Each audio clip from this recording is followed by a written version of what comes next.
for the title of champion, both in combat and in style. If the master, one of the master founders of LudoSport would like to join us,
Oh, here.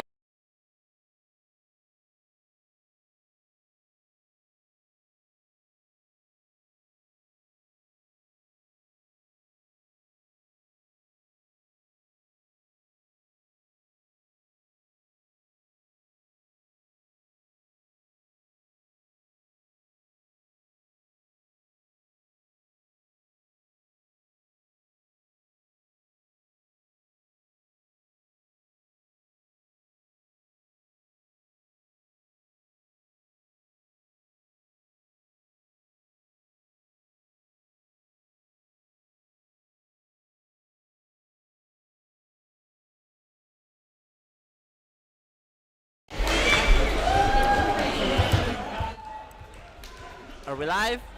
I think we're live. Hello everyone, welcome to the 2022 LudoSport Champions Arena. I'm Lorenzo. And I'm Gabi, and we will be your host for today. So, we are a little late on the program, but the arenas just started right now, so we can immediately go and see some duels.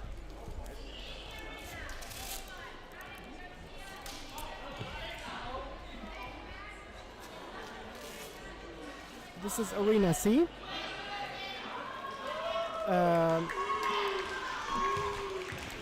This is Arena C, and we're witnessing a duel between Elliot Yuri Bassan and Thomas McKeown. Yes, Elliot comes from Italy, from LudoSport Alpha, and Thomas from Ireland, of course. I think that this is the first champions for both of them.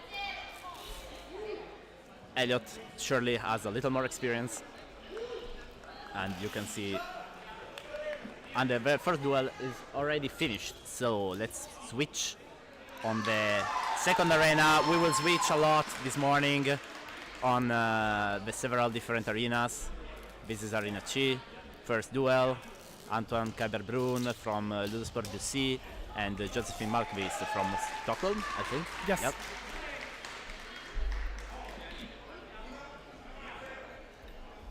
So, 9 nations are competing today. A lot of very experienced fighters, as long as some new ones. And pools just started.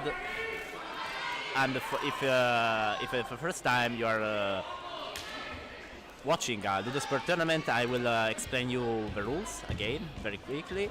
Okay, so this is the pool phase, in which in every pool there are 8 participants, and they will try to qualify for the final phase. Actually, everyone will qualify for the final phase. This is positioning pool, so everyone will pass. And in the meantime, in the first arena, we have Alessandro Costella, one of the Italian champions, versus Xavi Quella, another of the Spanish best fighters.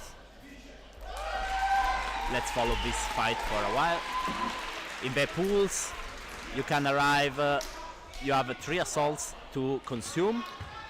So the points at the end can be 3-0 or 2-1, according that there is no double O.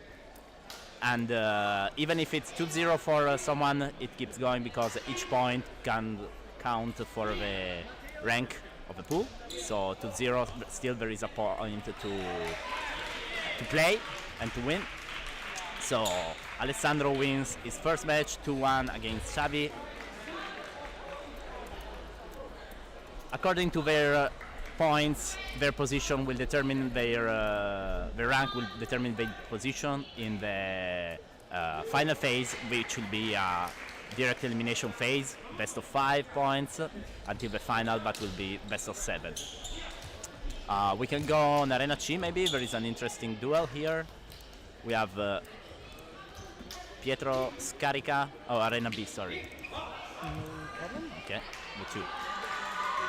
We have Pietro Scarica in green from LudoSport Roma, one of the style champions of Italian national tournament, and Riccardo Costa is a first timer at the Champions Arena from LudoSport Milano.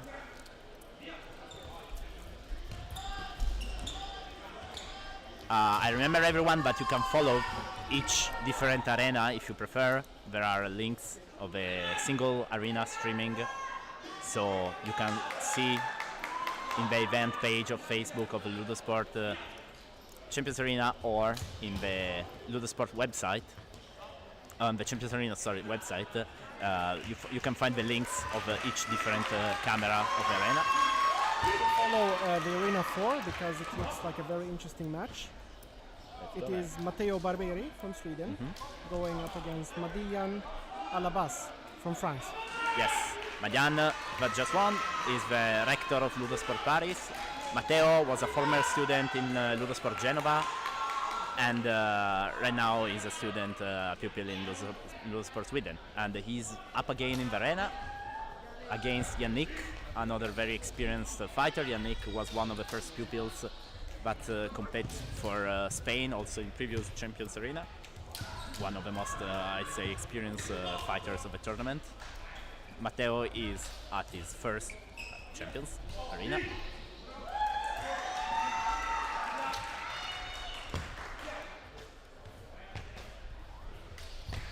The flags of Arena 3 seems to be malfunctioning.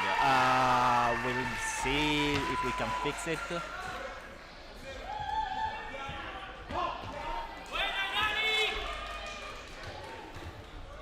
We will look into it in a bit. We can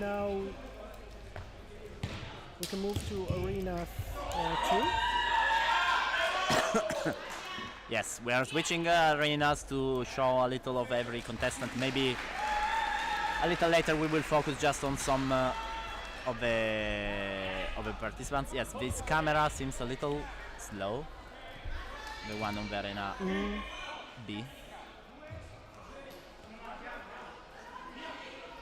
Luckily the feed is taken also a while to Ricardo Costa again against John Skyber.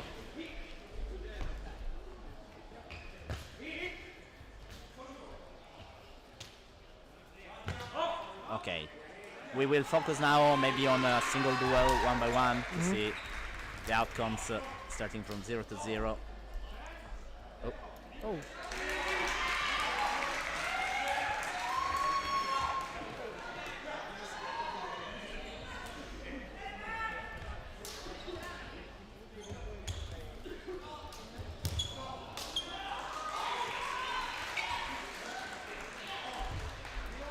1-1. This is the last assalto. Yes. See if Ricardo can. Yes, probably Ricardo enter the defense first. Yes, 2-1 for Ricardo. I'd say let's go on Arena A. No, they're stopping. Let's go in Arena D. Arena 4, sorry. We have the end of Luke 2. The actual, the current, yes, the UK flag is missing from the graphic, but Luke is the current English United Kingdom champions, both from Style and War versus Aaron Spearin from Ireland. Ireland just bringing 2 people in the tournament.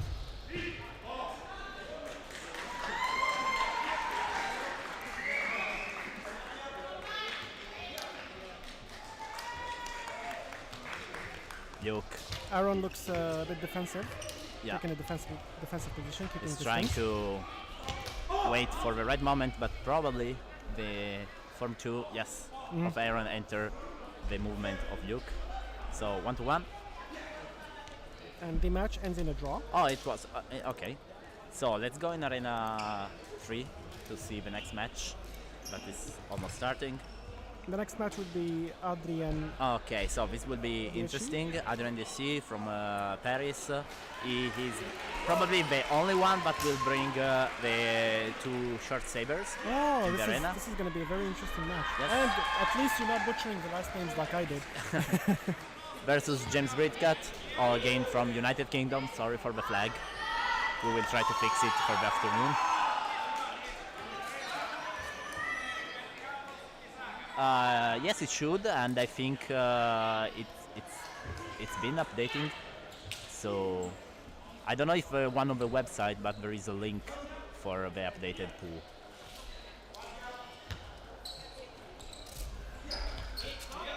Okay, so study moment. Probably something happened. Okay, James apparently entered the defense of Adrien, but he's taking it very, very calm. Which form is Adrien using? I'm sorry, not Adrien, James. Difficult to say right here. Let's see. I think that most of the athletes here will use a mix of forms. Okay, being advanced. Let's see. It seems that James is trying to put some 4-4 right now. Going back in Form 1, that is, I'd say, Form 1 is very effective against the two sabers. If it's bring in the proper way.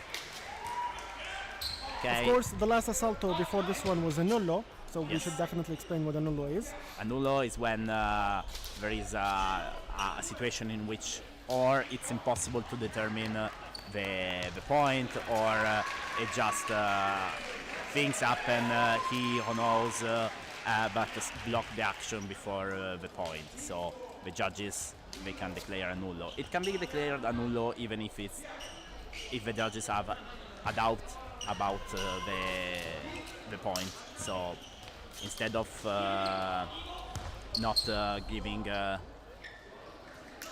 instead of giving a wrong point, they prefer to just make it again.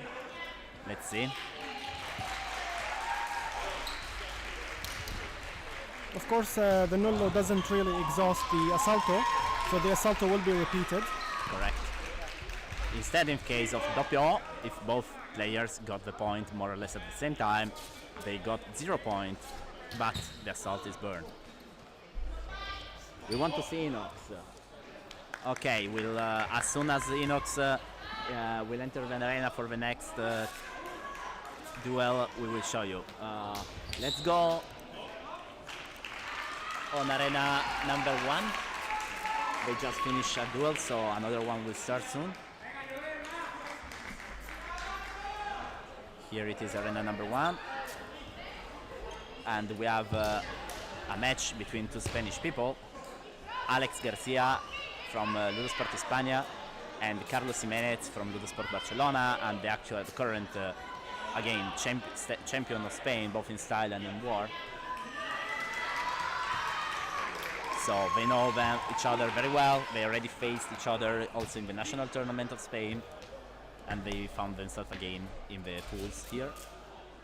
Let's see how it goes.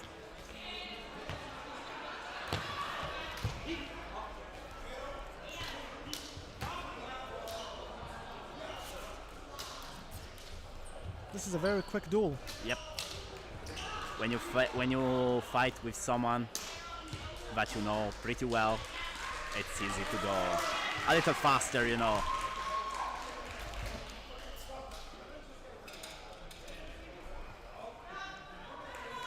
First point for Carlos for an E in Misura. You know, the E target is hands and feet, but if it's very close to your body, it will count as an O, of course, because being a lightsaber, it would have passed through.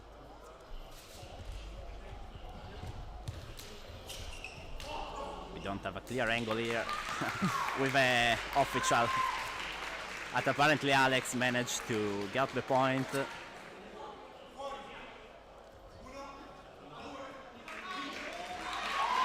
This is now the last assalto in the match. Last assalto, 1-1.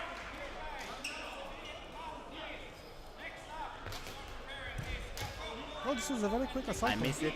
I missed it too. What happened? Doppio. Okay. Ah. And so it ends. Oh, this 1-1. is this is actually they took a tempo. No, looking. Okay, they call it tempo, not a doppio. Yeah, they call it tempo. Sorry, Yes. my fault. We are limited by the camera angles too. And it is actually a. Oh, it is a point for Carlos. Okay, So 2-1 for Carlos. I say we move to Arena 3. Yes, we can move to Arena 3.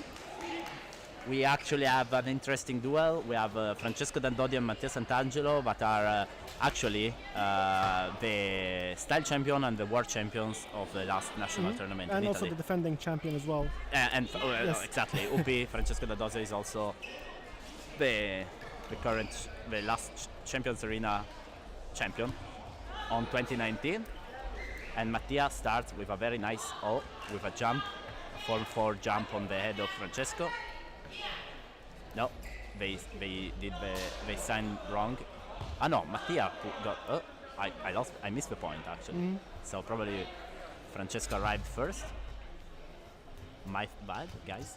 I actually thought Mattia scored the point. But probably Francesco arrived before with the saber. Another point for Francesco. Yes.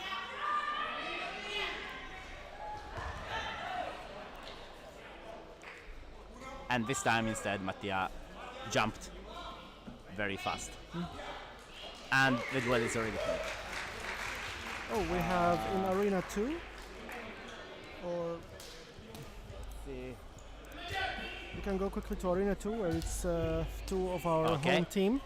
Johan Sjöberg I against think that the Josefin camera on Malmqvist. the Arena 2 is a little... Yeah, it's a little shaky. Yeah.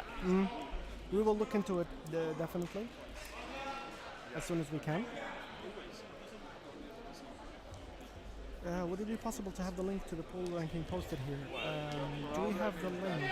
We will look into it and post it as soon as we can.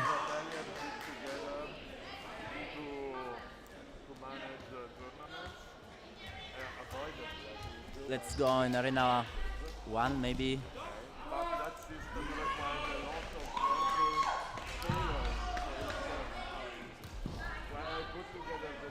We have again two people from Spain. In Arena 1 there are a lot of, in the pool A, 1A, a lot of Spain people were drafted out.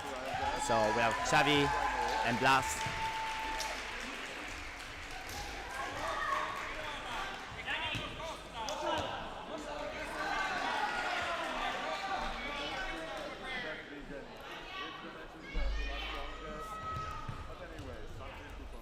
One for Blas. They are studying themselves.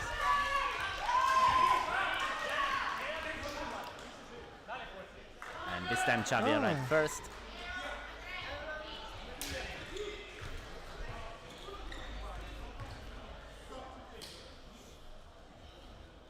This is a very tactical duel. Yes, I'd definitely. They're not taking any risks. Yeah. They're trying to measure each other up, and we're right first. I think. Oh. Yes, Blas. I saw Blas arriving first too, but the official Paolo Vassaglia is not sure. He asked for the tempo, even if assistant indication was about.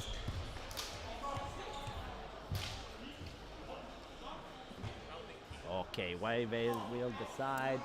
We can go on Arena. Let's try again Arena B, too. If the camera, it's a little better. Not really. Yeah, it's a little more difficult to find to follow here. so let's move to Arena 3. Yes, Arena 4, I'd say. But we have, this is an interesting match. We have Joel, again Joel Polgosino is one of the most experienced fighters in the Champions Arena. It's his third Champions Arena, and then we have Luke, the UK national champion. This will be quite interesting. Oh, Okay, probably Joel arrived first, at least from my angle. the official calls for the assistant.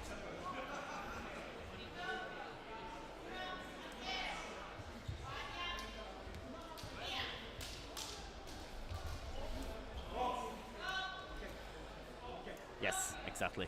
Is that the same thing they see? Joel managed to stop the attack of Luke with a knee.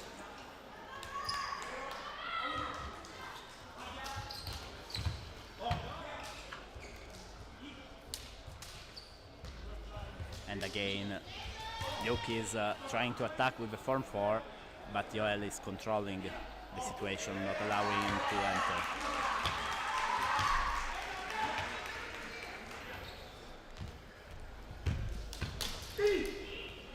With so many athletes, why are some of them having two combats back to back? Actually, James, that's a good question. I have no idea. We should ask Kincom about the structure of the list of the pupils. I think it's just random, but we will make it known to in-combat miss. Probably it can be done somewhere else, some way else. I think that sometimes having two fights in a row, it's not a bad thing because you just keep going. You know, you keep your concentration. So it can be, if it's just two, it can be interesting. And especially if the pools have an odd number of competitors, that can also affect the way the matches are randomized. Yes. Because some people will end up having matches back to back. That's how, like, when you have an odd number of competitors in a pool, that's definitely a factor. And again, probably Joel arrived first. No, this time probably Luke arrived first. Oh. So yes, 1 point for Luke, but Joel wins the duel. Let's go in arena number 3. An interesting match is going by. We have Adrien with the 2 saber and Ryan Witt from the USA. Ryan is just 16 and being the youngest competitor of the Champions Arena this year, but is very, very good. This is a definitely impressive progression. Yes. So. And also I'm very interested in this match because I recently started learning double sabers myself. So I'm very interested in, like, the multitude of techniques that can be used in such a... Yeah, Adrien joined the SIS for both for the form 3 and the form 4 with the 2 sabers. And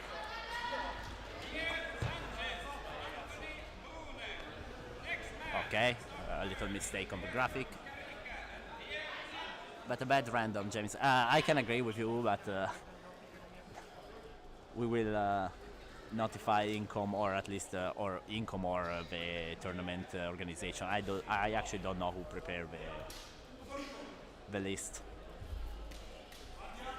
Adrien is trying a very aggressive actions with the 2 sabers, but Ryan is managing to keep the distance very good.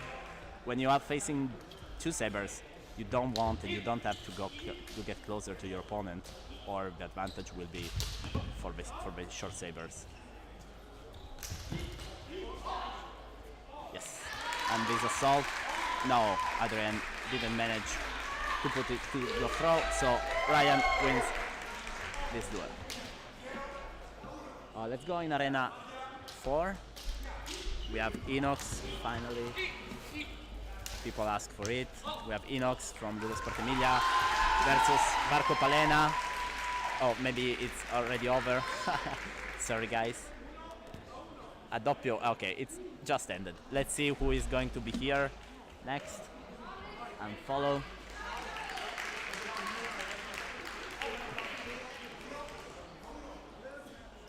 Oh, Inox is actually having a match back to back. So, and again, Luke. So we have Simone, Inox Pedrazzi, but actually is the senator of the Champions Arena because he managed to qualify for all the Champions Arena that LudoSport had so far. So from 2016, he participated in all of them. 2016, 17, 18, 19, and then of course we skipped 2 years because of the pandemic, and we're back after the 2019 one. Wow, and a very nice sequence from Luke in the 4-4. He managed to enter Inox defense. Let's see.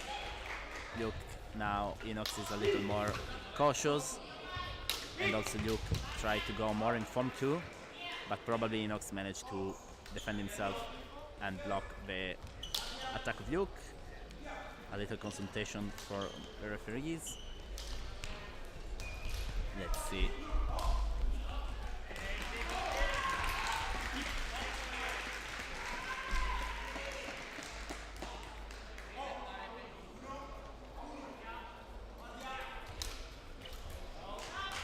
And after the consultation,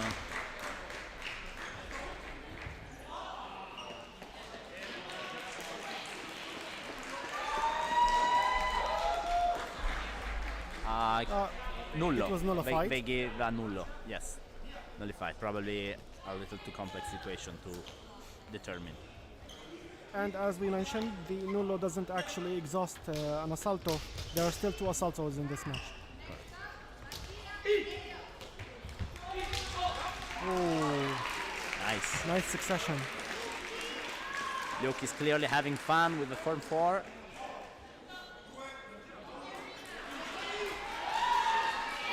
There are 45 seconds left on the clock for this match. Oh, yes.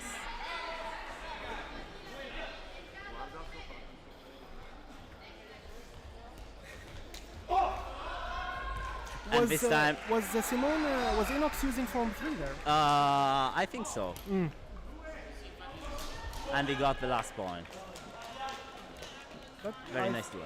I say Arena. we move to Arena 1. Yes, Arena. We have Alessandro Costella and Xavi Yagues, 2 of the most, I'd say, fast fighters of this tournament. And you can see 5 seconds, a very quick assault from Xavi.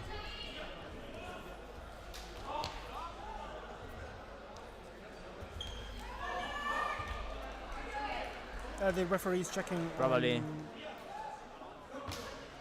is asking for. He's asking. Yeah, but Where the strike was. yes, Oh, quick. very quick. Oh, yes, probably. This is is basically very 2 fit. points in 7 seconds. Yes, both of them are trying not to waste energies, not to study, but just go to the assault and enter the line. Exactly, like this one. And Xavi takes the point. Yes, This is basically a match in 12 seconds. 12-second This match. is amazing. It's amazing, but We can move to Arena 2 and see how the feed let's from see the camera camera gives us a little better. It's still a little bit slow. chippy. Maybe. And there is a match starting here. Yes. Ricardo Costa. Again, and Ricardo Josefina Costa. Come on, we are Malmquist. seeing too much of Ricardo Costa. It's but we can see a little more.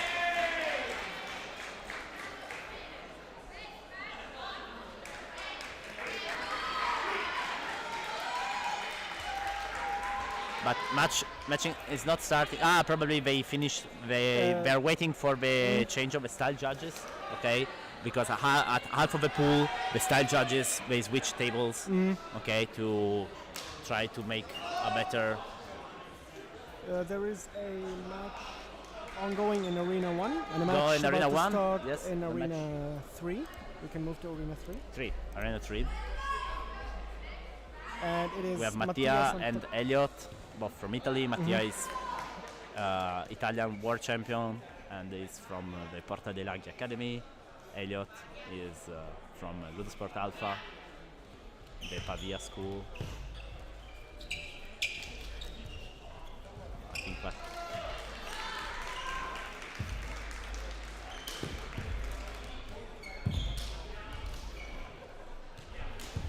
Oh, this is very quick.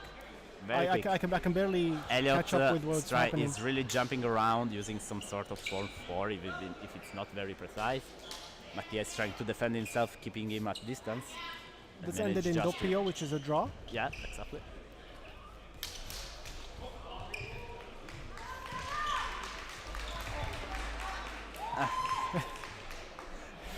Elliot tried.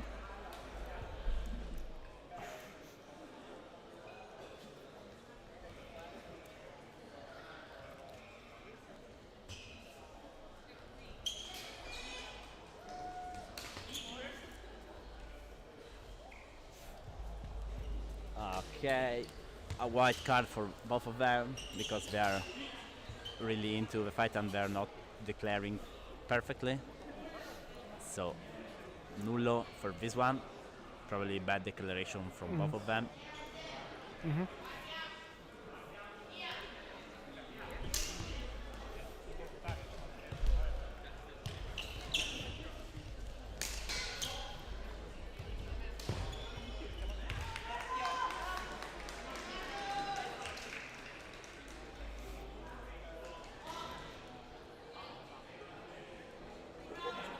And Mattia managed to land the point on the arm of Elliot, but is now going reverso filo. Oh, the reverse grip. Ooh. You don't see this often.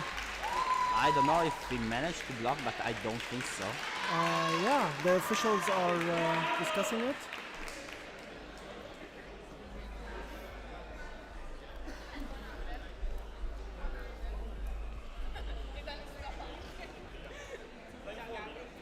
Okay, I think we arrived at the switch of the style judges.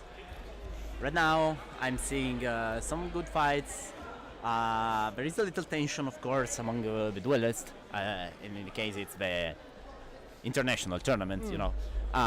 So some matches are very quick. People are trying to just get the points and hand the matches as fast as they can. Of course, being nervous is completely understandable. This is the biggest event in the LudoSport network every year.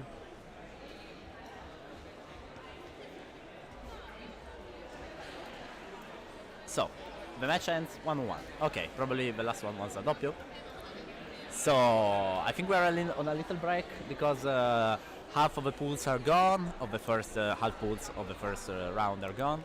So, we have the switch of the style judges and a little break, especially for the officials of the field, that are the people that are running the most.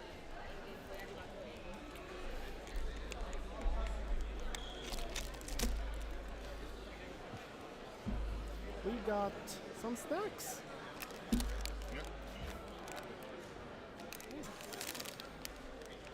Oh, there's Yiflab. Have you tested this before?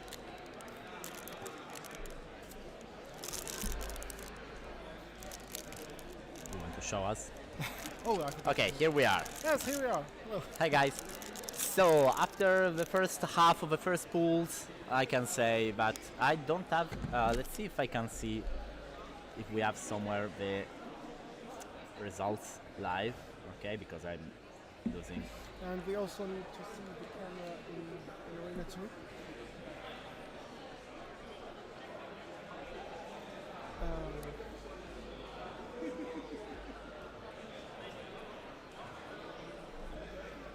Okay. Is it being updated? I don't know if it's been updated. It doesn't seem so.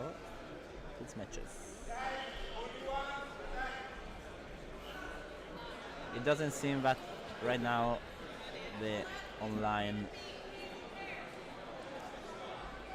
table is updated. So it's a little hard to determine how it's going, but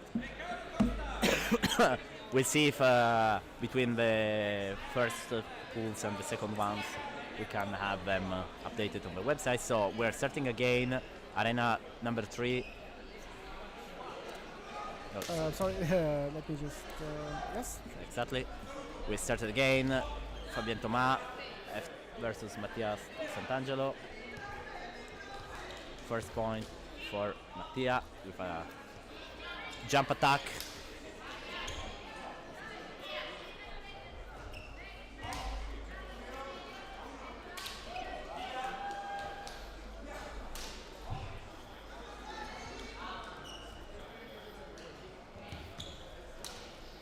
The officials call it tempo.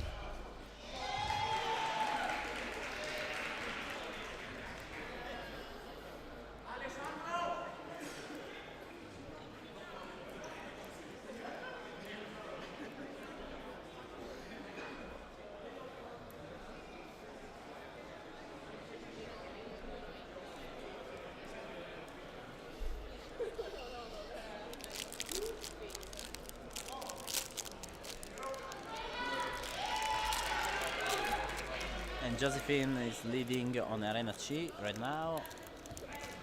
Yellow card for Fabien Thomas for bad declaration. So are you a point. allergic though? Are you allergic? Good. We're also eating, guys.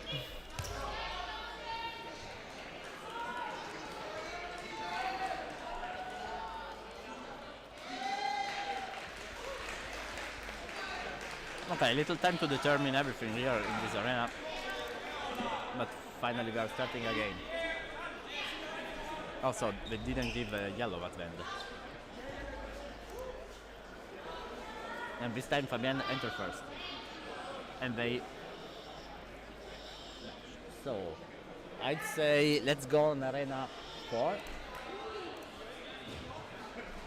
Look up, not yet the prize, no.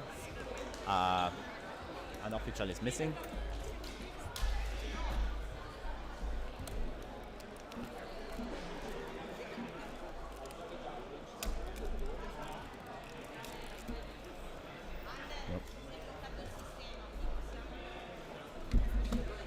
Something's blocked. Thank you. It seems there is an issue on the...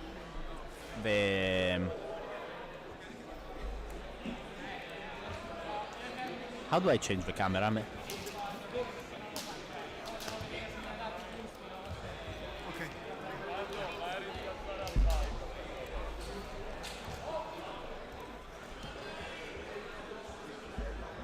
Okay, we are fixing all the details here. It seems that there is an issue with the electronic system of points, so all the arenas right now are not going. You can see people running behind me, trying to fix stuff.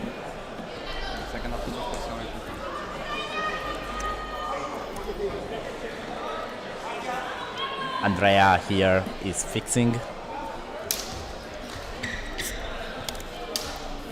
Ok, allora Riccardo ti rimpiazza un attimo il DDS perché c'è un problema. Sì, sì, no, ho sbagliato io. Fai con calma, Some duels started again, so let's go in Arena B, with Arena number 2.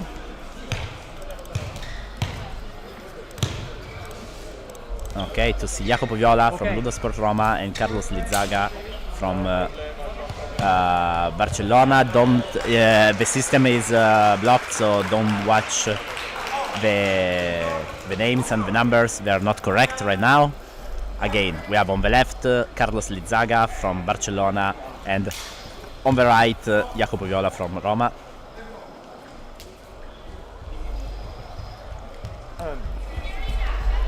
Probably we will be back again with all the curve.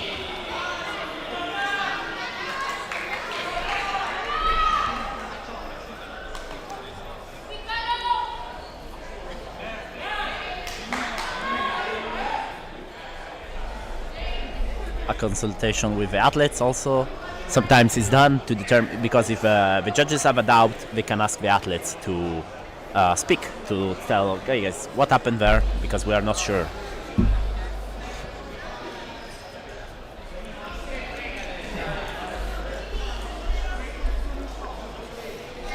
So after the consultation, it's called an annullo. You stop the attack.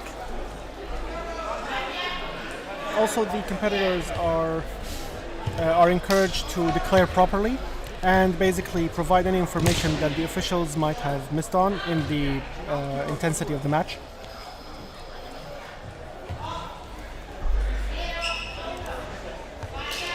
Correct, another difficult call, very fast movement both from Carlos and Jacopo, but again annullo because there was an E before the O. Both of them jumping a lot with the 4-4. Oh, probably that was, Carlos entered a little before, yes, and wins the match 2-1. We can move to Arena 1. Yes.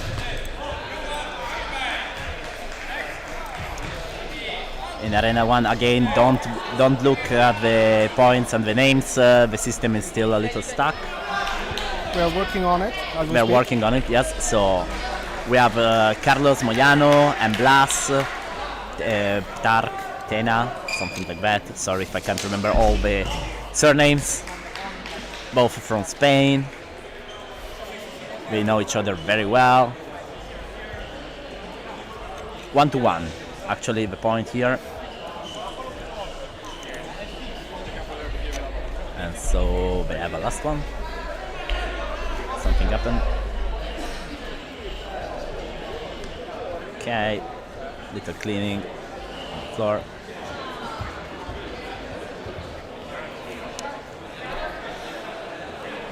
And it starts again.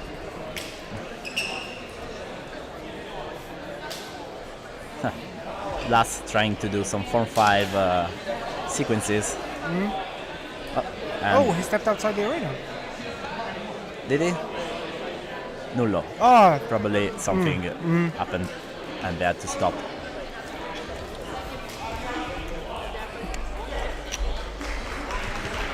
Yes, correct, Pietro. I can use instead of seeing left and right, I can say the colors of the tunic if it's different, of course.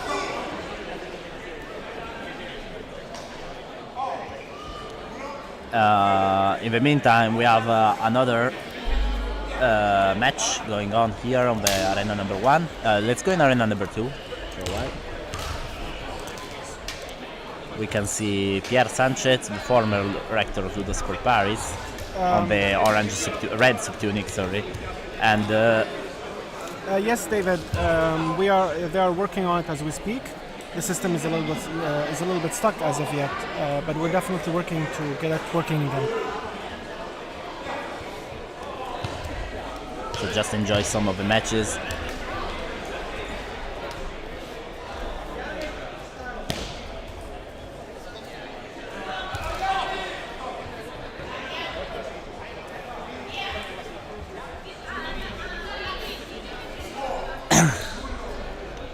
Nullo is called, the E stopped the attack.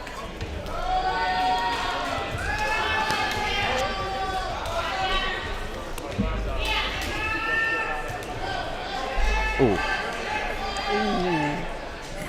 that was quite a nice sequence. Yes, but probably Pierre arrived before because he stopped. I seen that there was an E of Pierre before he could enter, before his opponent entered the target, his misura. Let's see if also the judges agree with what I saw. Okay, there is a consultation with a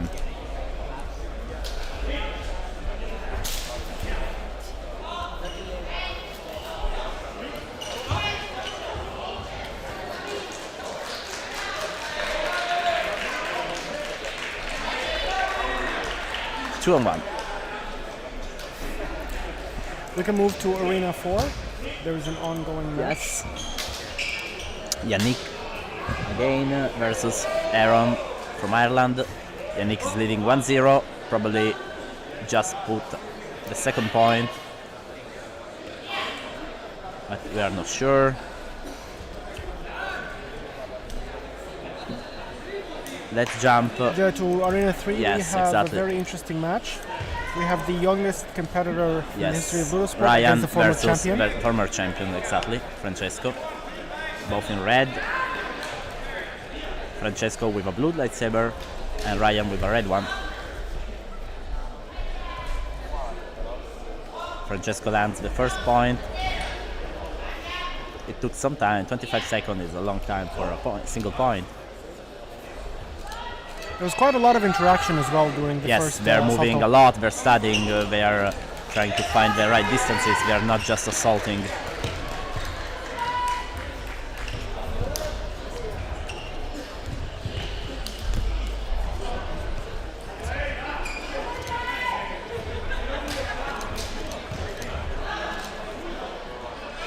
And another point probably for Francesco, but push his opponent at the limit of the arena and then managed to enter the defense.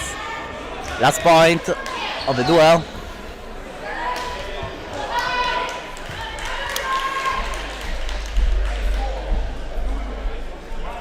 Francesco is definitely pushing Yes. him hard towards the edge of the arena. And with a very fast EO, he entered and got the third point. Arena number 1, I'd say. We have Alex and Alessandro. Alex is in yellow from LudoSport Hispania, and Alessandro in red from LudoSport Alpha. Oh, finally the graphic is back, so we can have names and matches. Let's see this very interesting match. Alessandro is a specialist of Form 5, I'd say. He trained a lot in it. Alex just attended the Form 3 this thing. It was Would this count as a proximity? Oh, I think so, because it was really above him, and Alessandro didn't exit the line. Probably was also a little from this angle. It was also a little in advance, but let's see what the judges saw before. And the O was for Alessandro.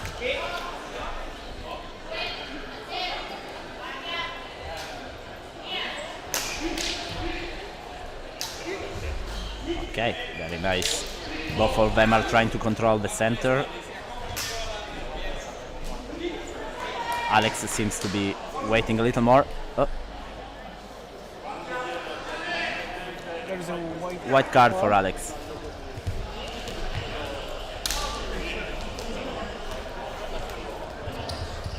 Just a warning. Still 1-0.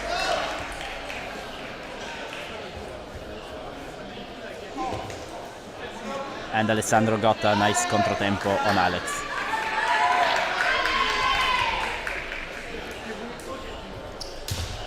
Let's see if we can get the last point. Oh, And seems this like time, Alex, yes. got it. Alessandro still got the last point. Oh, 3-0, okay. yes. It was very close. Okay, let's go in arena number 4, I'd say. Let's see the end of this duel. Another interesting. Madian. Oh, it's already finished. Sorry, guys. Oh, So I'd say arena. Let's say this arena. Okay, let's stay here and see Matteo Barbieri and Simone Tebrazzi. Simone Enoch, everyone knows him as Enox, rector of LudoSport Emilia from Italy. Matteo Barbieri, again, was a former LudoSport student in Genova, Italy, and now he moved in Stockholm. He's keep practicing, and he managed to qualify for Sweden, actually, this year. Enox is the guy with a tunic, and Matteo is with a red subtunic. Oh. Very fast exchanges. Let's see what happened there.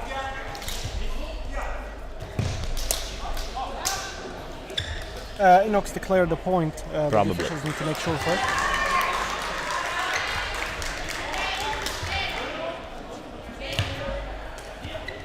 Okay, Matteo got the point. Yes, the declaration of Enox was correct.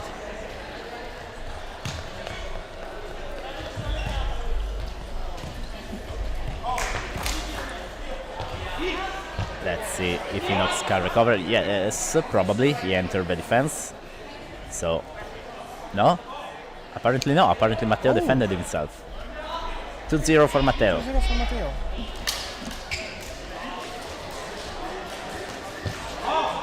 This time Enox just decided to go for it and got his point. And so it ends 2-1. We can move to arena 2.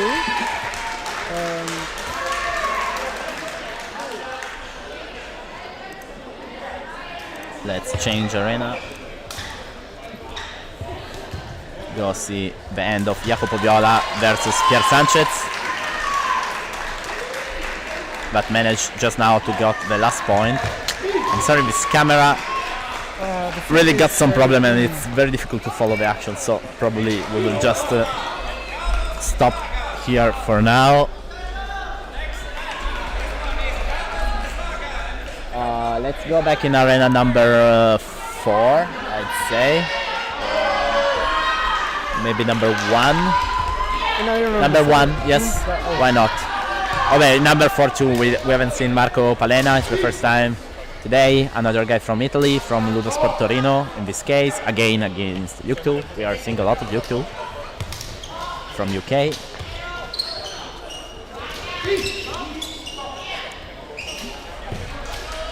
And Marco managed to get even the second point on the assault form 4.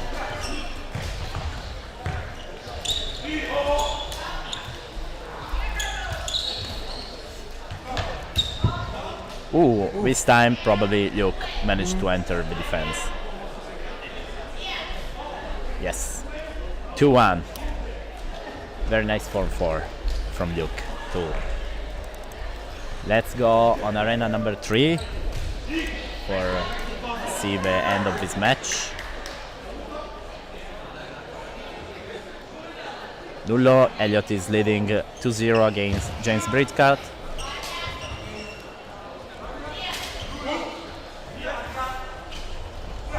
Let's see who will get the last point here.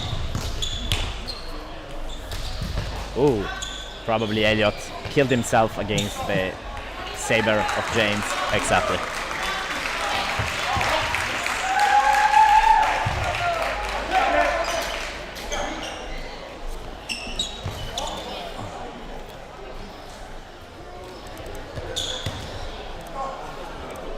If you go to arena 1, there's an ongoing match. It is Blas versus Xavi. Okay, again a Spanish duel. Very Spanish arena so far. Yeah, the pool A1 got like 5 people from Spain. The draft was not, I mean, was a little strange in this case. I think also the camera number A still is stuck.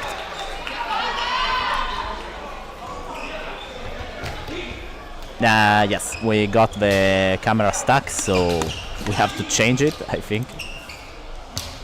You see this. The signal is stopped. Yeah. Let's go on arena number 3, maybe.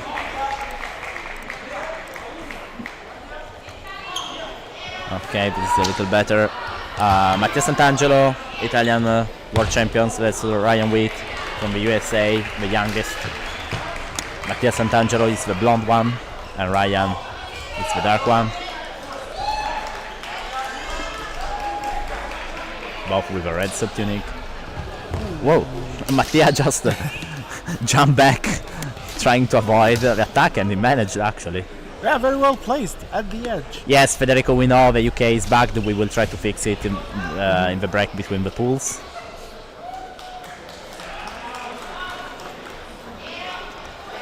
Second point for Mattia here too.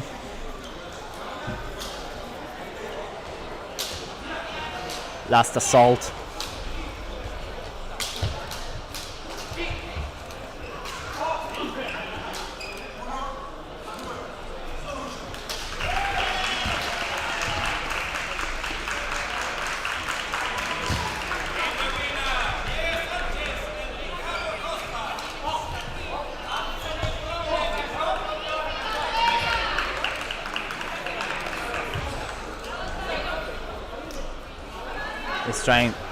Mattia was trying to reach his opponent with some form 2 long reach assault, and in the end he managed to get him and win the third point.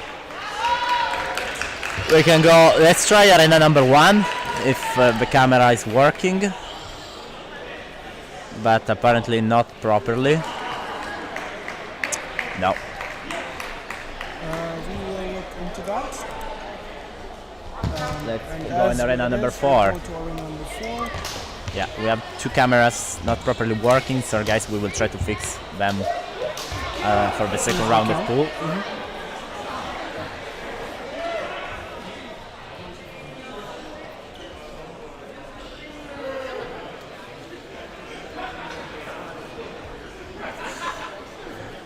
A multi-attack. There was Inox didn't hear the stop of the judges, and he kept going on Madian, what was on the ground. No bad intentions, of course, but let's decide what happened here. Okay, they are deciding, so let's go back on arena number 3. We should try number 2 and see if the camera's feed is a little bit better. I don't think so. We can see the slow motion here in arena number 2, but slow motion is also very helpful to break down every technique. But a little too much. Alright, let's try Arena number 3. Francesco D'Adosio, the former champion of the Champions Arena, and the Light Saber fighter Adrian Bici. Come on, we switch camera anytime they stop the match. Let's go on back on the arena number 4. I am sensing a pattern. Exactly. Okay. So the O was for Inox. And the match is over.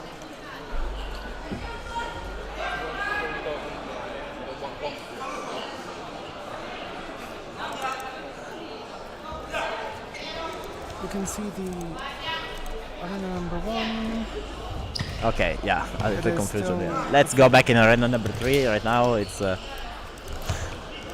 only camera working with a duel on it. You can see also the arena number 2 back there, in which Jacopo Viola is facing another time Carlos in arena don't declare. Nice. Completely up. Oh, come on. I can assure you that from the camera angles it's so difficult to see things. So don't assume that you are seeing something that the income referees do not, because they are closer, they are here, they can move properly. So please trust the work of the income judges.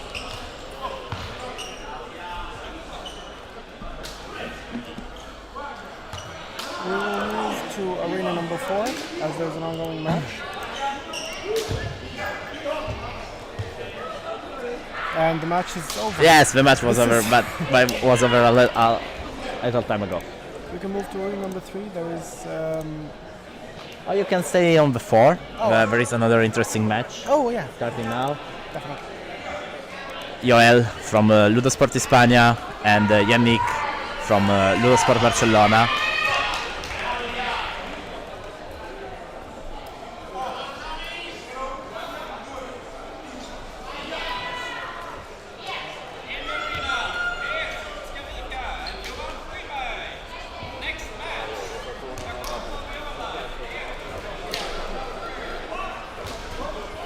Oh, Yannick really left his defense there, and Yannick and Joel got it quite easily.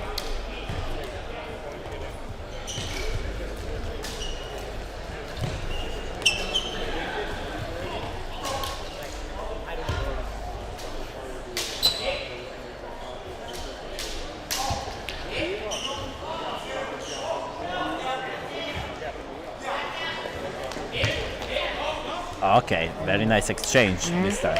Probably Yannick managed to enter. Yes.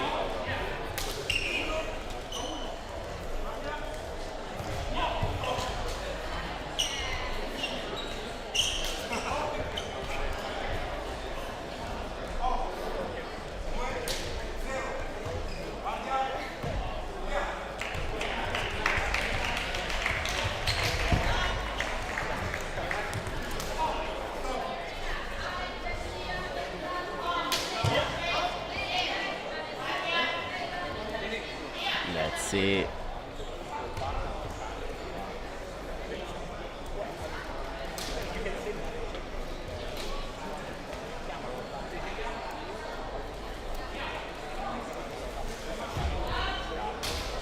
Discussion amongst the two officials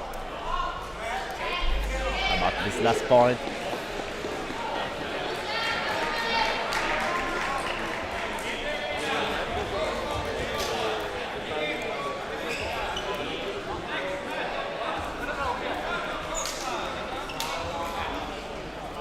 Okay, so the point was for Yannick on the arena number 4. Let's try to go on arena number 2. Maybe the camera is helping us right now. We try sometimes, guys, to go on. Let's see what we can see here. It's very, very difficult. They are Jacopo and Pietro from LudoSport Roma. They of course know each other very well. Yes.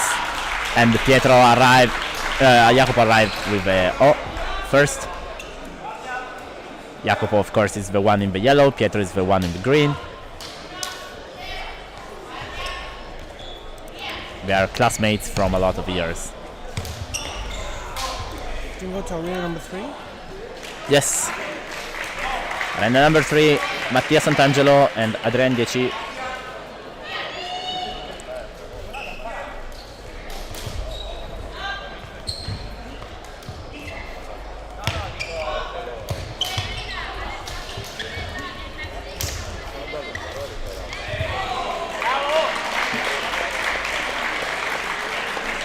You can see in the background the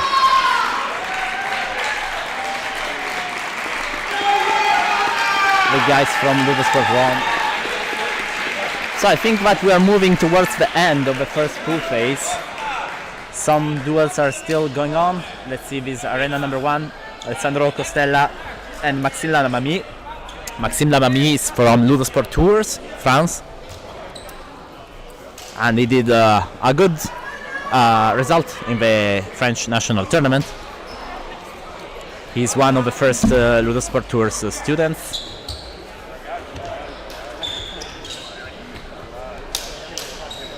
Let's watch. Yes, we know that the cameras on Arena 1 and 2 are right now not properly working. We are going to try to fix them as soon as the first phase of the pools will end.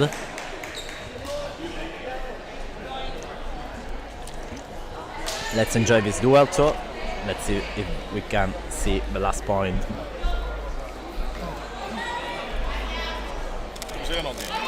And the last point was from Maxime.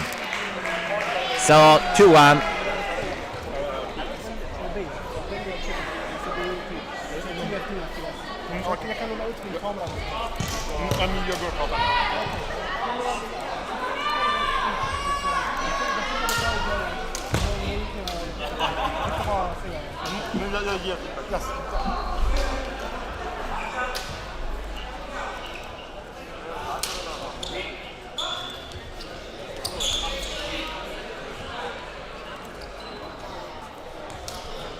And in Arena 4, in the meantime, we have Inox versus Yannick. Camera duel works perfectly for me. Oh, nice. Not that for. That is nice to hear. Yeah, exactly. Good to hear. We see it very, very slow.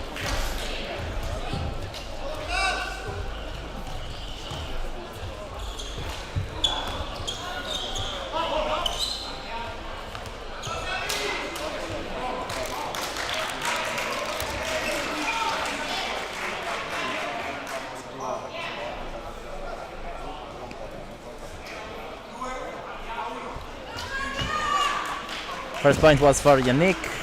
Let's see, Inox waiting for him, but probably Yannick got him again with a change of hand. I think that the attack of Inox was a little late, but let's see the income decision again. It's not so easy to understand from the camera. What will it be called? A point again for Yannick, yes, exactly.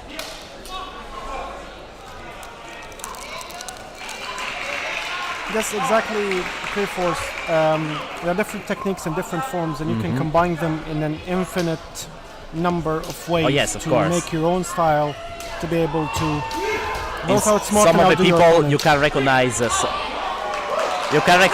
some very nice exchange of duel or hit. In some of the athletes you can recognize a preferred style, of course, but I say that the most experienced one really are able to properly mix everything. We can stay here on this arena watching another interesting match between Marco Palena and Madian Alabas, the rector of LudoSport Paris. That is, I know. Ja men alltså om det är nya så att ni kanske har någon av dem i bakgrunden eller ni har någon andra gång som ni har tittat på det. Så blir det förhoppningsvis. Men vi ska titta mer på det under pausen.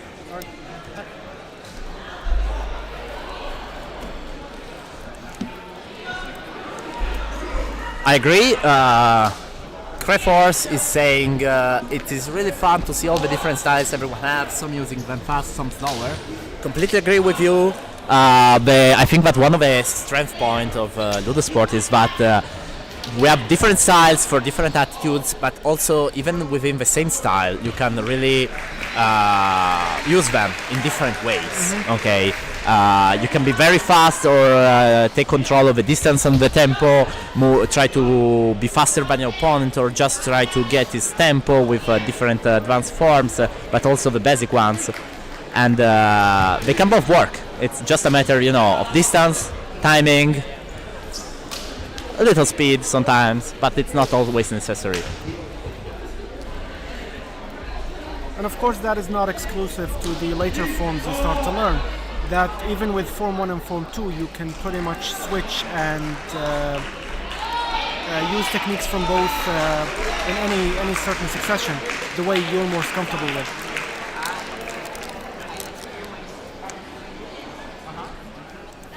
Okay, I think we are starting to finish the pools. Let's go on the arena number 1 if we have another. Yes, let's go see arena number 1 for a while. Arena number 2 and arena number 2 apparently finished. Cool. Isak Pettersson from Sweden. Yes, so we haven't seen Isak yet with Xavi Yagues from Spain. Xavi, if I remember correctly, it was the second place on both style and war in Spain. No, for sure style, probably third war. Second war was Joel.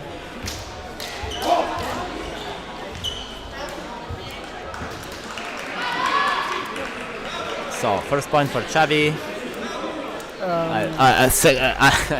The streaming is not really helping us. Second point for Xavi, and then third point for yes, entering the defensive. We're so sorry to hear that, Creforce, but we're happy that you're back into it. The most important thing is taking care of your health. So take your time recovering, and when you come back, you're always welcome back in LudoSport. But health is always first.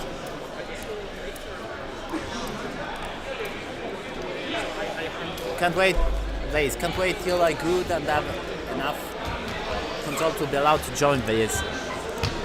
You know, control can be learned easily if you really keep focused on them.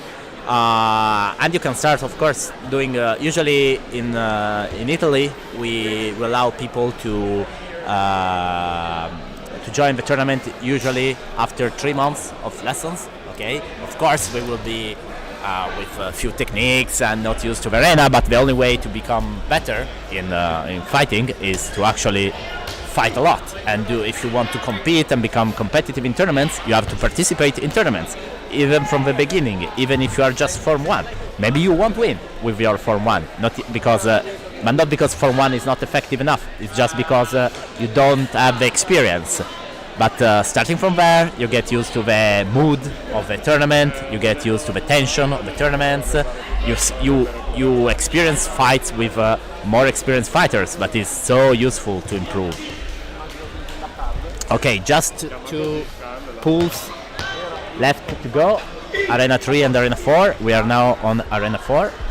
Yes. It is Luke Madian versus Luke.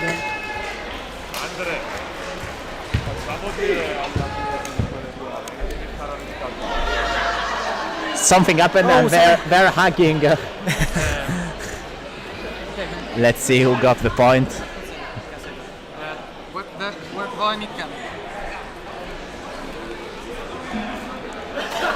So some announcements from the speakers. Last point for Luke.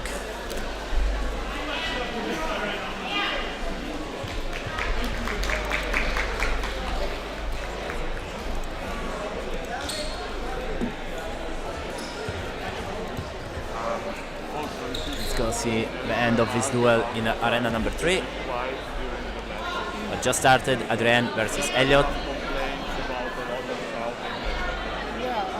We can't really enforce it with the format. One Elliot is leading 1-0 on Adrien. There's like a lot of sound feed from all sources.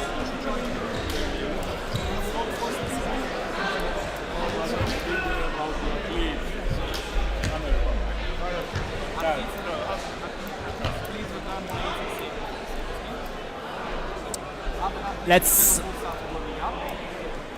answer some questions while we are watching these duels. So, what form are most people fighting in? I'm saying that I'm seeing a lot of Form 4 with a lot of jumps and movement out of the line. I'm seeing quite a lot of Form 3 and 5, and of course 1 and 2 are always there somehow, especially Form 1, I'd say.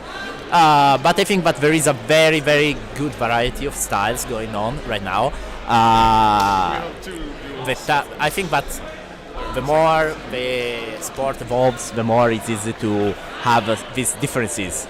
So there is not a stronger form, and this is really easy to see. There can be strongest athletes, strongest competitors, okay, that have favorite forms, of course, but I don't think it is a stronger forms. And I can't really, maybe in this tournament, if I have to choose one form that I'm seeing the most, probably is Form 4. But again, maybe Form 4 is just a little more a show off, so it's more notable.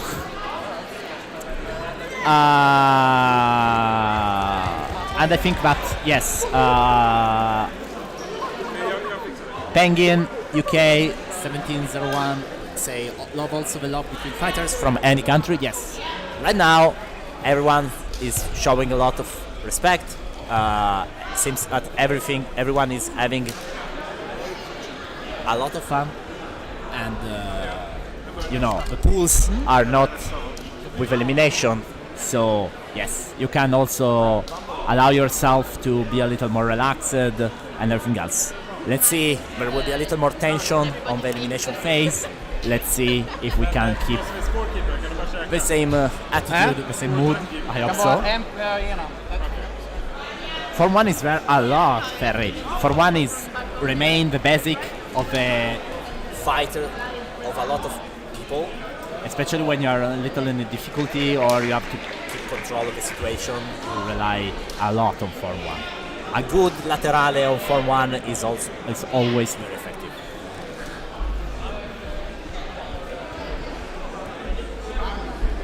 Okay, we're just missing last matches on Arena 3 here between Thomas from Ireland and Mattia from Italy. Mattia is leading 2-0. And now he got the third point.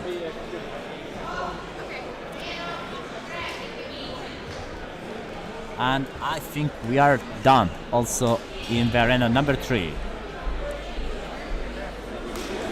Yes.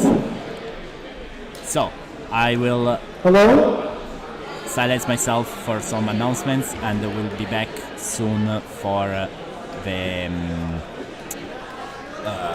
the second phase of pools.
Okay, we're back from Stockholm for the second round of pools of the LudoSport Champions Arena 2022.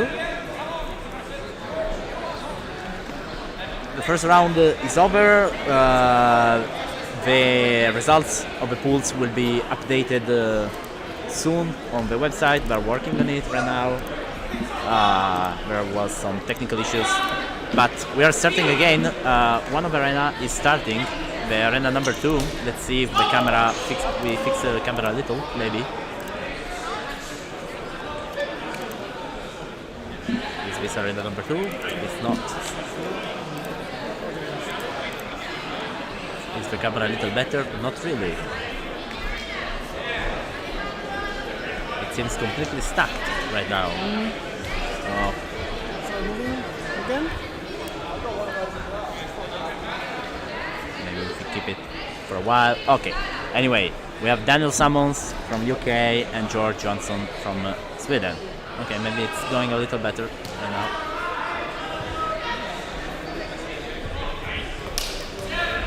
First point for George.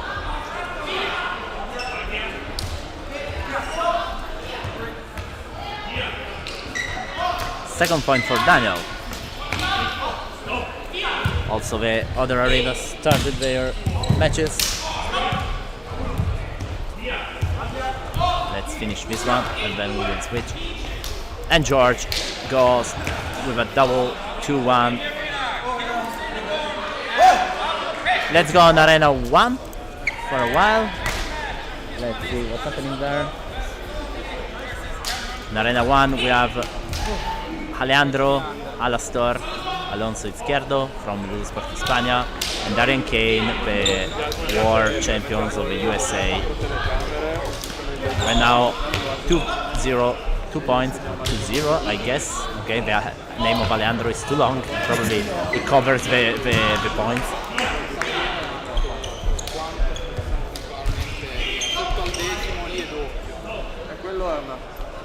Probably Anullo, Anisuo. This camera is also a little not really precise on the right. Yes. Yeah. We should fix it. Could we? And Darian put the last point also on a very very nice movement. Let's go in Arena 3. We have Triad. David Triad Martinez Garcia, director of LudoSport Murcia, and Shadows Wayne from LudoSport Tidewater, USA. Triad is leading 1-0, but now probably Chada enter with a form 2 attack on his shoulder, and the point is 1-1.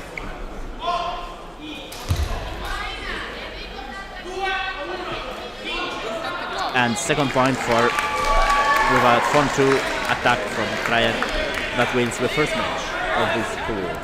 Let's say here, or let's go on arena number 4. This is a very special match. Yeah. There's a guest participant from Brazil. Luis Felipe Assis de Nascimento, and I'm sorry if I'm butchering the last name again. Going against Antoni Gatti. Yes, Luis Felipe Assis de Nascimento is the current LudoSport Brazil rector, the São Paulo, the only academy of LudoSport in Brazil right now. Okay, and he got a special invitation from SLM to participate representing Brazil in this arena.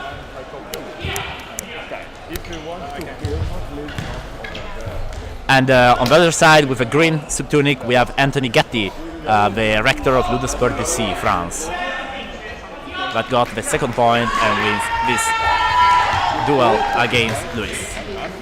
We can stay here and watch also this duel.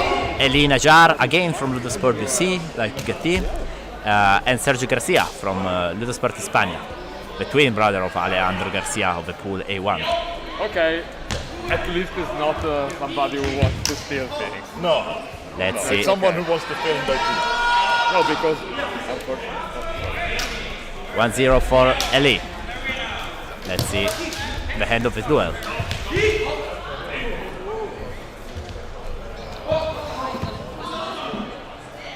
Probably there was Oni in Misura on Eli, so the point is for Sergio. Yes, 1-1.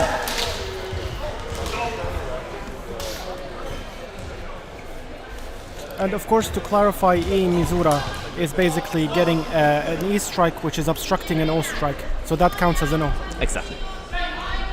Yes, Rick Poletto, we know that there is lag in Cam 1, there is also in Cam 2. We are trying to fix it, but... I have been informed that this is a connection issue and we're trying to fix it as soon as we can. So, let's go on arena number 3 right now. A duel has just ended. Let's see the next one, who will be.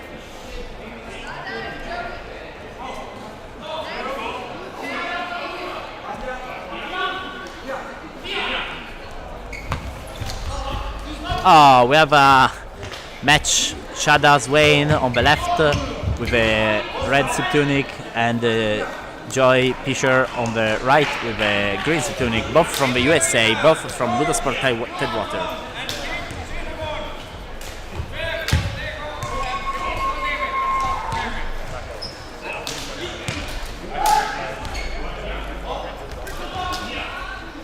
So they're classmates, they are friends, they know each other very well.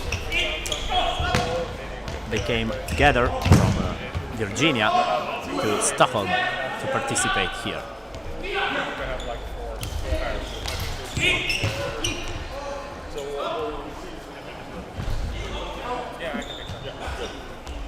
Okay, a little talk about the officials. And first point is for Chada, 1-0 for him.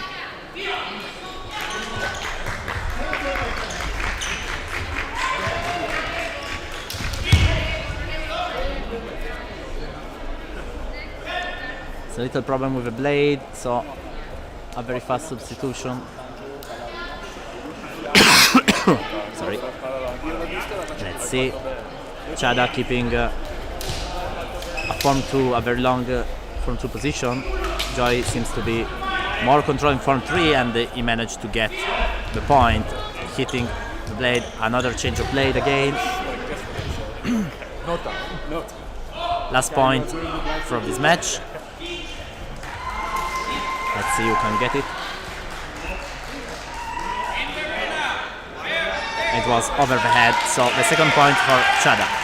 Let's go in camera 2, arena number 2, in which we are going to see Fernando Ortego from LudoSport Hispania on the left, and Filippo Levi from LudoSport Alpha on the right.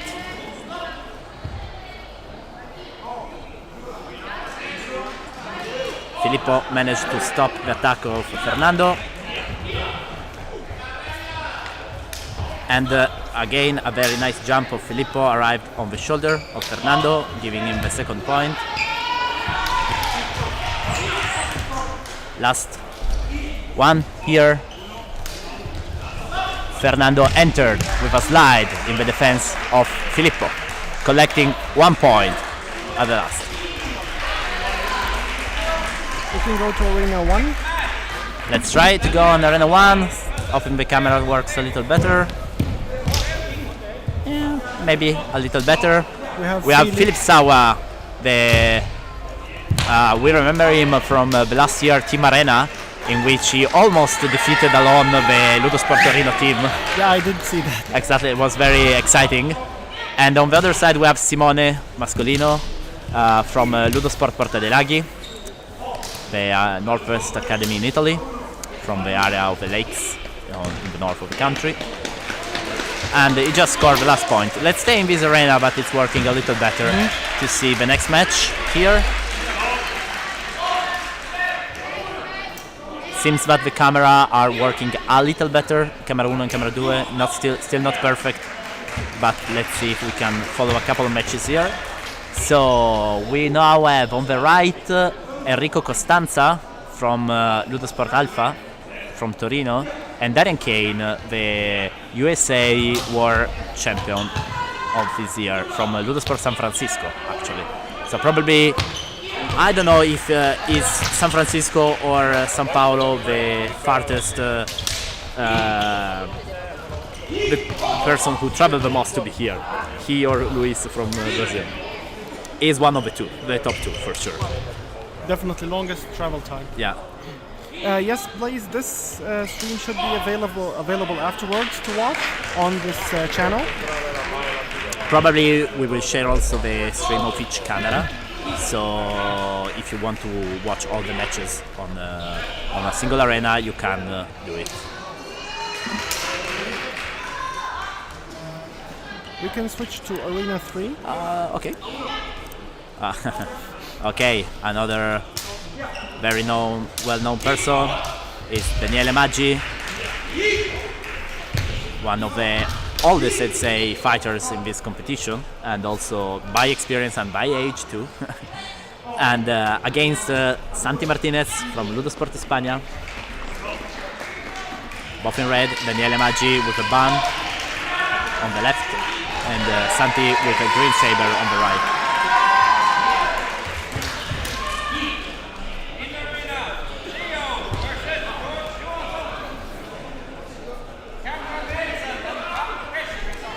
And third point for Daniele, that win 3-0 his first match. And let's go in arena number 4. We haven't seen much yet this round. We have Piero Di Palo, rector of LudoSport Adriatica against in Italy, and Lea Peps Widom from LudoSport Paris.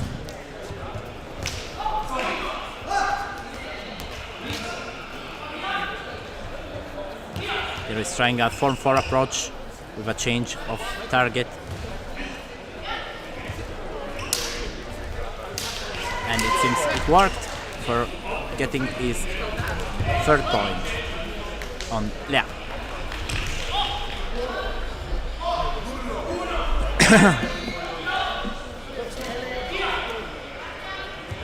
Let's see now. Oh, okay, let's stay here.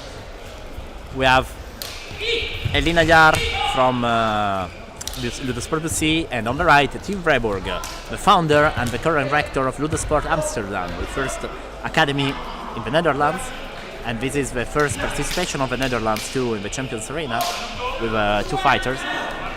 Academy that opened just 1 year ago, so it's really the brand new country of the network participating in this. Let's see. Of course, Tim lacks a little of experience in advanced forms, having just Form 1 and Form 2 on his knowledge pocket, I'd say. Resume, arsenal, which is one.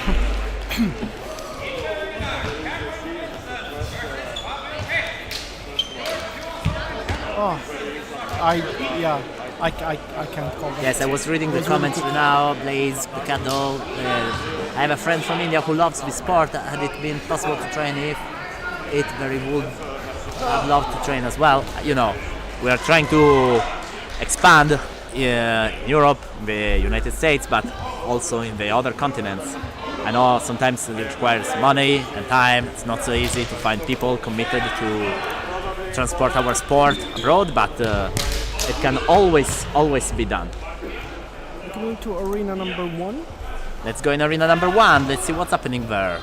We have Esther Lancia from LudoSport España and Daniele Panizza from LudoSport Alpha. The match is tying 1-1 and it's going on quite... And probably she got the point on Daniele, putting him on the side. And yes, 2-1 for Esther. Let's stay here to watch the next match here. Let's see who we're gonna be.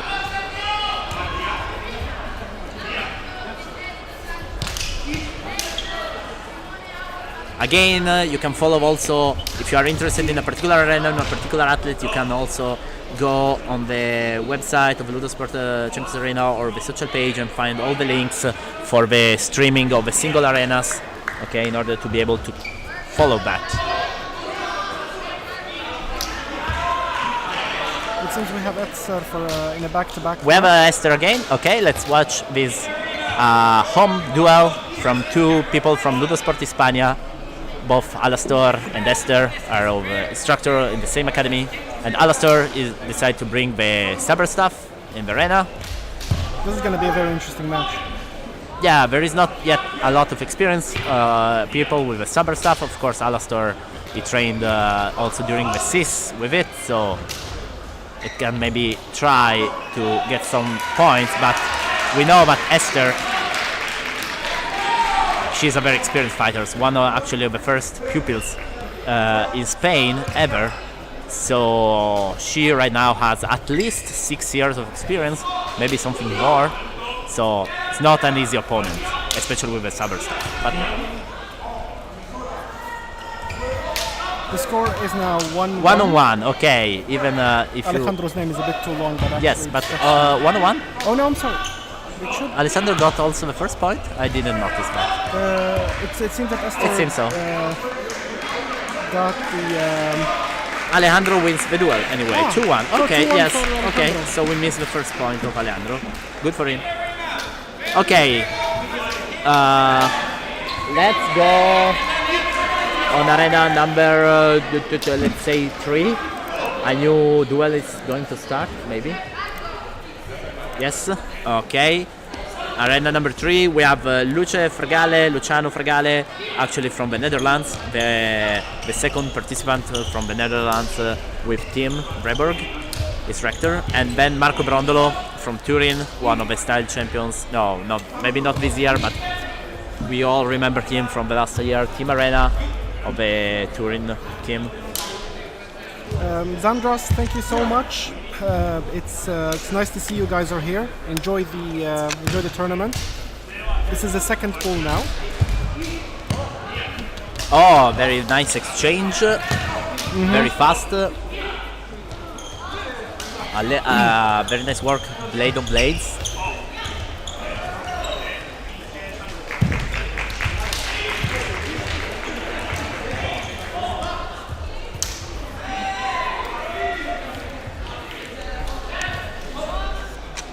And the second point for Marco, but I'd say that Luciano is defending himself very well, having just for 1 and for 2, and lacking, of course, the experience that Marco already has.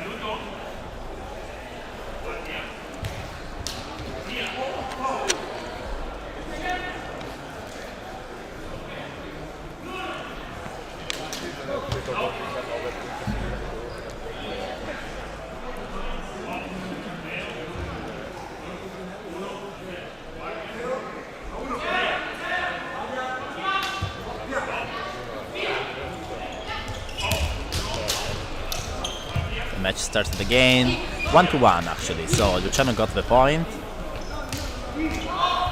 and this time probably Marco entered the defense of Luciano and got the second point.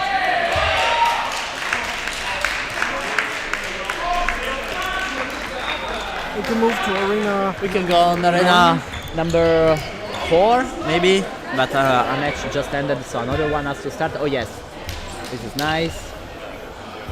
We can see, no, number 4, Number 4, yes. Number 4. So we can see John share the rector of LudoSport Headwater and USA style champion actually versus Peps from LudoSport Paris. John really go with it's very tall and has a very long reach. He is specialized in 4-4, I'd say, with a little of 1-3 inside.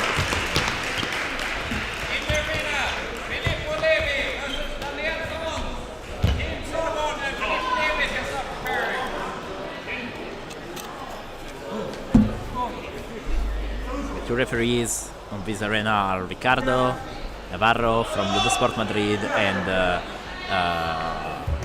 Paolo La Salvia from LudoSport Porta dei Laghi, both of them rectors of their academies. Second point for John shares the pen, and lost assault in this match of the Arena 4. Let's follow this. Oh, and this time quick. Peps got in counter tempo on. Let's go back, I'd say arena number 1, to see people that we haven't seen yet. We got Philip Sawa, Monkey from LudoSport Stockholm, and Rémi Boyer from LudoSport Paris. The points are 1-1, so let's watch this last assault together. And Sawa very quick. Sawa very quickly jumped on the opponent, but he's not prepared, and Philip got the point. And the cheering team of Philip. Let's stay here. No, let's go in arena number 2. In arena number 2, it's starting the match between Kim Sinnerborn, the actual Sweden champion, and Filippo Levi from LudoSport Genova, but is at least third, if not fourth, Champions Arena. Camera seems to work a little better now. A very difficult assault with high attacks on the air.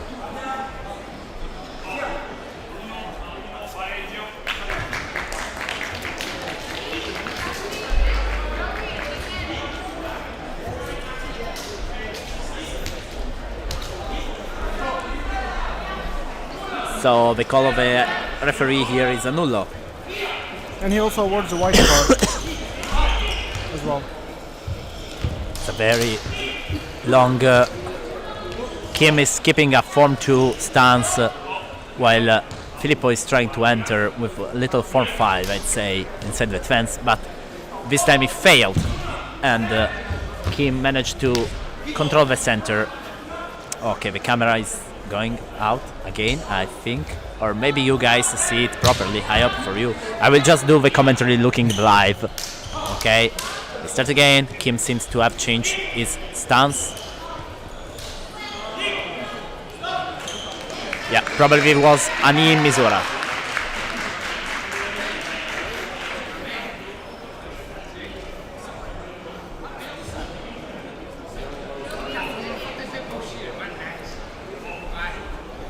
Discussion between the referees and also discussion between the athletes, but friendly discussions, of course. Probably, from my perspective, maybe there was an Mizura on Kim.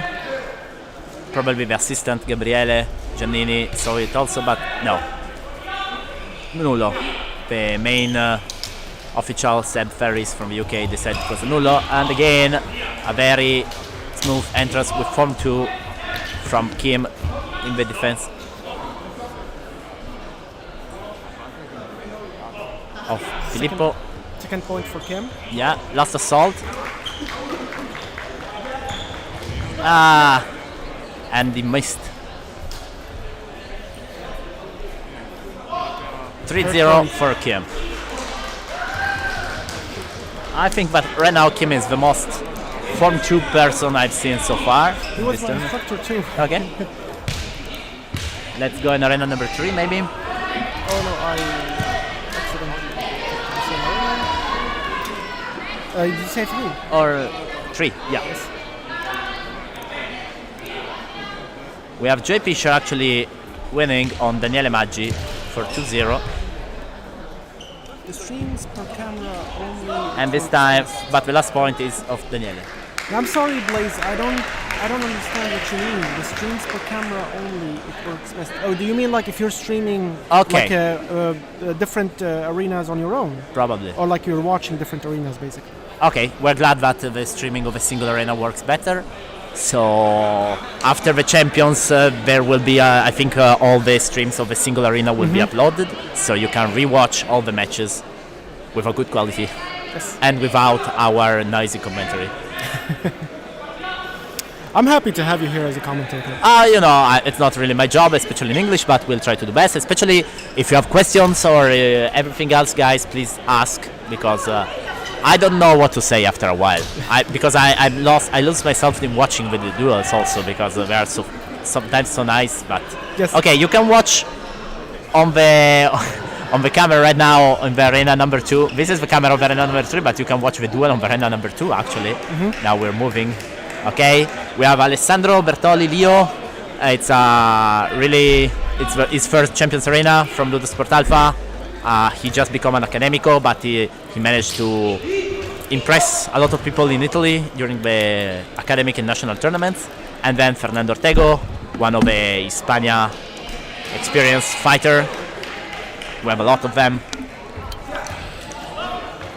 And Leo arrived first on Fernando and got the second point.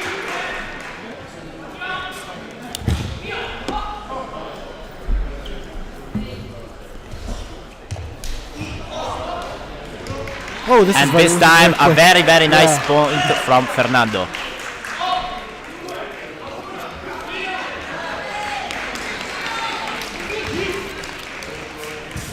Very nice duel. Let's go on arena number 4. Number 1, sorry. We have Esther from Hispania and Enrico Costanza, Esther Lancia from Hispania and Enrico Costanza from Torino, but just managed to got the last point, the second point, but ends the match. So the pool phase, the second pools, we are almost at the half. We have almost all the arenas reached their half of the matches. We have still some matches on the arena number 1, but we are now following, and then there will be a little break for the change of style judge on the tables. So, first point go to Alejandro Alastor.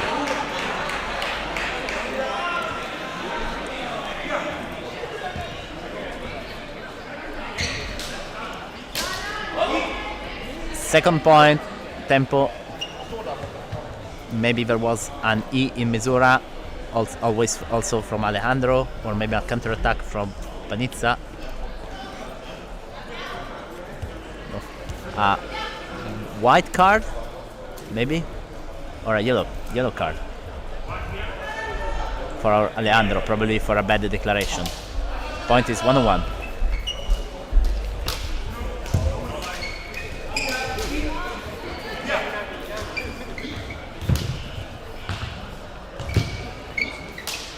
Yeah, probably is the lag of mainstream probably is a matter of connection, of having so many arenas connected.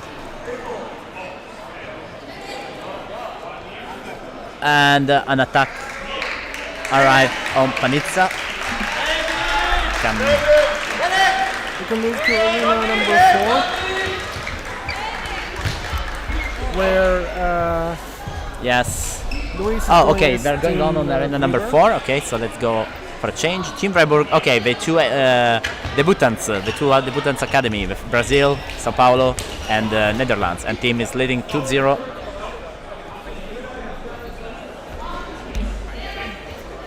With a stop for a slippery ground.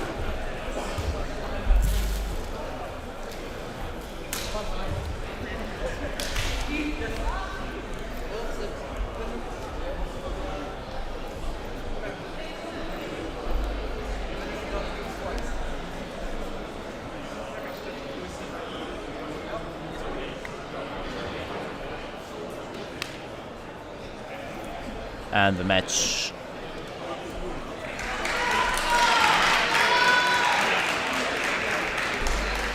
it starts again. Both of them relying on form 2, of course. Let's see if, and probably team managed to enter first again. Yes.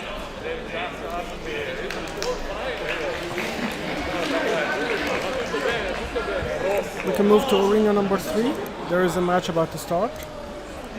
Another one? Yes, let's keep. Oh, okay. Oh, okay, they probably change the stage judge between those two tables. Let's see, arena number 3, Daniele Maggi versus Marco Brondolo, both of LudoSport Alpha, one from the School of Milan, the other from the School of Turin. They know each other so well. I think they fought like 100 times together in the years.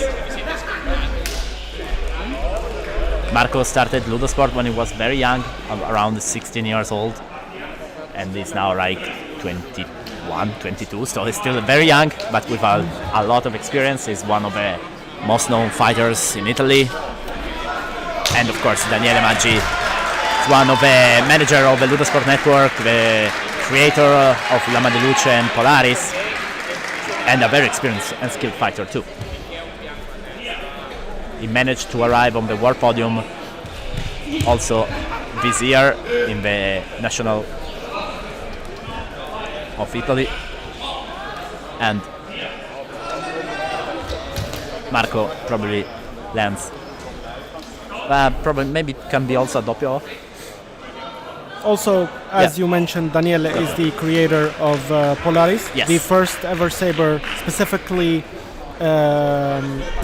built and made for the sport that can actually handle a lot of hits, and it can last you a long time. It's a saber created for a sporting purpose. You know, when we started LudoSport back in 2006, actually. We start training with FX Master replicas, but were very cool because they resembled the sabers of the movies, of course, but they were so uncomfortable to handle. And of course, they were full of leads, so every few hits to the blades, the light broke and everything else. So we took like 8 years before having the first Polaris around 2014, 2015, and now we put a standard for Light Saber Combat, I'd say, with Polaris. Polaris is still improving, and other manufacturers, other people start to create sabers that are good also for LudoSport. I remember here just the most famous two that are the Nordic Saber from Sweden, from Mattias Plane, but using the Lama di Luce anima, but with a complete original design of the hills, but still is compatible with the Lama di Luce pieces. And then we have Crystal Cave, I think. Crystal Cave, yes, from Italy, with the Adam model, but it's a little, I'd say, even a little more advanced than the Polaris, even more expensive, of course. It's a like a premium lightsaber. And I know that also in Spain they are working on at least the hills, a new model for to introduce in the network. Oh, very interesting. Yes. Thank you so much, Blaze. We're doing our best. Yeah, if you guys have some curiosities about the history of LudoSport, I can be the guy to ask right now, because I've been here in LudoSport from the very start, so I've seen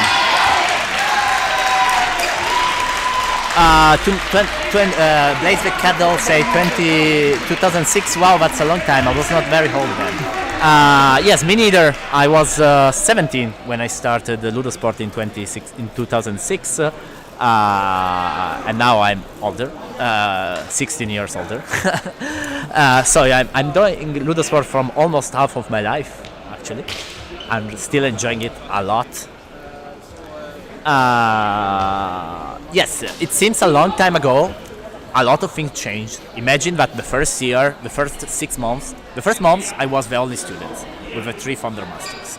There were 3 masters and me. And then we got some people, but for like the first 5-6 months we were like 4 or 5 students.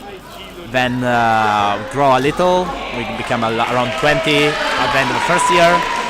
Then we opened the second school in Turin, because we started in Milan. And then one step by step, 2014 we go international for the first time with the first school in the UK. And then I think by the end of 2014 or the start 2015 we arrived in Sweden, but was actually the second country outside of Italy to join the network. Yes, we changed camera somewhere. We are not really commenting the matches. You can watch them and enjoy them. Riva says too heavy for me. Yes, like the first time you hold it, it will feel very heavy, because the entire electronics that produces the light and the sound is actually in the hilt. But the more you train, the more your wrists become stronger, and they can deal with the weight pretty easily. You become more accustomed to the weight. It becomes even an extension of you. Crefors say, I don't like Polaris that much because it's so slippery. Okay, I can say that I like it even because of that, because for example the Nordic Saber grip, I found it too much grip on, and so I'm not really able to move my hand on it when I want to change a little the position of my hands on it. But again, there are preferences, personal preferences, and it's nice that we can have choices on that. Riva says, I'm waiting for the Atlas one. Atlas? Is it like a new kind of sabers that is being... Where is? There, I'm waiting for the Atlas one. Yes, the guys in Spain are creating. that's yes, the one. Yes. that's the one. They're creating a new hilt. Let's see. I've seen some previews that they shared in one of their streaming on Twitch. It looks nice, quite neat. Similar somehow to some of the design, Polaris design, but with of course differences. We'll see whenever they will come out. People will test and try it. Thank you, Jason. Again, we're Yeah. doing our best to deliver the best experience we can. Blaze the Cat Doll. I started this sport in 2018 when it came to my city. I started directly. Where are you from, Blaze? I don't know who you are, so I can't really tell. Me neither, honestly, so I'm very interested. In 2018, let's see, maybe you are from the USA. We opened some academies in that area in the 2018. Or maybe from some, let's think, what we opened in 2018. Maybe something Sweden. Sweden. Oh, okay, so one of the Home team. yeah, outside schools outside Stockholm, probably. Yeah, I think that's LudoSport Sweden in Stockholm started around 2015, if I'm not. You can go to Arena 4. Okay. Oh, in Arena 4 we have also John from Tidewater trying to use two blades against Sergio Garcia from Hispania. The assault of John probably was stopped by Sergio. Jason Kinsey, yeah, we know from the United States, so let's enjoy your rector, John, fight against Sergio. Marco Fedozzi, weren't there also rumors of a future collaboration between Lama Luce and Crystal Cave? You know, all the sabers manufacturers like Crystal Cave or Nordic Sabers collaborates with Lama di Luce, both for the approbation of the sabers, also for the implementation of all the technologies. I don't know directly about if there is a current collaboration on something specific, but I know that they work together to improve the overall qualities of the equipment for all of us.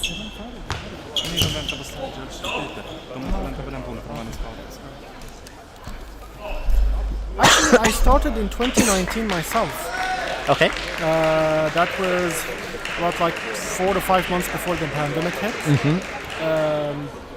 That was, of course, like it was unfortunate that I've always known this sport existed, but I never knew what it was called.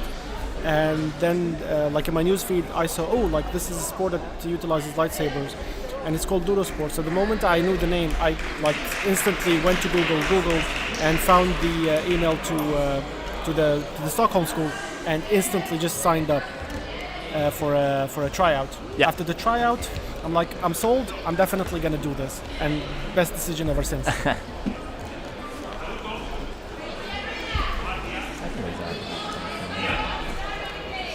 Okay, but I don't need them. Don't worry, I'll find without also. I think they might be like out of choice. I got to know about the sport on Ocon. Yes, a lot of people do right away.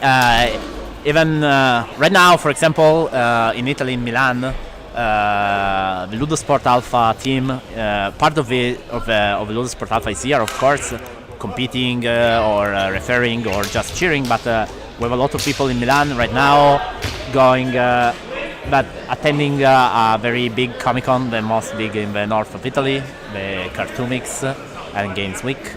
So we are also there trying. If you are from Italy and you're listening from this streaming, you can go to Cartoomix, even if it's already sold out. But if you have a spare ticket, go there, search for LudoSport, trial lesson. Okay, let's go on arena number 2, I'd say. We have George from Sweden and Fabio Pesci from Italy, Rome. First point for Fabio. Let's follow this fight a little. Both of them are trying to use some, I'd say, form 3. Whoa! A very wonderful point for Fabio. That is really something. Fabio was on the podium of a style. And again, another point. The officials are discussing it as we speak. Yes. Adam says working on a saber made in the US is still in development. That Yes, that is very exciting nice, Adam. news. That is very exciting news. Ciao, Adam. I was with Adam in North Dakota a couple week ago, actually, nice. for a course Y. So I'm currently going for mechanic at the end of the year. Good luck. Okay, so there was not a point for Fabio. The fights keep going. A very nice duel, actually. And again, probably Fabio stopped mid-air. George. A very, very nice 3 duel. points, very nice match. We can go to Arena 1. Yes. Let's see a little around. We have Philip Sava. Philip Sawa again from Sweden and Darren Kane, US World Champion. Battling in the arena. Adam says it was cold. It was cold. It was. Yeah, In but- fact, people are saying that here is cold, okay, but we're around 1 or 2 degrees. And last week in North Dakota we were minus 15. So it was way colder in North Dakota. But Yeah, I'm actually really warm here. Right now, the snow is starting to melt because the degrees starting to go above 0. But about around Saturday last week, it was very cold, and it snowed intensely during the weekend. Yes. We saw the snow from videos.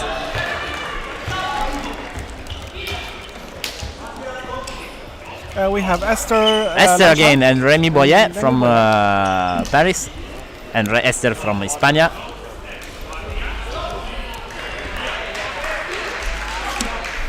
And this time probably a tempo again to discuss. Yes, welcome to Sweden. Snow comes and melts right away. Typical. Yes, exactly. At least the first snow. It's usual like a pattern. The first snow melts about like a weekend, and the second time it snows, it sticks until April.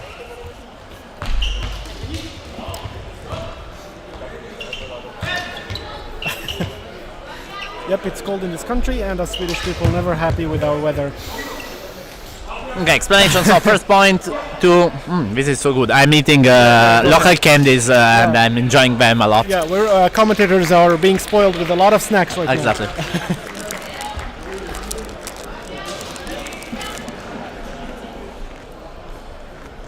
You know, Blaze, I actually enjoy cold weather better than hot weather, so I'm perfectly fine in these temperatures.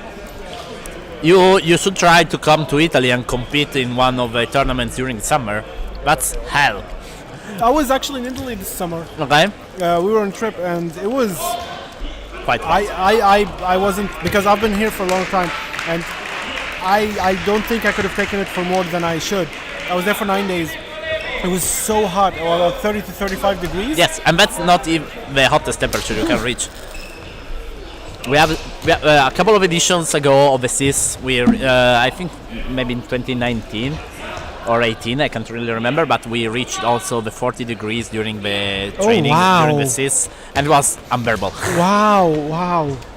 40 degrees. Yes. During CIS. During That is- CIS, and also the same temperatures in 2016 in the national Italian tournament. Oh my God. We all remember that like the Mustafa tournament, because it was so hot that people were literally melting in the arena. that reference is just great. By the way, we should probably explain what CIS is. CIS is the... Oh. Okay, sorry, I saw okay, no, nothing happened. My bad.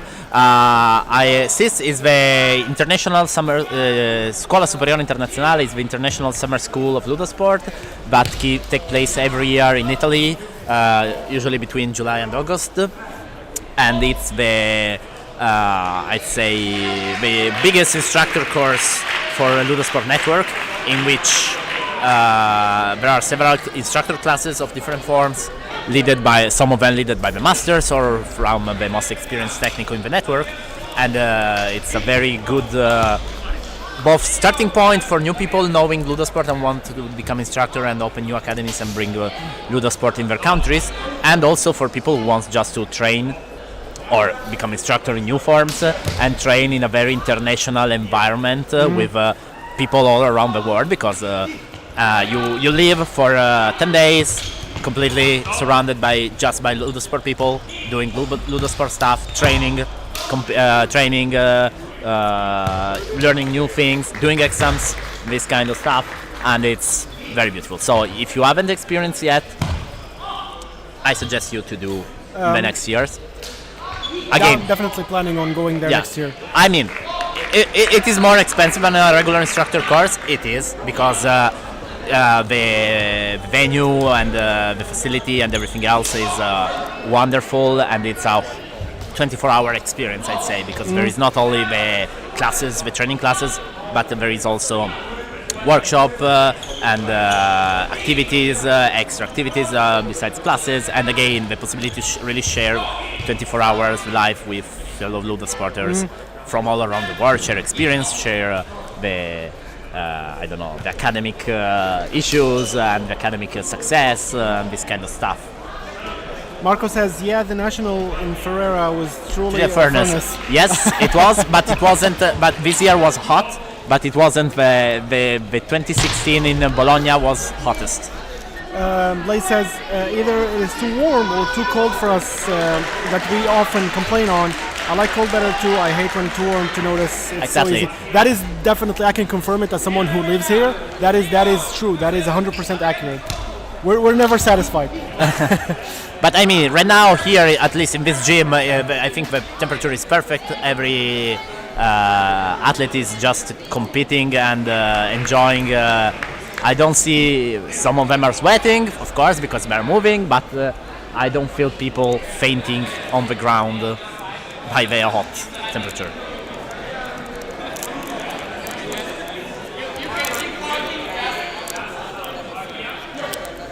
So, talking a little more about the competition, this year is probably the first year in which I'd say the Italian supremacy is at risk.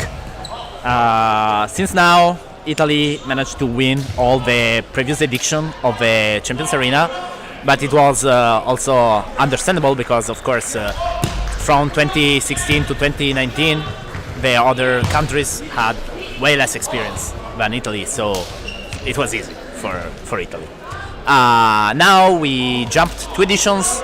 We have 3 years gap from the last edition, Champions Arena. Everyone trained a lot, and there are some really strong, very, very strong fighters even outside Italy right now. Spain has a very strong team with a lot of people. There are some, I'd say, very competitive wildcards also in Swedish team, France, and the USA, probably the UK too. Of course, we have some new countries like Netherlands and Brazil that still are lacking a little of experience, or Ireland. But who knows? Who knows? I'm seeing a lot of very good fighters today. So if I have to go for a prediction, maybe Spain wants to win a little more this year. They want to demonstrate they surpass Italy somehow, and they can manage to do that. It will be a fine match, but I can see like someone like Philip Sawa or I don't know, the Pan from the USA, Pierre Sanchez from France, just saying some of them from other countries, to be able to surprise the expectations, I'd say, and be a wild card and arrive very high on the tournament.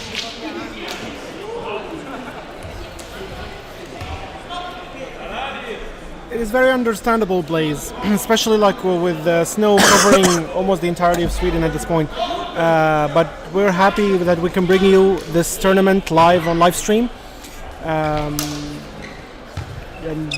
we hope you're having fun sitting and watching at the luxury of your home with some, maybe like a cup of warm chocolate. Hot chocolate, yeah. That's a Swedish way of doing it.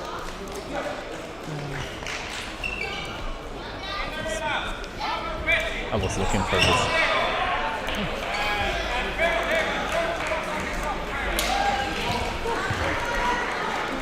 So let's go have a look on Arena 2. We have Fabio Pesci and Fernando Ortego. Both of them are showing us very good things, stylish speaking.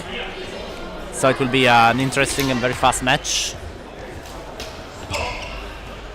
Okay, they're studying the distance, the movements. Fer trying to enter. Very nicely done from Fabio. Yes, Fabio avoid and enter smoothly in the defense of Fernando. They have, I'd say, some similar movements. Fabio having a little more experience, of course, even of international tournaments. Fer was very good in not being surprised.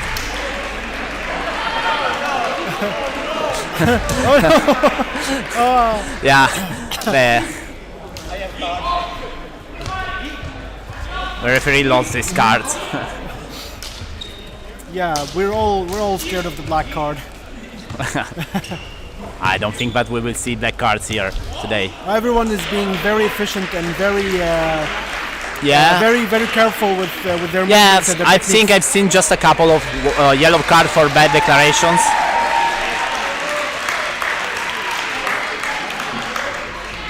We can go to Arena 4. We can go to Arena 4. We have again Luis from Brazil and Peps from Paris.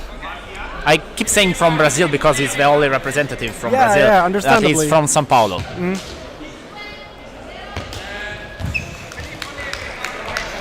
He's actually leading 1-0, but Peps managed to got the point and go 1-1.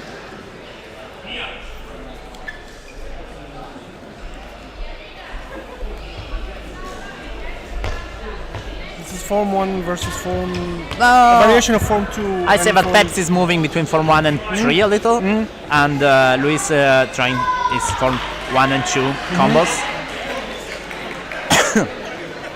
They both feature each other. I don't know who arrives first.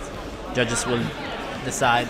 Creefor says, explain the cards, please. Explain the cards, please. Yes. Okay. So we have the judges have 4 actually cards on in their pockets. Okay, that represent the penalties in the arena. So we have a white card is just a warning. Okay, it gives it's like okay, I'm not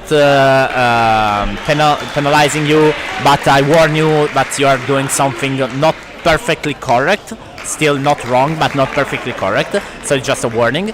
If it doesn't change, or if there is another more important infraction, there can be assigned a yellow card. Yellow card usually is assigned for a lack of control, is assigned for bad target aiming, for a very bad declaration but avoided the person to get the proper point, okay, or dangerous things with maybe unwilling but still they are penalized. And the yellow card gives a point to your opponent, so you lose a point. You lose the assault, that's it. The red card is when there is a very major infraction, like a very strong lack of control, some heavy disrespect in the arena, or multiple yellow cards infraction can lead to a red card. Okay, or very dangerous movement or forbidden, like stabbing, can lead to a red card and this kind of stuff. Red card make you lose the match 3-0, no matter what the previous points were. So that's it. And then there is the black card, but we hope we don't see. In any case, the black card is if you really rage out against, I don't know, your opponent, the public, the officials, whatever, and you're expelled from the tournament if you got a black card. But it's a really a limit case. I don't think I ever saw a black card being assigned during a tournament, at least the ones I've saw so far. And so far, we are very proud to say that in Sweden, in any given tournament that we've held so far, we have not seen a red card yet. No, okay, red card again. Red card are heavy cards, so Yeah, even exactly. it has to be quite serious to assign a red card. If you imagine to assign a black card, of course. Peps is the co-author of the Gemini comic. Exactly, the manga of Gemini, the spin-off of Polaris comic, is drawn by Peps. Okay, if you still didn't get the first number, you can find it online in different languages on the Gemini website and Facebook page. And you can, I think, request it to the LudoSport Paris Academy. You can request one if you go visit there, or if they can send it to you, I think, by request. Of course. So if you don't have, ask it for it. Yes, Gemini is the, I think it's the second comic regarding LudoSport. The first Exactly. one is a Polaris Polaris. Story of Light, Exactly. which is, I think there are 3 issues available. 3 issues available. There are been issues completing the story because issues. Okay, there are currently people working on bring the conclusion of the story live. Let's say. We're definitely looking forward to that. Pep's an amazing artist and enjoy her work. I have a chibi commission from her. Yes. Chibis Also, are chibis are great. let's go on arena number 1. Yes. Arena number 3 and arena number 4 seems that they finished. Depends. They're waiting for a style judge change, maybe. No, I think they already did the style judge. All right. I think we are just finishing the pools right now. The camera is a little bit. Yeah, the stuck. camera is just stuck on the arena number 1. Maybe it's getting better. It's loading, which is good. Something's good. Told that your performance.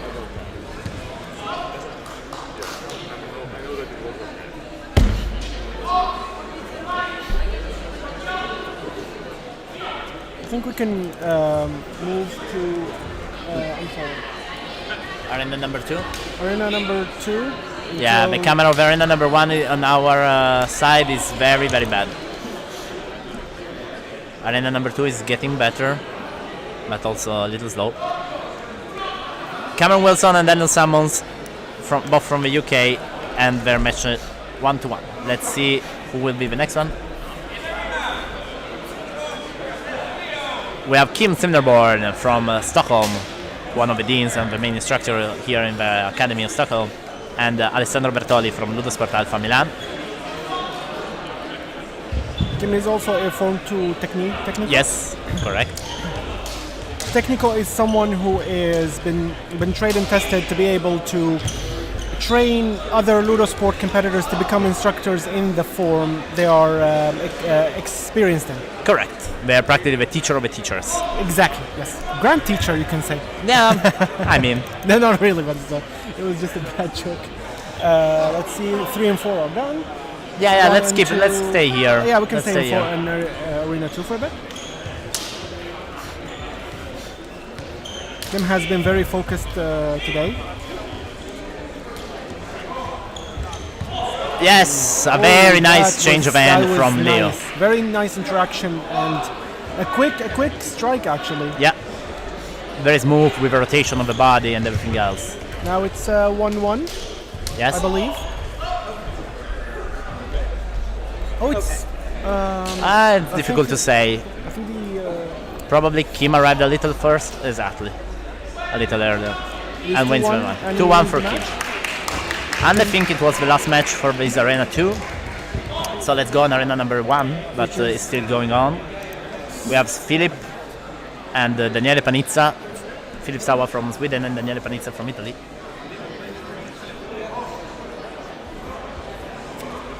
And the points are 1-1. I don't know, guys, if you want to follow better, you can go on the single camera stream. You will see no latency there.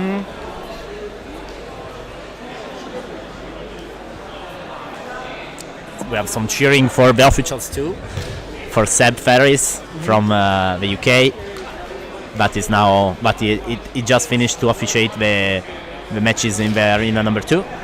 Instead, we see Philip and Daniele. 1-1 for the last point. 1 hour late.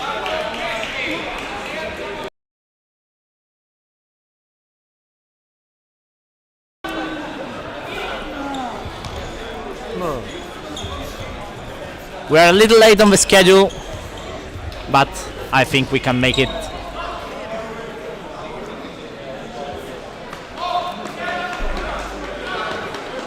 And Daniele got the second point at the limit of the time. Let's go back on Arena 2 again. Kim again versus... I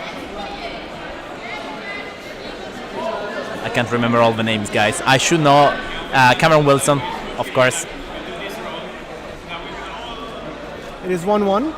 And this 1-1. is the last assault of the match. The last assault of the match, yes. Kim is really relying on Form 2 for this match.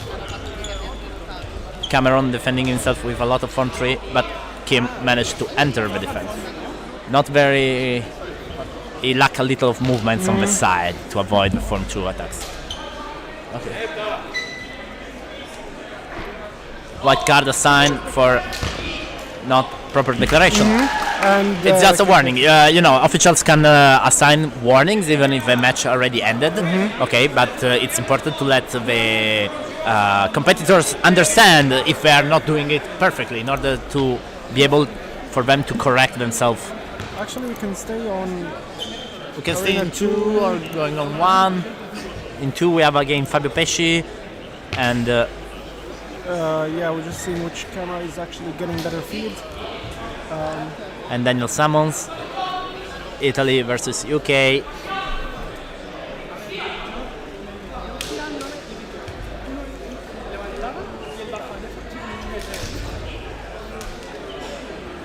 Fabio showing a lot. Ooh. Very nice. Fabio is really keeping the level very up on this arena right now, and a lot of people are really enjoying his duels. Definitely. Very, very stylish and Yes. flashy, but very efficient too. Oh, that was nicely done. Yes. That was nicely done.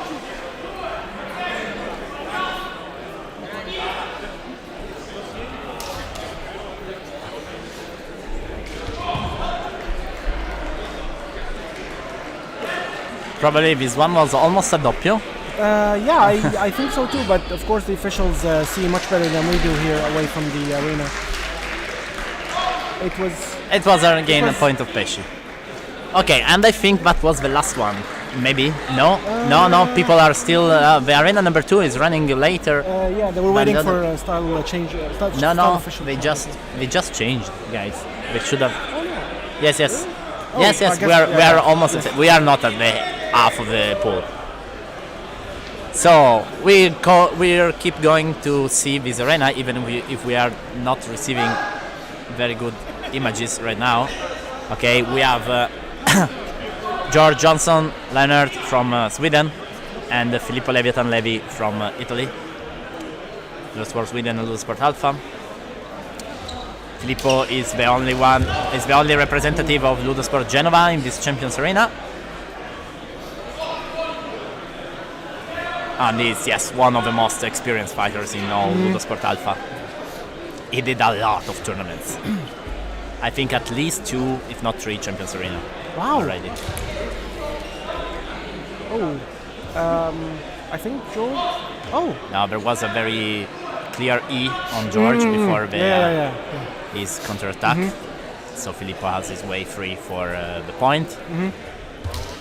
And this time probably... Whoa! Ooh, No, nothing happened. I hope he's okay. Yes, he just rolled on his saber. that's okay. That's good. Of course, explaining O and E points is also important to put things into perspective. The E point is basically if you're hit on your hand all the way up to beneath your elbow, and beneath the knee all the way to your foot, and if you get hit on the hilt of the saber, that is an E point. An E point is a non-fatal point, It was or not a match the last point. point also for Filippo. Yes. I think we are finished. Yes.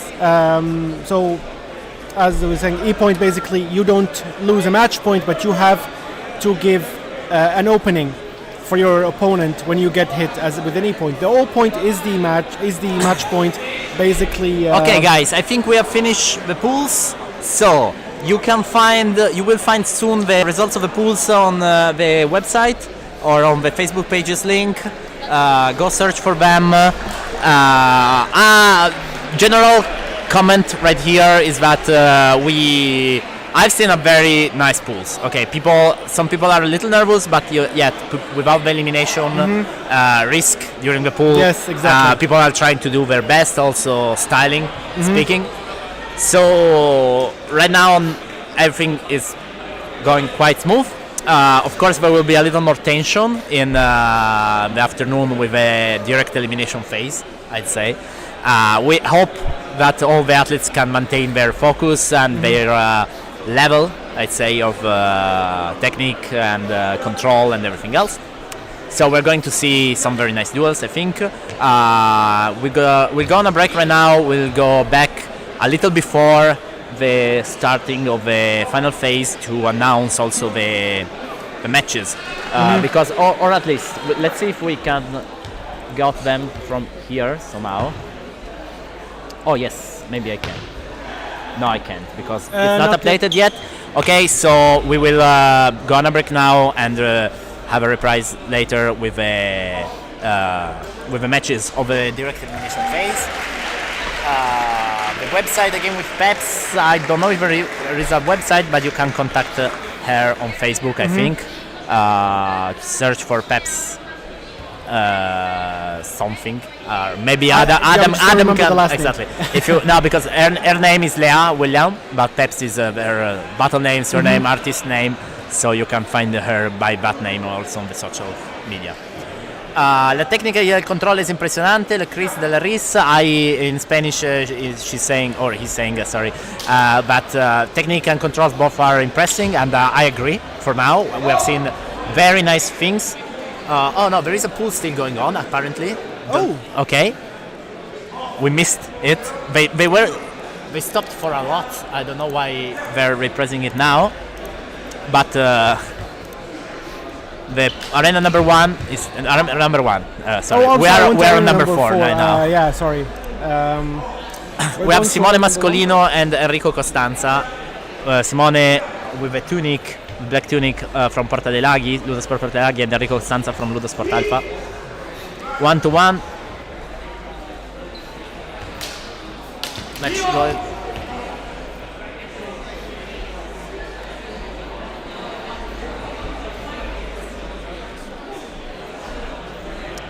Judges are calling this last point. I don't know if someone else is still missing there.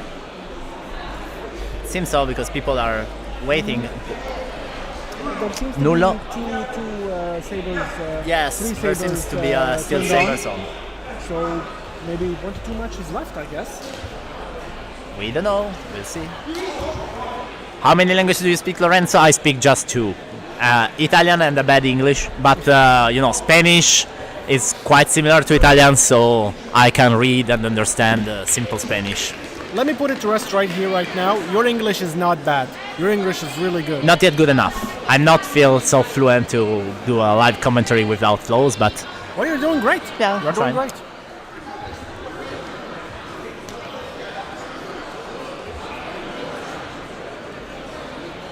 So, the decision here...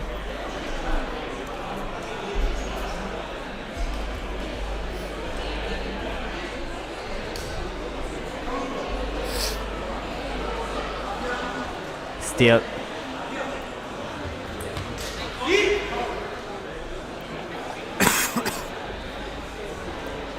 And the point is for Enrico. This is another match, sorry. Enrico Costanza versus Rémi Boyer from Paris. This is one of the last 3 matches I've been in. Last 3, okay. Yes. So they're still a little behind by the rest. Some of the other pools finished a long time ago.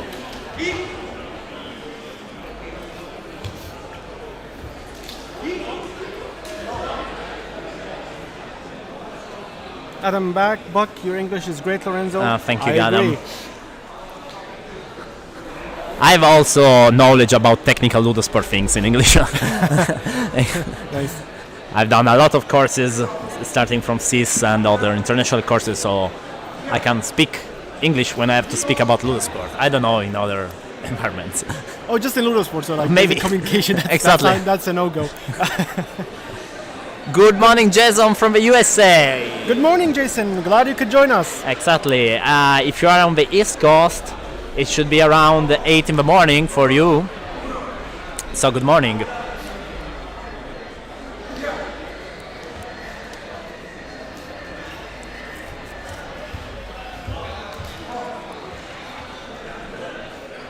So people are chilling, except the people on the pool number A2, but are still fighting. Enrico wins also this match against Remy 2-1, and we have Philip Sawa Monkey from Sweden and Alejandro Halastor from Hispania for the not the last match, but the second to last match.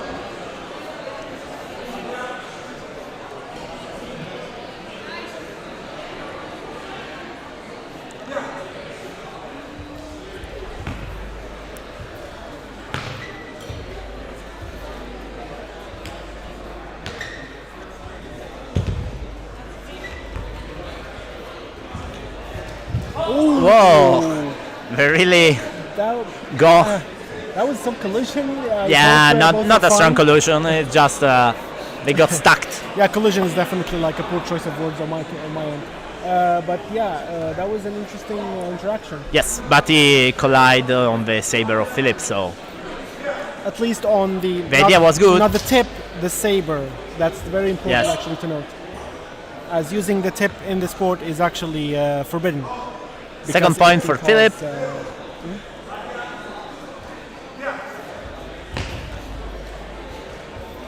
Let's see if Alastor can take 1 point home.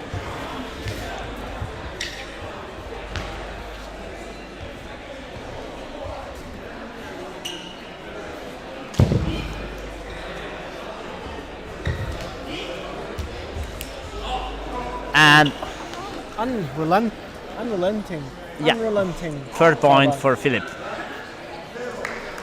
Sava takes the match. And it seems that we ended also this pool, probably. There is one more. No, match. one more. Oh, this is the never-ending pool. Come on, they're fighting from like 3 hours. No, Yes, and we need to have lunch too. we need to have lunch too, maybe. Maybe.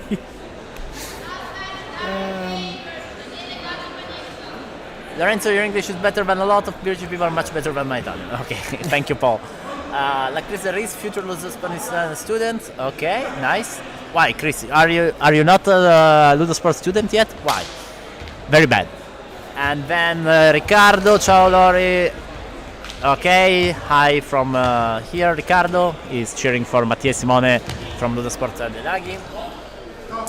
Lunch is overrated, Guillermo. Never say that to an Italian, please. Oh, no. Guillermo, you are this is a expelled no-no. from LudoSport. This is a no-no.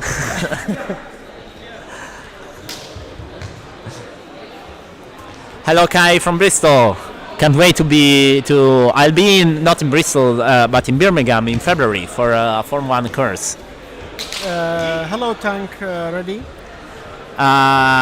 Tank is asking to put the camera more vertical. more in line, more I will take horizontal. it. I will take We will it. do it as soon as the pool is finished. I will take it with the committee of the Arena A. I understand, Tank. We will do it as soon as possible. Tancredi is the Dean of LudoSport Pisa for Porta de Laghi. Oh, this is 1-1 so far.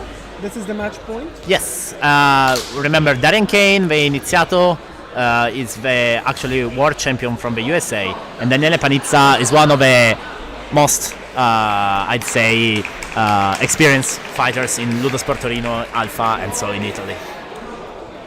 And that is And the it's last match. and it's of the last match. We have finished the pool, okay? So guys, we'll update you with the matches for the first phase of the final phase, for the direct elimination phase, just after lunch. So I think we will be back in half an hour or something like that. Yes, we Okay. will be back very soon. So see you later. Stay tuned and see you later. Good morning, Jason from LudoSport Water. Darren is still champion of the USA. Sorry, I confused him and John their results. Correct. Thank you guys for correcting me. All right, and we will see you soon. See you.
And are we live? I don't think so.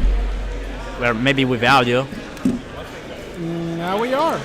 And here we are. Okay, back live here from the Champions Arena 2022 of LudoSport. Final phase. The pool phase ended. The final phase is going to begin soon. And so I will list now the matches. You can find them on the official sheet on the Champions Arena website and on the links on the Facebook page. So we will start with Francesco D'Addosio, Italy, and Thomas McMahon from Ireland. Then Simone Pedrazzi, Italy, and Luke Toole from UK. Pierre Sanchez from France and Ryan Witt from USA. Enrico Costanza from Italy and Antoine Brun from France. Philip Sawa, Sweden, and Alejandro Alonso Izquierdo, Spain. Joel Powolzino, Spain, and Esther Lancia, also Spain. Daniele Panizza, Italy. Josephine Malmqvist from Sweden. Yannick Santa Cruz, Spain, and Peps Lea William from France. Piero Di Palo, Italy. Daniel Sammons, UK. Marianne Albas, France versus Remy Boyer, also France. Alex Garcia, Spain. Dan Barlow from UK. Marco Brondolo, Italy. Tim Vrijborg, the Netherlands. Alessandro Costella, Italy. Xavi Quella, Spain. David Martinez Garcia, Spain, e Cameron Wilson, UK. Anthony Gatti, France. Carlos Lizaga, Spain. Kim Sinabor, Sweden. James Björtgat, UK. Carlos Jimenez Moyano, Spain. Luis Felipe Assis do Nascimento, Brazil. Elliot Yuri Bassan and Marco Palena, both from Italy. Jacopo Viola, Italy, and Luciano Fragale from the Netherlands. Mattia Sant'Angelo, Italy, e Fabien Thomas from France. Alessandro Bertoli, Italy, e Santi Martinez from Spain. There are a lot yet. And too many yet to no, there are not too many. Okay, I can finish them before they start. I can do this. John Schartz, USA. Maxime Lamamy, France. Fernando Ortego, Spain, and Adrien Dessy, France. Pietro Scarica, Italy. Blas Tark, Tena, Spain. Sergio Garcia, Spain. John Skyberg, Sweden. Elie Najar, France. Riccardo Costa, Italy. Fabio Pesci, Italy. Shada Swain, USA. Darian Kane, USA. Simone Mascolino, Italy. Daniele Maggi, Italy. George Johnson, Sweden. Joy Pischer, USA. Matteo Barbieri, Sweden. Filippo Levi, Italy. Isaac Peterson, Sweden. Xavi Yagues Sagales, Spain. And Aaron Spearin from Ireland, actually. So we are now starting on fourth arena. Oh, someone just started. Okay, arena already started. Up Francesco D'Addosio, the former champion. He classified actually first amongst all the pools too, again. So he's still going strong. And Thomas McMahon from Ireland. This is the first match, and Upi are, in this case, quite easily bringing it home. He won. And he won. So we have the first person that passed to the next turn of the finals is Francesco D'Addosio. It's also important to mention that this is an elimination phase, which means a match loss means elimination. Exactly. From now on. The matches are 3 minutes long. And it's best of five, so it's no more 3 assault, but the first person who got 5 points wins. 3 points, sorry, wins. And the doppio doesn't eliminate the assault anymore, but it's considered like a nullo. So you have to repeat the assault. We have Inox versus Luke Toll in Arena 1. And in Arena 4, I think is Sergio Garcia and Fabien Thomas, if I'm not mistaken. We can move quickly to Arena 4 to show the action. Sergio Garcia, John Skyber, sorry. Sergio is leading 2-0. And now probably he got the last point. The officials are discussing. And Nullo. In the Arena 1, Simone Pedrazzi is leading 1-0 on Luke. We are sorry, with so many arenas, we are not able to show you everything. I missed 2 people on the arena feed. Luis from Brazil, And Maxime, I don't know from where. Maxime Lamamia, Luis. Okay.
Sorry guys for the lack of commentary. We had a little thing, but in the meantime you can see Riccardo Costa from LudoStar Alpha passing the turn against Elina Jar. Bravo Riccardo, he's one of my students. I'm so proud.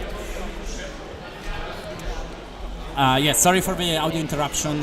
We were missing a couple of athletes apparently, so we were searching for them.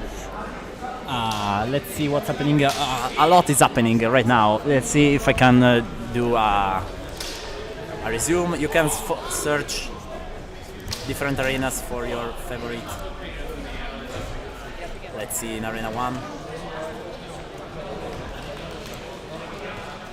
So right now, Inox passed the turn 3-0 on Luke Tool. Pierre Sanchez and Ryan Witt are currently facing each other in Arena 1 and they are 1-on-1. In Arena 2, Sergio Garcia pass on John Skyberg 3-0. Riccardo Costa 3-1 on Elina Jar. No, that was Arena 4, sorry. I'm not receiving all the updates. Piero Di Palo now in Arena 2 is facing Daniel Sammons and is leading 1-0. In the Arena 3 they still didn't start because a couple of participants are missing apparently. So we are searching for them. In the Arena 4 right now we have Fabio Pesci and Chad Swain.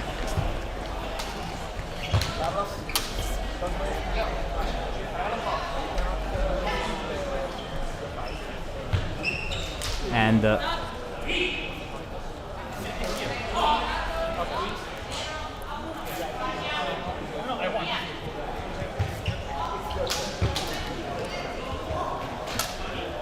so guys, I'm handling this thing alone right now because my mate left for searching for people. So I'll try to switch. Jag har de saknat äntligen. Det är därför de inte har svarat.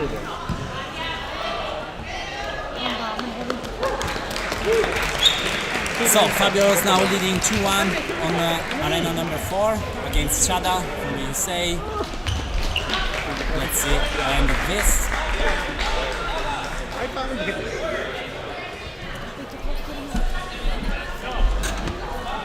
Judges are discussing, and that's the third point for Fabio that passed the turn. Okay, so now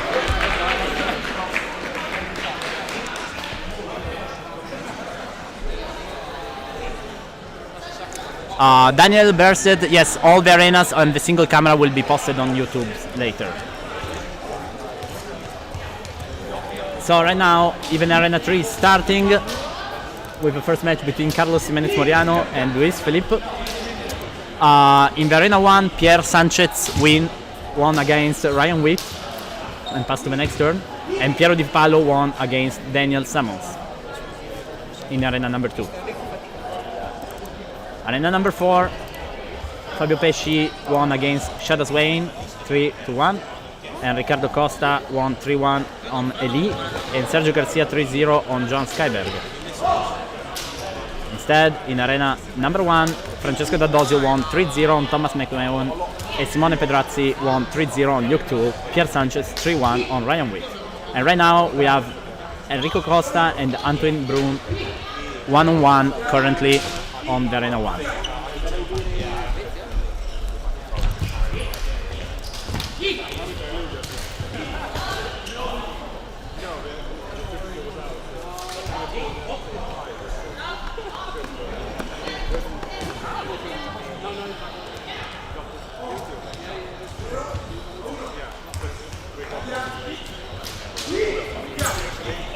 Actually, Luis managed to get the first point against Carlos Moyano, but got the second point. So it's now 1-on-1. We go. Let's try to follow one complete fight from the start to the end before changing. Yes. Okay, I'll update you on other results in the meantime, if possible.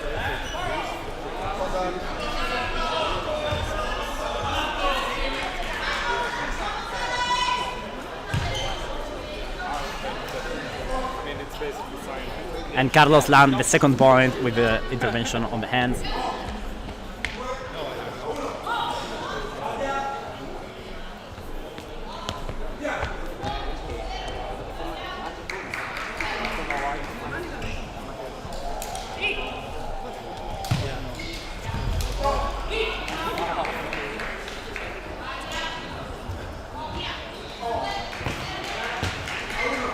And Carlos wins the first match of the pool of arena number 3.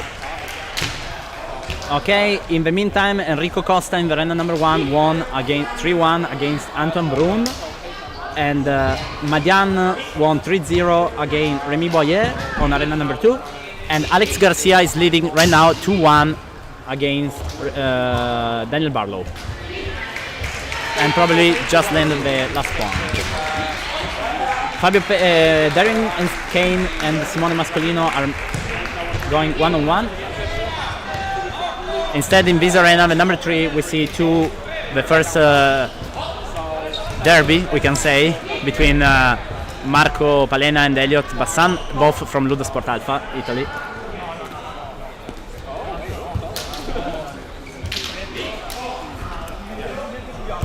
First point for Marco Palena.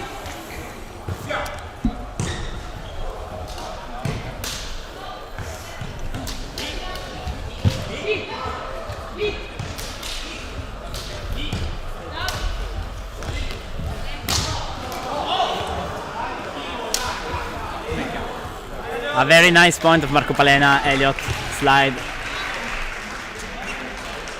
out of the arena.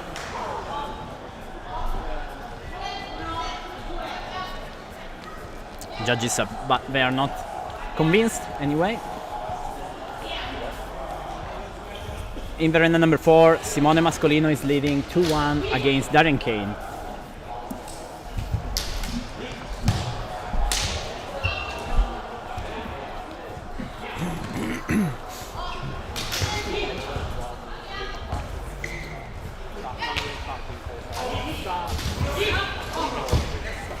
So actually the point was of Elliot, apparently it arrived. Ah, okay, no, in fact. 2-0 for Marco Palena.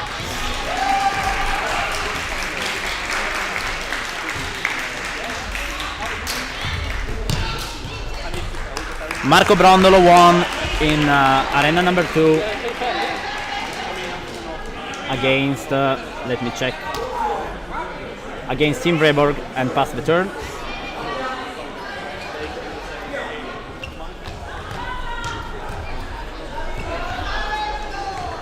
Let's see. Then Marco got hit first in this case. The point goes to Elliot.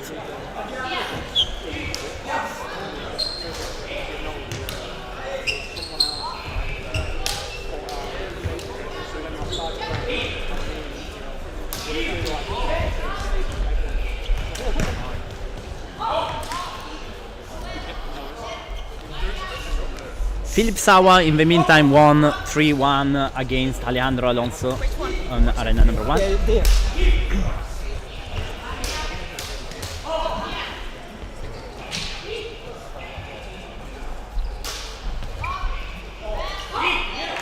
Alexandro Costella won 3-0 on Xavi Cuellas. Elliot and Marco, they are tied 2-2. Elliot and Marco, this is right now the longest match in this final phase.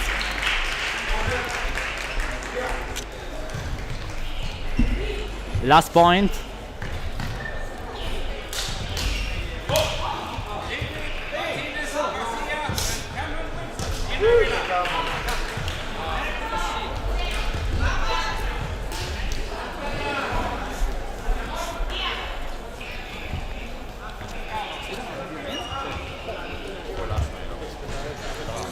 Difficult to call. This was a very quick interaction. It's hard to call the point here.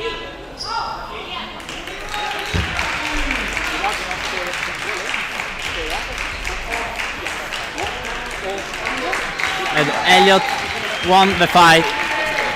A very beautiful fight. We can move to arena. We can change the arena finally. Yeah. Okay, let's change. Arena 2, maybe. Let's see. If the camera helps us. In Arena 2 we have Cameron Wilson and Triad and David Martinez Garcia, named Triad. Okay. Director of Murcia for Spain, and Cameron Wilson, one of the oldest pupils in the UK, oldest by experience, of course, not by age, most experience.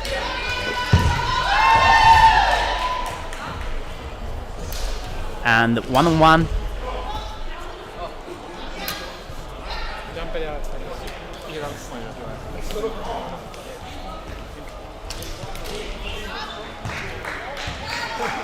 No te salgas, Triad, no te salgas.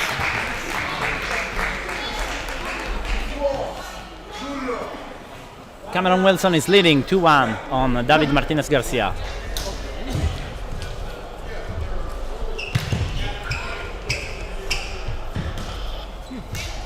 Probably there was Maybe a no strike that was unnoticed. Yeah, I think maybe a knee Misura.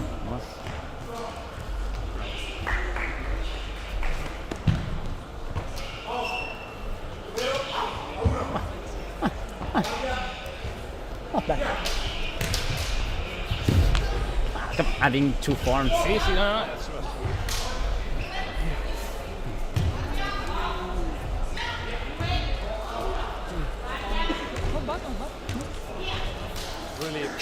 Now this is a match point. Yes. And I think Cameron. I think Cameron took the last point. Yeah, but the officials are taking a moment to discuss this. Yes. We have in Arena 1. Nullo. Okay, so we have in Arena 1 Daniele Panizza and Josephine Blomqvist. If I can remember. No, Josephine Malmqvist. I can't remember the surname. And Triad won. Triad took the match. Very nicely done. Nice. And in the arena number 1, Daniele Maggi won against George Johnson. And let's see.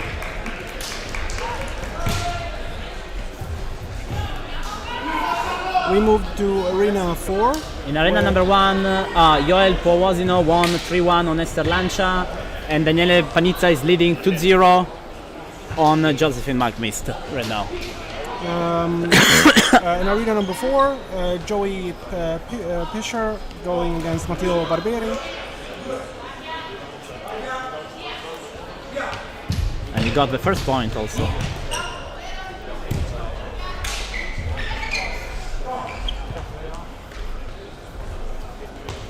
And also Luciano Fragale probably outmatched Jacopo Viola. This is a very surprising result on arena number 3.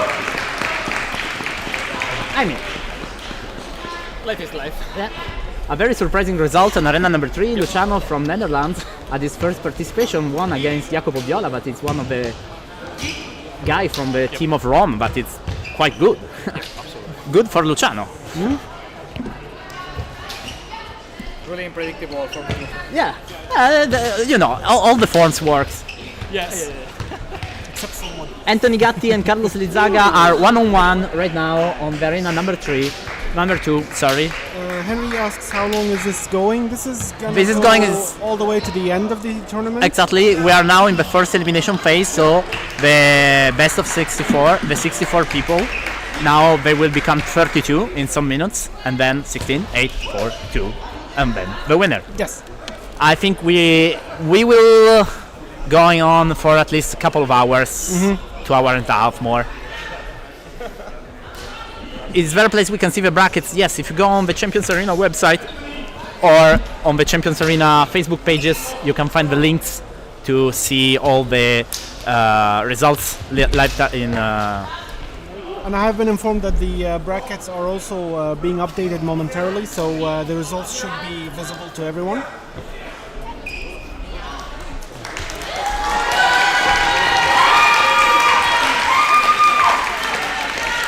And Gatti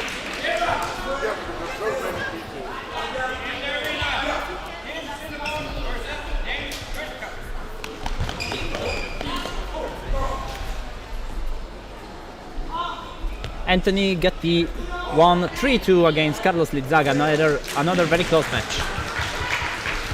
Matteo takes the third point and wins the match against Joey Fischer. Let's go on arena number 2, where we have Kim and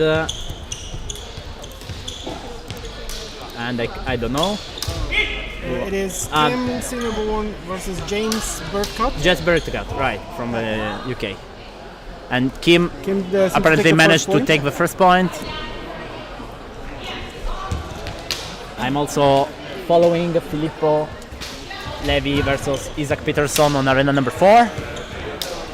You know, being Filippo one of my academy, he got the first point, and in the meantime, Kim got the second point on James. Filippo got stuck. Oh no, he arrived first. Isaac.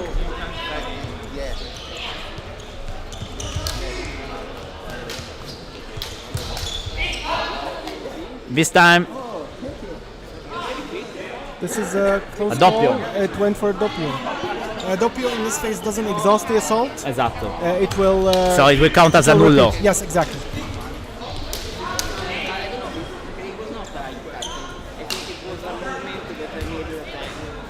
Perhaps this is in Misura.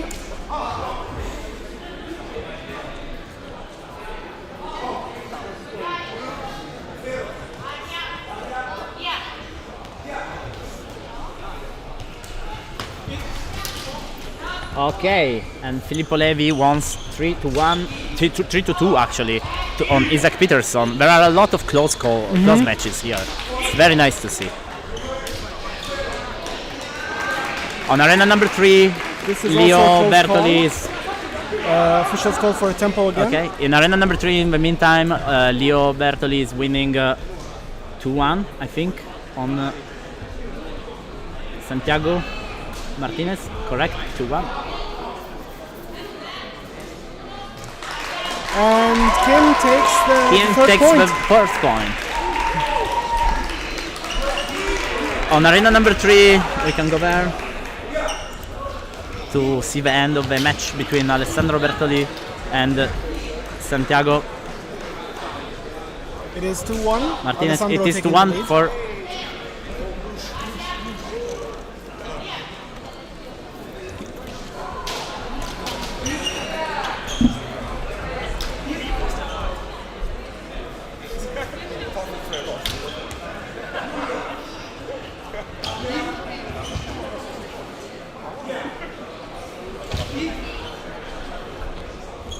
Let's see if come on, Leo.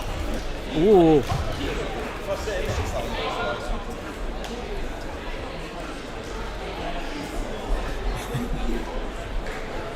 And probably Leo got the point and passed the next turn. Now it's match point. No, it has been. It's actually Alessandro it took the was, point. It's Alessandro, Leo. Sorry, I made a mistake. I thought Yeah. it was, we can move to arena number 4, I'd Four. say. Yes, let's go on the 4.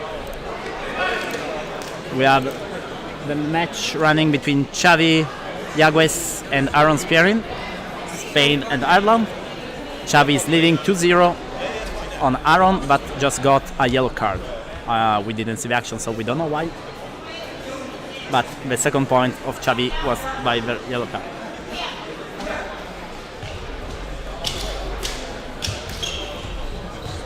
It appears the matches in arena number 2 are done. Yes, 1 and 2 probably they already finished. Yes. This is basically the first phase of the 30-second qualifiers. Exactly. And Xavi got the last point, even if it was out of the range of the camera, and passed the turn 3-0. Let's go on arena number 3, in which we have, I think, what is the, not yet the final match, but This is John Shares yes, versus we still Maxime have 3 Lamami. matches in arena number 3, but it started a little later. Oh, so John, the rector of LudoSport Tedwater and actually the style champions of the USA, but Maxime is putting a fierce resistance. Maxime is from LudoSport Tour, France, and he actually won. He wins. Yes, Maxime Maxime took the goes win on. from director of the school in the United States. Yeah. And that, I believe The there fact, guys, is that if you are at the Champions Arena, you are strong. Okay, there are most famous people, more experienced people, but everyone can actually win a duel. You already know that during a duel everything can happen. Okay, and even if you don't expect it, maybe you never heard about someone, and they will surprise you. Yes. Rank. Sorry, closer to the mics. They are telling me to get closer. We will put the mic closer to us.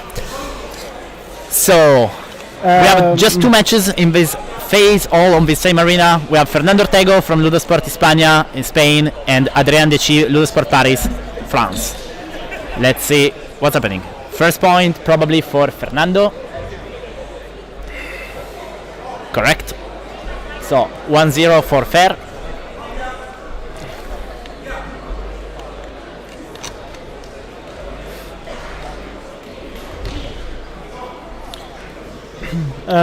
Fernando with a quick dive. This case, but Adriana entered with Adrian- A before the action. So 1-1.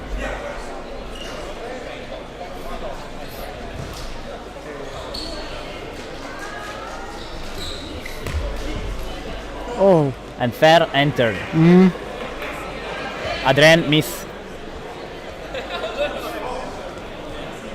in closing the distance, and Fernando get the advantage.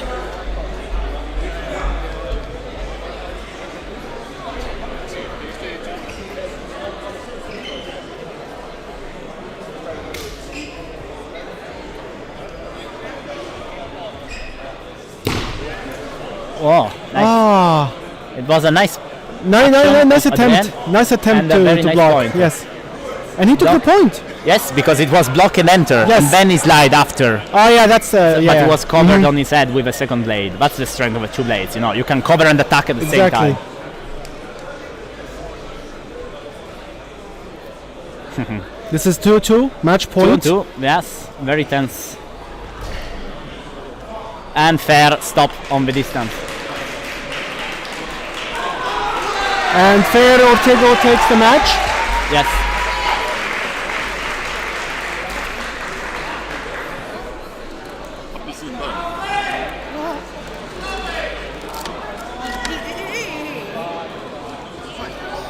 The last match of the top 64 phase.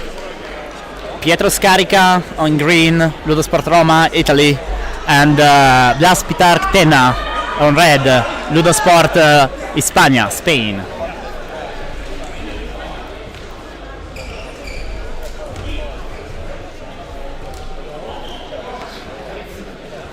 And very strong hit. Doppio head and hit at the same time. Head and side, sorry. Yes, a very nice jump of Pietro. Touch last in the inside of the arm, probably.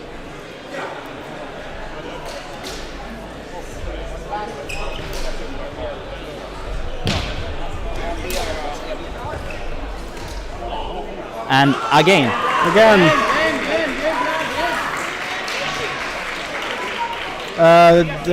Judges call for a tempo. Probably there was maybe a touch on the hilt of Pietro. Let's see what they decide.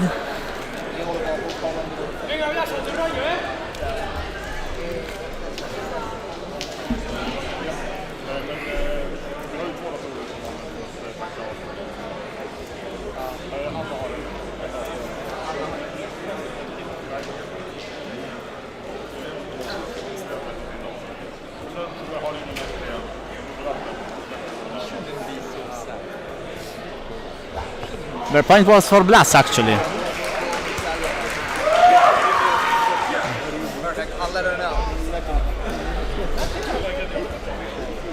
Both are now utilizing form 2.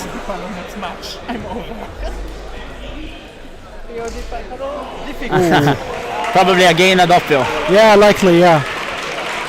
Or maybe Pietro was a little before, yes. Correct, I've seen it also.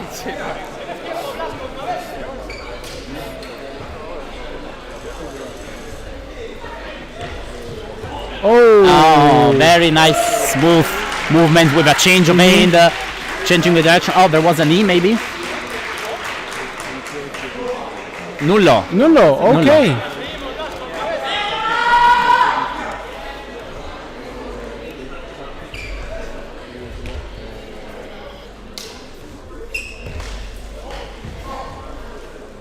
And this time there was VO of Pietro in the leg of Blas. And Pietro wins the match. And so this is the end of the top 64. 5 minutes I think, and we'll be back with the top 32. Sorry. Applause to all the Incon staff for their work and their passion that makes possible for us to enjoy the arenas. Totally agree. I can assure you that Incom is the most difficult role, but it's also the only. Without Incom personnel, we won't be able to do tournaments. And the passion and also the time, the effort that all the blue shirt and also the style judges put in this is admirable for real. Okay, see you in 5 minutes. I'll go take a break too.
And we're back, ready to start the top 32 with a first match that is really sorry for the I forget it. Now we're back.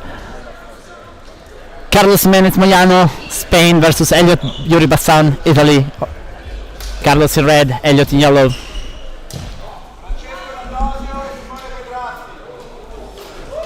And another big match.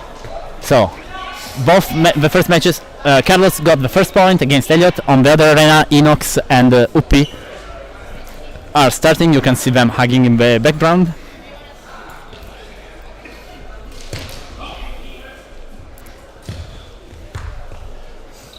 Let's follow this match.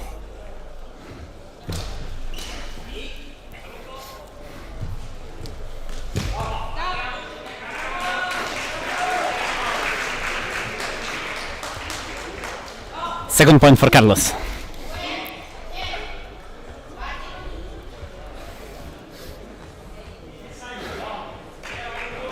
In the arena number 2, Inox got the first point against Francesco D'Adosio.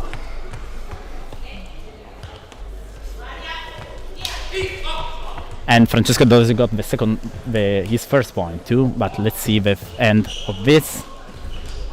Carlos and Elliot. And Carlos got the third point. We can move to arena 2. Yes, exactly. And it is Inox versus Francesco. Inox versus Francesco. Francesco, I think, now is leading 2-1. I think. No, our camera is stacked. Yes, he's leading 2-1. 2-1, yes. Let's see this last point, what will bring us. And I think Inox got that. yes, no, I think Uppi got the point. Exactly, completely. Oh, Francesco takes the third point. Francesco third point and advance. The world champions trembled for a moment, but no. We will move to arena number 3. Arena number 3, but now it's arena number 1 for me. Now I will have number 1 on the left and number 2 on the right. Oh, we have Luce Fragale. Fragale, I'm sorry. But managed to beat Jacopo Viola and Mattia Sant'Angelo. On the other arena, you can see in the back Pier Sanchez and Enrico Costanza.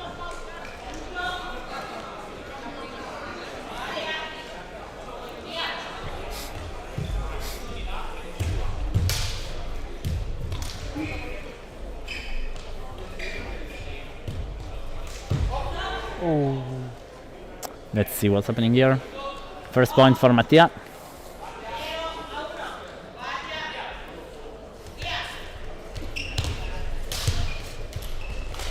In the arena number 2, Enrico and Pierre, you can see them in the background. And Luciano got 1 point on Mattia Sant'Angelo.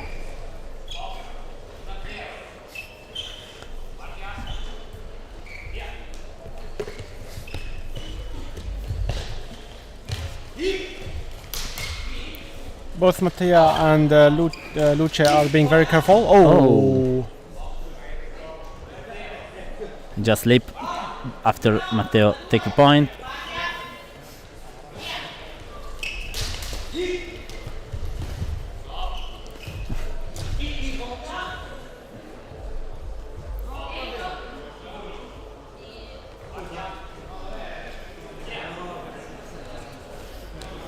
A little contrast on the face, but not. Oh, very nice point of Enrico in arena 2, and if you miss it, go 2-2 on the arena number 2. Let's see if we can go. No, okay, it's too late. Everything will be finished before, but let's do it anyway. We need a faster, I would say, way to change the arena. Mattia won. And Enrico wins. Enrico wins on arena number 2 against Pierre. Go Italy, advancing. I am very biased here. I'm sorry, guys. I cheer for Italy. Understandable. Especially if they are in my academy. All right, this is a match that... We are going to follow the match from the arena number 2 now. Philip Sawa and Joel Powazino. In the meantime, on the other arena, in the background, you can see Alessandro Bertoli and Maxime Lamamy.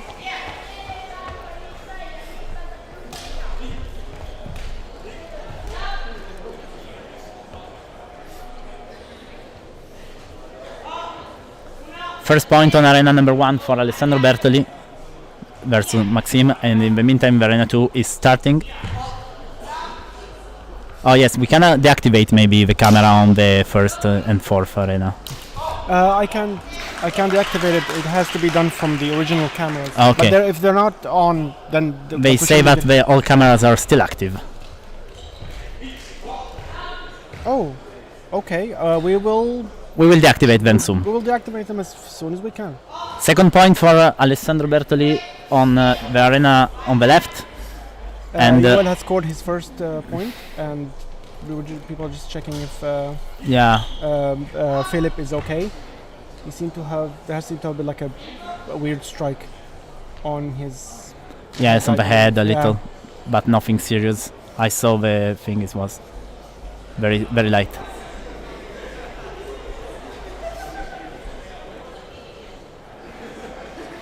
Yeah, nothing happened. Both of them are still ready to fight. Alessandro Bertoli win 3-0 against Maxime Lamamy. Go Alpha, another one for Italy. 1-0 for Joel on arena number 2.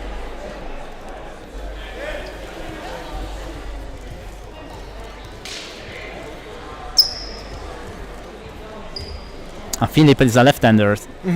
Sometimes He's actually both. mostly ambidextrous now. Okay, He can use both hands very this efficiently. is a very big advantage. Yeah. But he's definitely, I think he's originally like a left-handed, because he does favor the left hand for the most part.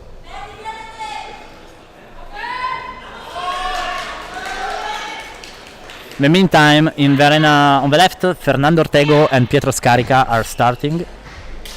Whoa. Oh, that is very quick. Second point for Joel. Second point for Joel on the arena, and a doppio on the Pietro Scarica versus Fer. Fer entered before, in this case. But maybe no. We'll see. Let's see if Joel can go with the last point. Last point. Nicely done, Philip. Nicely done. And Joel goes on.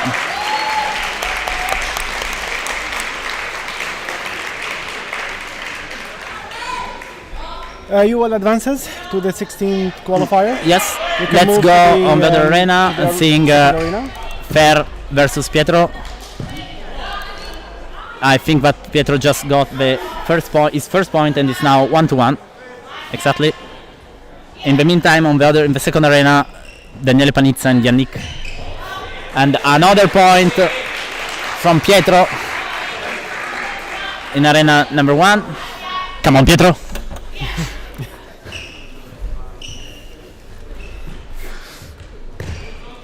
Fernando is very quick and very unpredictable. Yes. And Pietro land the last point. And pass return.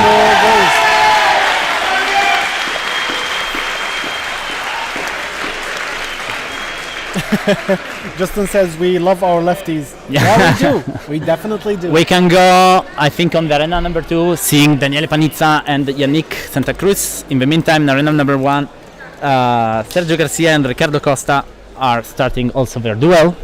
But let's see this other match. Daniele in the green from Going Italy, for, 50 Yannick seconds. on red.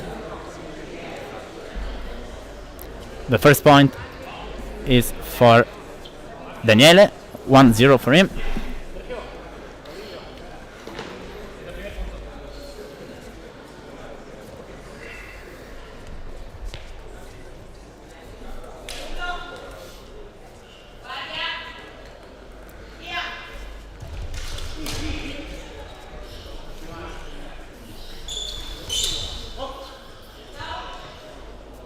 didn't really get it.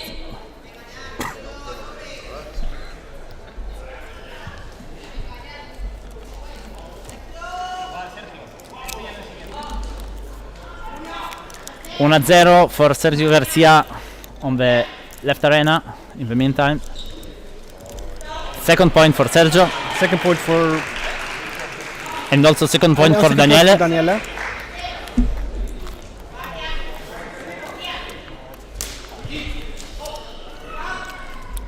Probably a doppio.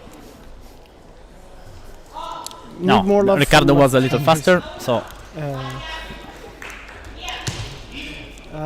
Need more love for left-handers. I said because there were only 2 of us in our gym and our teachers hated us. Yannick got the first point. hit. 2-1.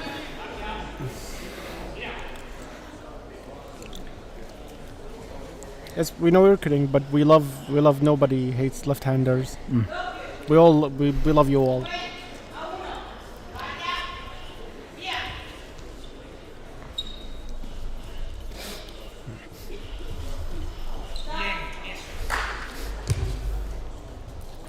And Sergio got the third point.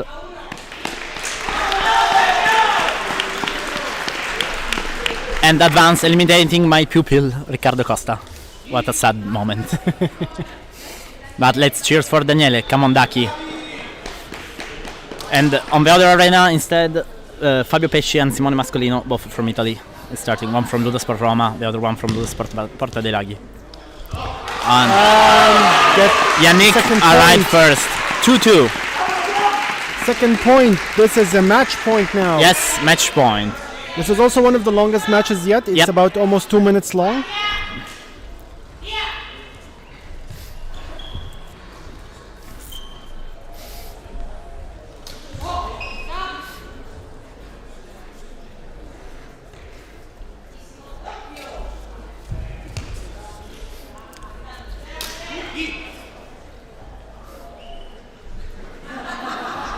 Less than 50 minutes on the clock for this match.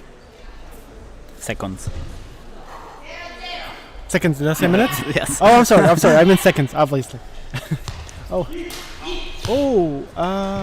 don't know what. I think that Yannick arrived first. He's informing the official that he got an E, maybe? We'll see what the officials call. He calls the tempo, and they will be discussing for a little bit.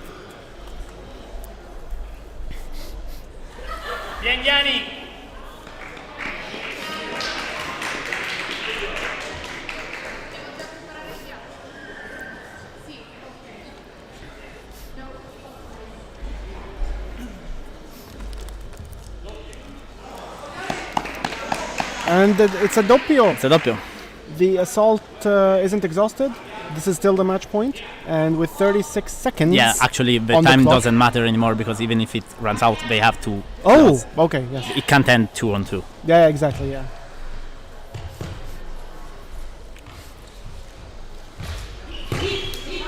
Oh. Probably Yannick arrived first. Yes. Yes. Yannick arrived first. Yannick eliminates Daniele and takes the match. We can move to the second arena, where we have Fabio And Simone and Mascolino. Simone. I But think they made are a mistake. 1-on-1. This is not the. Yeah. I moved to the wrong arena. It's 1-1. And Fabio already just got the second point. Let's see how this will end.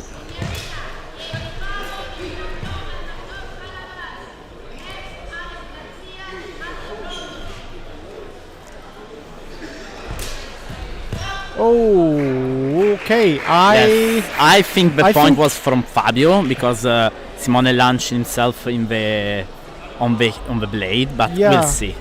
In the meantime, in the second arena, Piero Di Palo and Marian Alabas are starting their match. Both rectors, Piero for LudoSport Adriatica, Marian for LudoSport Paris.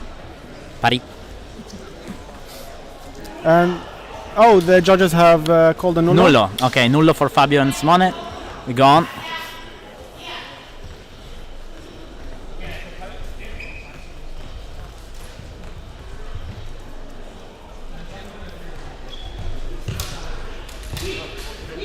Oh, And Fabio ends the match. Ends the match. A tempo? Really? Maybe there was a knee on Fabio. Maybe also? there's a card. No, I don't think there is a card. I mean, it's. I'm speculating. I here. think that both of them were nothing wrong. Probably there was just. So And the Fabio point. does end the match, actually. Yes. We'll move to Arena 2 to continue on the match. Marian and Piero still on 0-0. We got a doppio right now. On the other arena, Daniele Maggi and Matteo Barbieri are entering. There is a both of them, they are both specialists of Form 2. They are both technical. Oh, this was a No, yes, direction. because it bounced on the body of Marian to his face.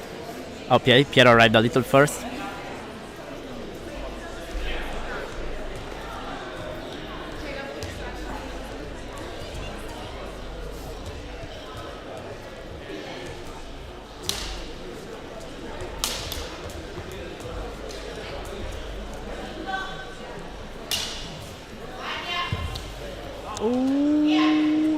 I don't know. I wasn't looking. Sorry, I was looking at other Piero points. got it, but we'll see. No, Oh. Marian got it. Marian So, got the point. yes, 1-1. 1-1. We have on the other arena Daniele Maggi versus Matteo Barbieri. Yes, and Can you see the score? yes, we're actually still 0-0. Still 0-0. Oh. Okay.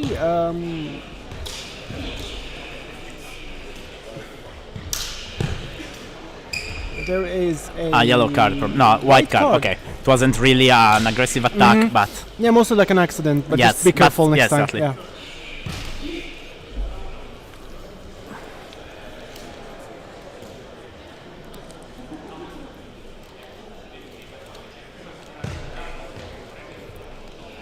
okay. So point was for Piero in any case.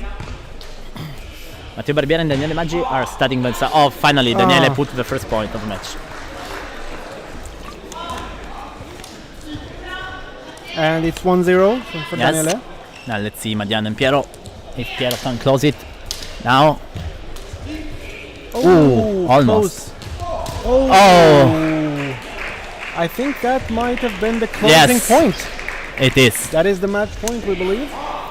Yes, It is. that is match point for Piero. Match point for Piero. Bravo, Piero. In the meantime, And 2-2. so far, Daniele versus Matteo, it's 2-0. It is. It's a very tactical match so far. Yes, they're studying themselves a lot. Daniele is trying to lure Matteo. I think we have out of fights on one arena already. I think so. No, I don't think so, because this is the arena of Daniele is the most advanced one. No, we are waiting for Alex Garcia and Marco Brondolo on the right arena. Yeah. Yeah, they're entering right now. Well, it's been already 2 minutes. Yes. Matteo is very careful. Another point and the match is gone. Oh. And finally, Daniele enters. Well done. Good hustle, Matteo. Good hustle. And Daniele advanced to the next phase. And Let's go on the other arena, because we are finished. One arena is finished already, and we have still 2 matches on the other one. Alex Garcia and Marco Brondolo. And Alex got the first point.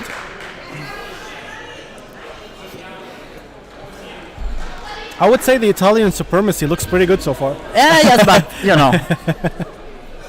Alex got the second point too. Alex Garcia is winning 2-0. 2-0. It's a very fast fight, actually. And Probably that a doppio. is likely a doppio. Or maybe see. We'll Marco see. arrived first. Oh, he's calling a tempo. He did call like a a point for Marco, but the judges need to discuss this a bit further. Yeah, probably I seen that maybe the eye attack of Marco was a little in advance, but yeah, doppio is a good call. Yeah, like another match is going on the other. Yeah, split second difference is like. Oh, I thought they were very finished on hard that. to call. And Alex seems to have got the third point. And Marco is out. And it is Marco is out. Moving to the third arena. Okay. Or the second arena, because but the numbers in our system is still like 2-3. So yeah. It is Filippo Levi versus Xavi Iagoes. Filippo Levi, LudoSport Alpha, Xavi Iagoes, LudoSport Barcelona, Italy and Spain. And same thing on the right arena, Alessandro Costello, LudoSport Alba, and David Garcia, not Barcelona but Murcia. Even if I think he was a former student of Barcelona before moving to Murcia and opening a new academy.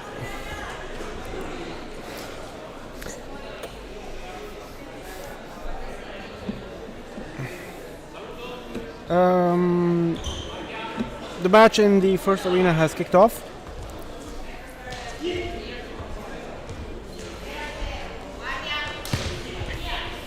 And the match kicks off in the second arena as well. Filippo and Xavi. Yep. Oh, quite strong.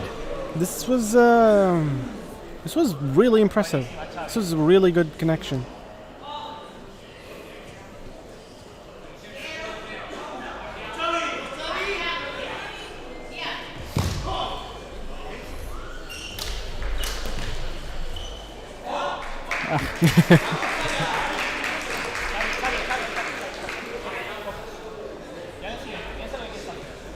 Triad is winning 1-0 on Alessandro. Alessandro just got his point, 1-1 on the second on the other arena between Alessandro Costella and David Martinez.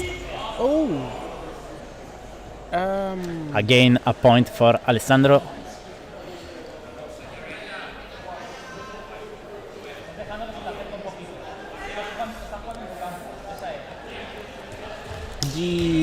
The officials in the second arena seem to have a very nice point for Triad. Very nicely done. On the second arena. In the meantime, the first arena is blocked, so let's go on the other one to see the last point, if we make in time.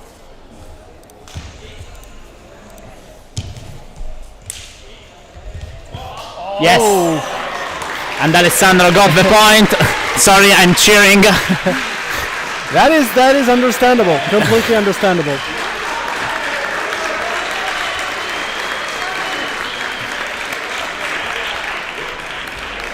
We can return to the other arena for now. Exactly. Xavi and Filippo still. They're still at 1-1. After some decision. And Filippo got it first. It is 2-1 for Xavi, and now Filippo just rushed with a roll and got the second point. And so it's the final point. Have we started the 16th already? It was probably in Missouri.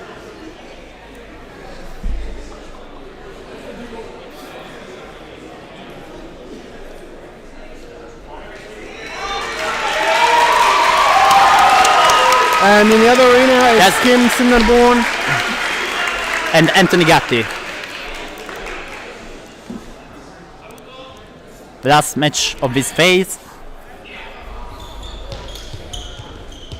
Go on, Kim, you got this. Gatti got the first point. Point for Gatti. Yes. The second assalto starts.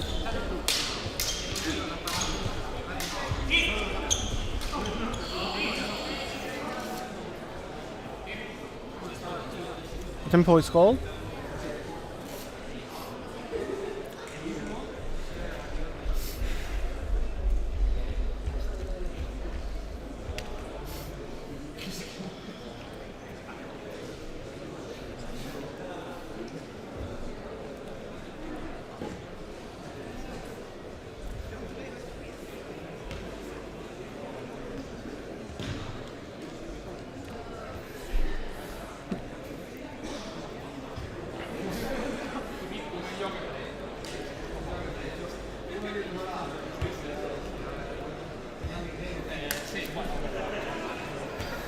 It appears So that the- apparently, the winner of this match will be the only person not from Spain or Italy to go access to the next phase. Then it will be all Italian and Spanish.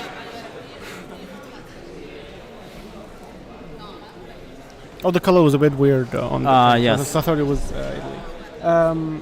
It is 2-0 for Anthony Gatti. Kim asked for a tempo. Yeah.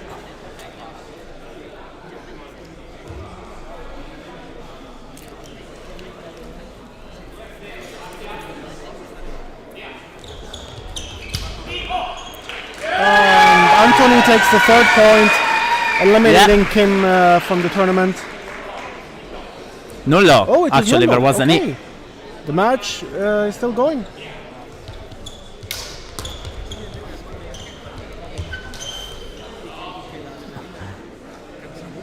Let's see what It's a happened. point And for this point, Kim. a point for Kim.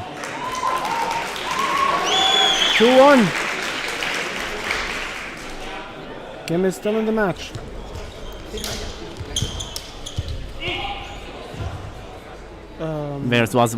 This will be a yellow for Gatti. Okay. I'm sorry, I didn't hear what they. He didn't declare clearly Ah. an E, so the point is for Kim. Because Anthony got a yellow card. Yes. Kim is awarded a point. Now it is a match point. 2-2 is the score. Yes. And, Okay. and Gatti got it, so Kim wins the match. Kim advances. Kim goes from 2-0 loss to winning the match, advancing effectively to the, I believe, to the eighth qualifiers. Yes. The Yes. top 16 still, and is the only one, but it's not from Italy or Spain right now. Italy and Spain are really a little they got this competition, and we will have some Italy in Italy, Italy in Spain, Italy Spain, Italy Italy, Italy Spain. Oh, actually, there are two cameras covering each arena. So. Okay, nice to know. Good to know. We genuinely didn't know, by the way. Thank you for letting us know that the cameras are still active. Now we will take a quick break. Yes, quick break. Sorry, before guys. the eighth qualifiers. Stay tuned. This tournament is getting very exciting right now. Thank you so much, and we will see you in a bit.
And we're back with the top 16.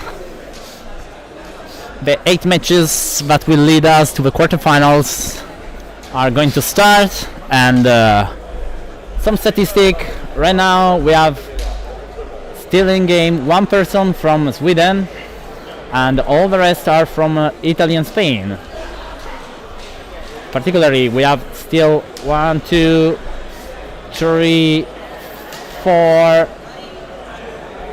5, 6, 7, 8, 9 people from Italy, 1 from Sweden, and 6 from Spain. Who will proceed? Let's see some message that you write in the meantime.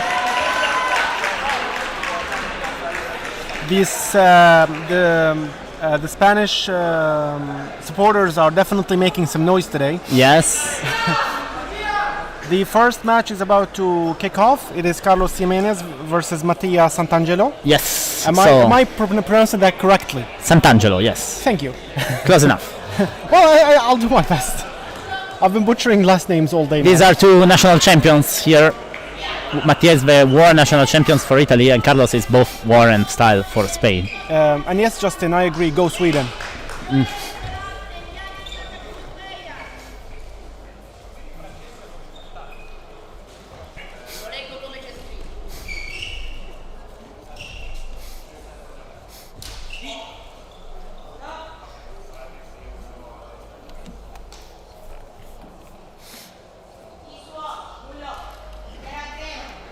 Annullo.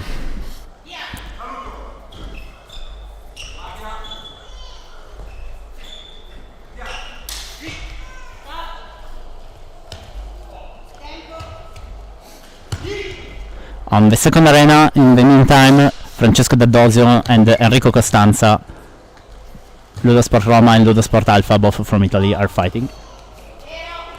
Carlos got the first point in this arena.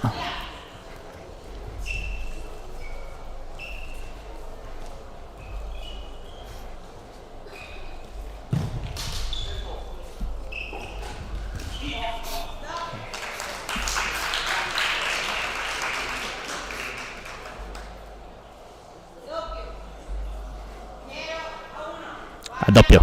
Doppio called for this match. In the other arena, the officials are discussing, and Doppio was called. Another Doppio on the second arena too. It's still 0-0.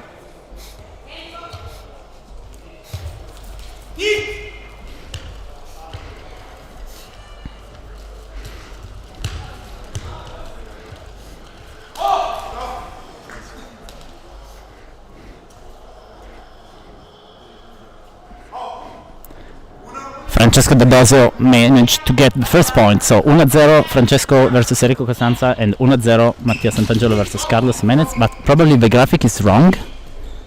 I thought it was the opposite. We can move to the second. No. The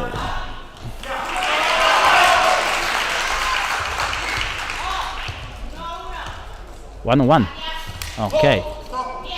I thought the first one was for Carlos too, but I was mistaken.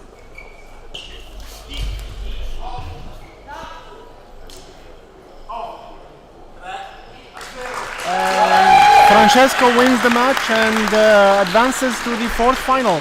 Quarterfinals.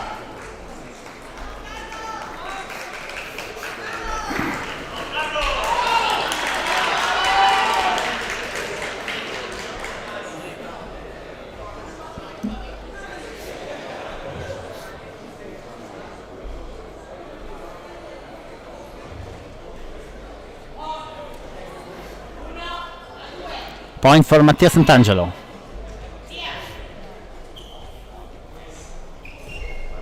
Camera 1 Pep's game is stuck its results. Yeah, because we're not using that camera actively to stream Blaze. We're using cameras 2 and 3.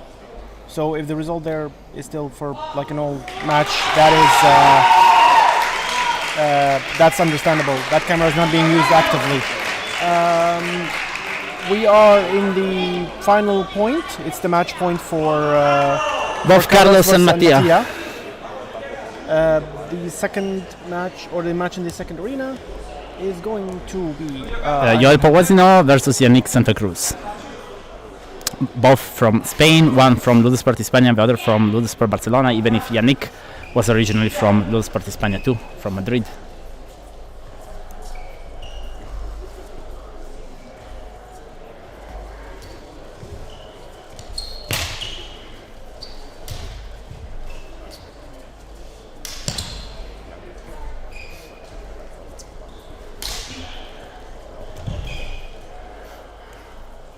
You can feel the tension right now.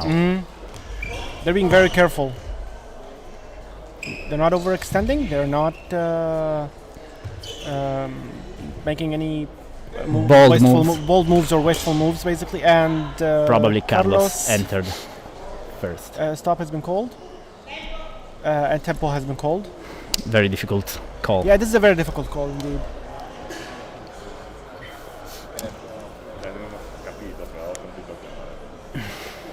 Anch'io sono sentito perché c'avevamo la scheda. Ci stava.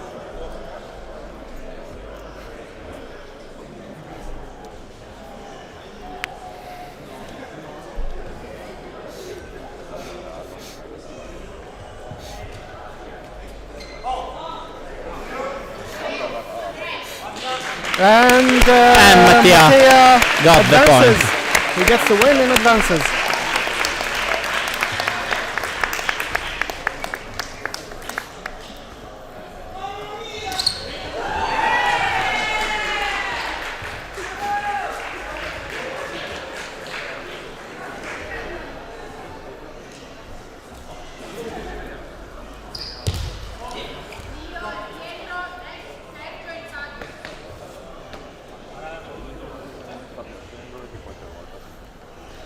So, the second in the second arena, Yannick is leading 1-0. Two Spanish on this in this arena, and right now 2 Italians started on the other arena, Pietro Scarica and Leo Bertoli.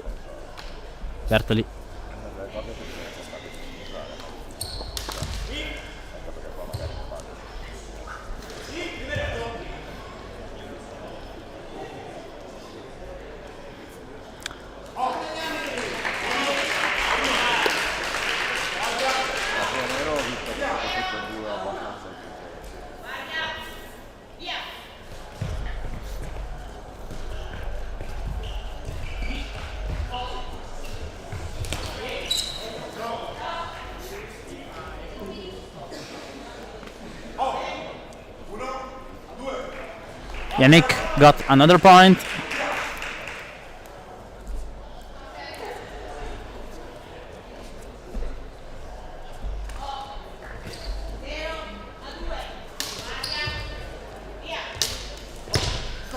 And a very good point from Joel. Nice, nicely done, very nicely done. This is the match point. 2-2.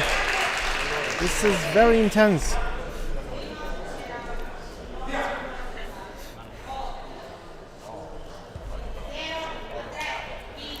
Pietro Scarica.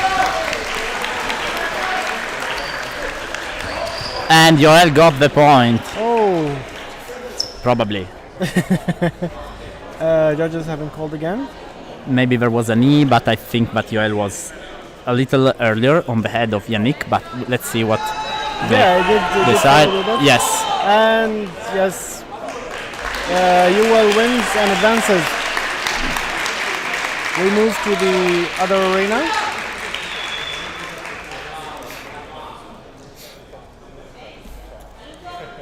It is Sergio Garcia versus Fabio Pesci.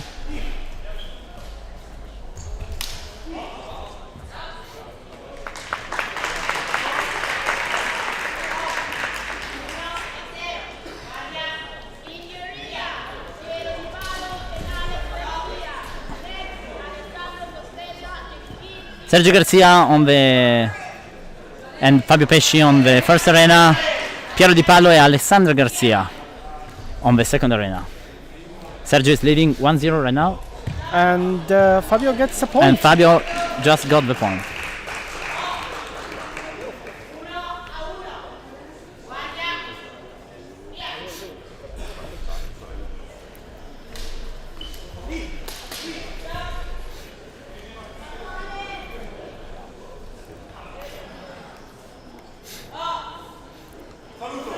Fabio scoring his second point. Yes, and Sergio will try. And darkly, Fabio. it was Fabio. Fabio, yeah. He Fabio moved around the way. Nicely done. Very nicely done. Very nicely done. Let's see on the other arena what his twin brother is doing. Alex got the first point. Va bene, è una di quelle cose. Me lo ricordo. Me lo segno. Sono rimasto perché ho detto cacchio. And Alex got a second point. Alex gets the second point of the match. And is leading now. È una di quelle cose che non abbiamo messo. And this it time seems Piero was gets a inside, point, yeah. yes. It is. Oh, the camera seemed to have frozen. Oh, now it's. Oh, okay, yeah. Now it's feeding. Yeah. And Piero got the second point. And this again. And this extends again, into 2 a and point 2. match point.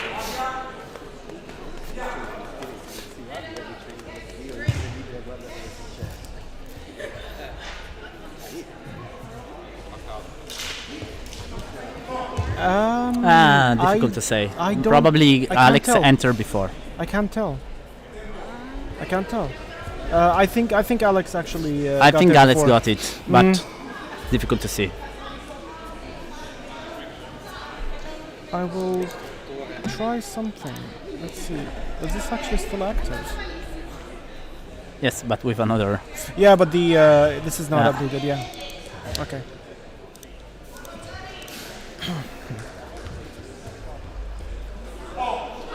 Oh! Alex gets the winning point. gets the winning.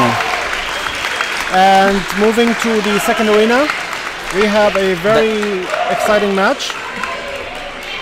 Daniel Maggi and Xavi Yagues. Alpha versus Barcelona, Italy versus Spain. In the second arena, we have Kim Sinnerborn preparing to Face Alessandro face Costella. Alessandro Costella. And Xavi got the first point on Daniele.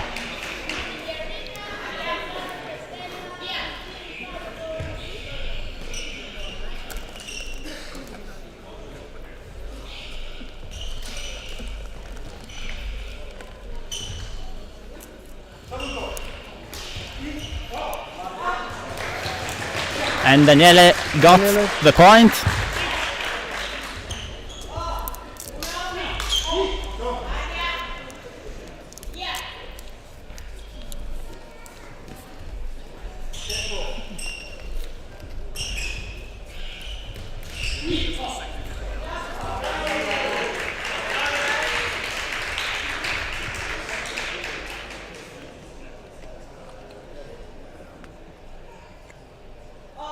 Second point for Xavi.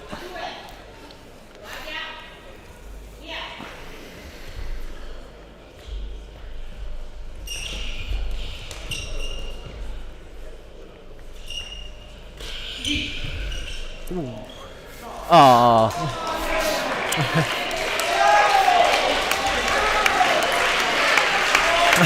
He hit himself with a saber. Oh, It happens. it happens. And a very fair play from Daniele. We will move to the other arena. What happened? Kim is Kim not. might have injured his hand. We hope the best, and we hope he's all right.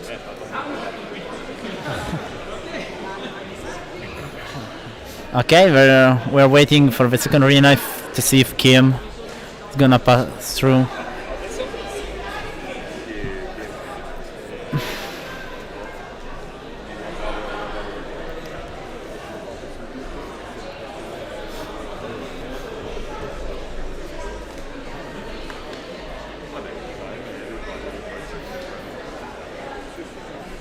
Yes, Blaze, indeed, go Sweden. We hope that Kim is is able to continue. Yes, if you go, He's not. if you want to see more of Arena B, you can go on the just on the streaming, the single arena streaming. Sarà in favore di maggiore protezione da quello che ho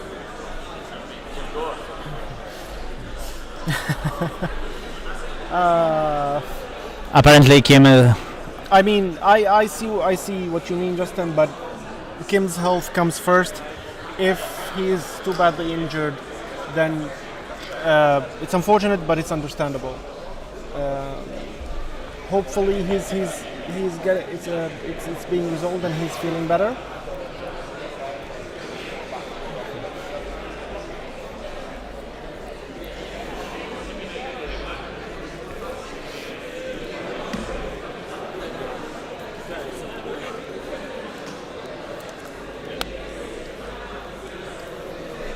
Yes, Gianluca, there's an issue with the connection, or basically issue with the feed from the other cameras. We are trying our best, and the camera now being used is basically the camera that we had an issue with all day. We're honestly trying to resolve this issue with the best we can.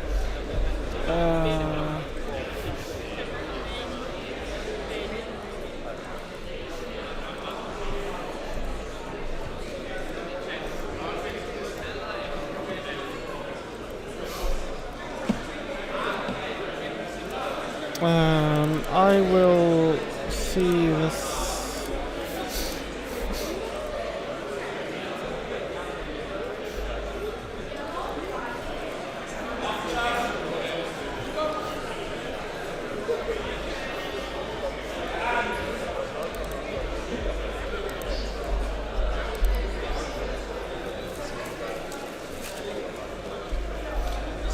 Probably we can use this camera even though the score graphic is wrong.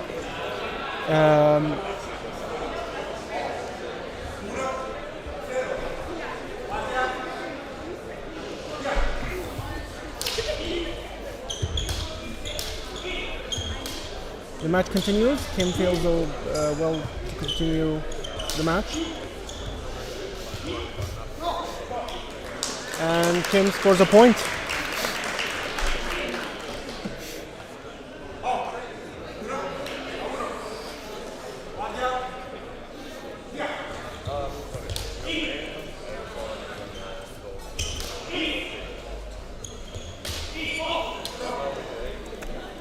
And a point for Alessandro.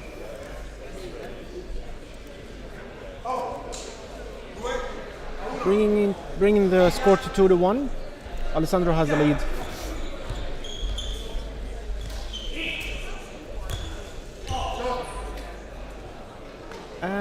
And the score. It seems that the match is Over. done. Alessandro takes the third match and eliminates the last Swede in the tournament. Well done. And this finishes the 8th final. Now we have 8 Quarterfinals. Very soon. We will maybe move our camera. Let's see.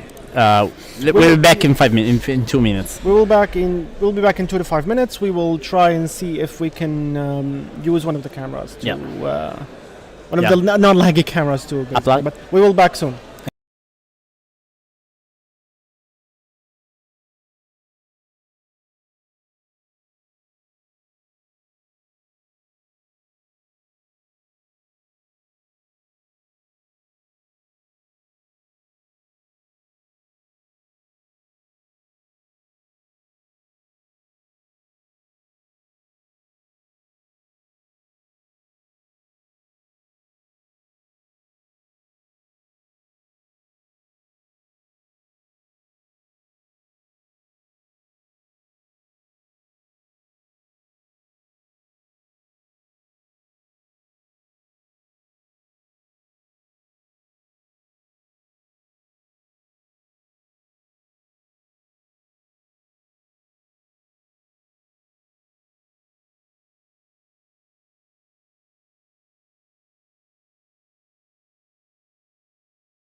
And we are back live streaming for the quarterfinals, finally now in just one arena, so we can follow all the fights properly. So let's go. We are starting in the first arena. We have former champion, 2019 champion Francesco D'Adosio and Joel Nicola Powozino Pocarima from LudoSport España. Second war in the Spanish national tournament this year. Instead, Francesco D'Adosio managed to win the style in Italy. First point to Francesco.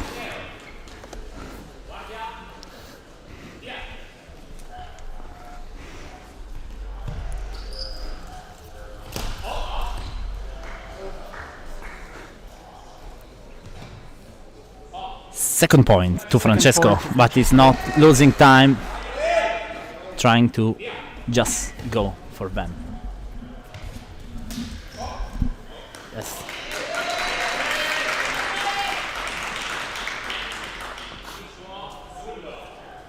Nullo for Joel.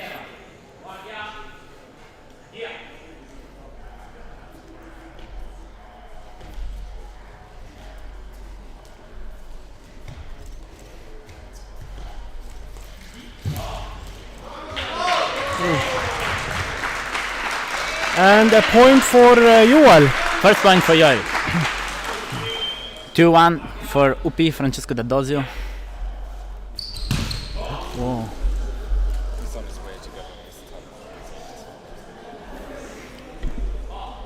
And the match Ends with very quickly. very quickly. Francesco still didn't lose an inch of his technique and ability in these last 3 years, and is going to the semifinals, defending his title. The next match is Next going man, to be Alessandro and Alex Garcia from LudoSport España, Spain, and Alessandro Costella from LudoSport Alpha, Italy.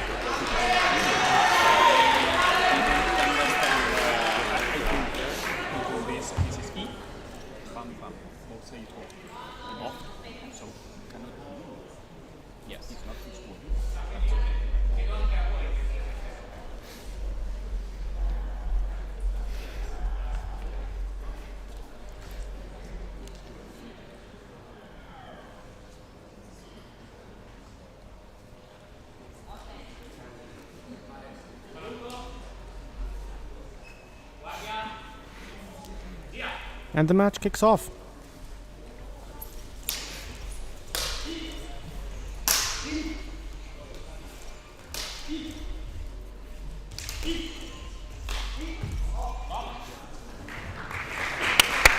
Nicely done. First point for Alessandro.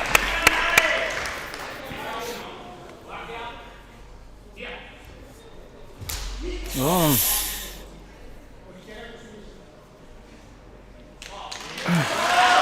Point for Alex Garcia. Yes, he blocked.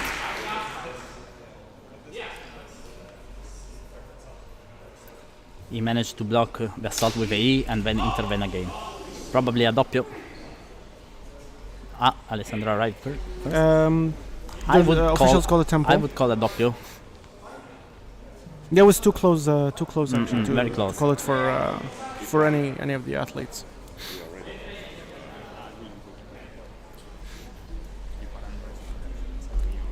It was actually called a doppio. Yeah.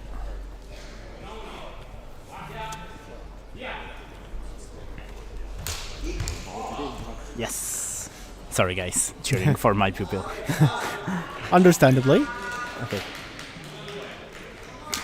Alessandro scores the second point. Yes. And now Final point, maybe. Let's see if Alex can manage to get 1 point.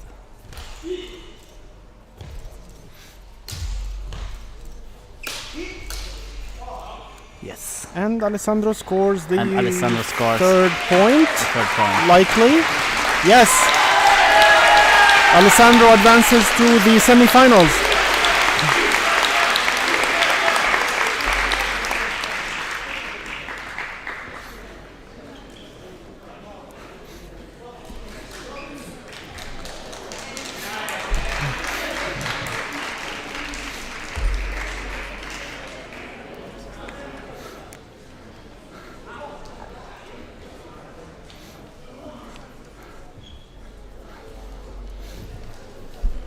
So, third quarterfinals. Italy versus Italy in this match. Mattia Sant'Angelo versus Pietro Scarica. Italy, LudoSport Porta dei Laghi versus LudoSport Rome.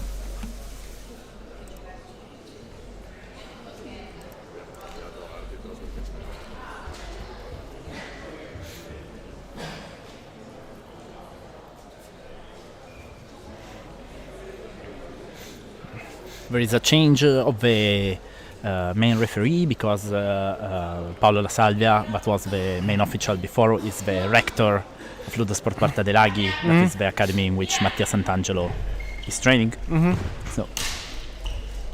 So basically to avoid the conflict of interest. Yeah, exactly. I mean, we trust our judges, but Yeah, of course, yeah. But like, you know, sometimes even if they emotions- don't want emotions can go personal yeah, attachments, personal exactly, feelings exactly. can go in the way. And it's a point for It's a point Pietro. for Pietro Scarica. The guys from Rome are always on the top.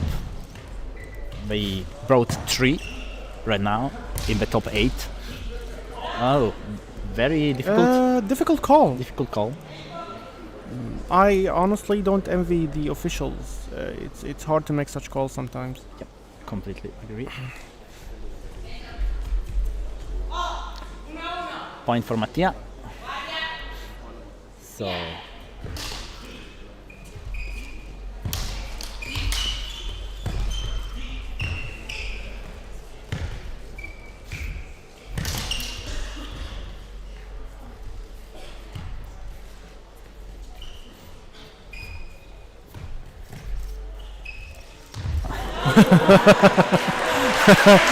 Wow. Double assault. A double assalto, like A double air attack. Wow. Doppio. It's called a doppio, understandably. It's Well, I think I maybe don't Matteo know. gets it slightly earlier. No, Oh, the contrary. Point for Mattia. Matteo does get it, yeah.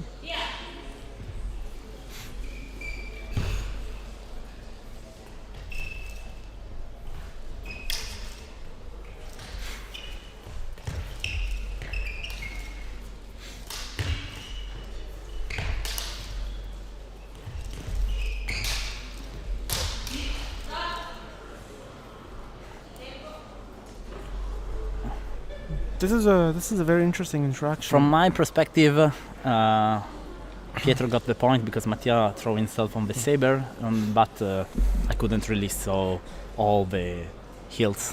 It should be called Air doppio. Yeah, exactly, Nathan. It's 2-2. Exactly as I said. Match point. Oh, that was. And I missed it. Maybe I was looking away. Yeah. I Never look don't away know. from these matches. Come yeah. on. I don't know what happened. That was always very. I just saw Pietro Wow. rolling out.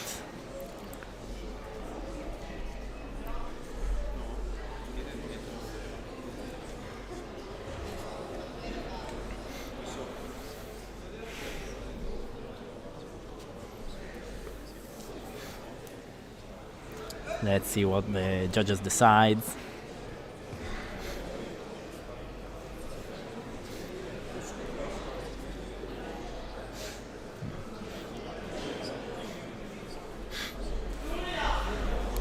It has been nullified. No.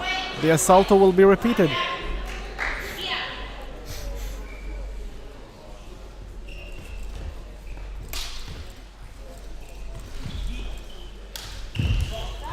Probably And probably Pietro. Pietro, probably. Yes, from my perspective too.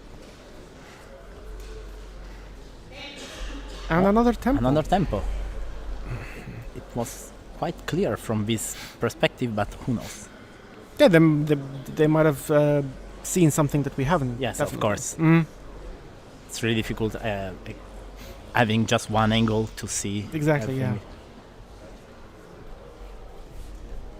And actually, it was And opposite. Mattia actually gets the Mattia point and the actually win. got the point. And I believe this will be the final match of the quarterfinals.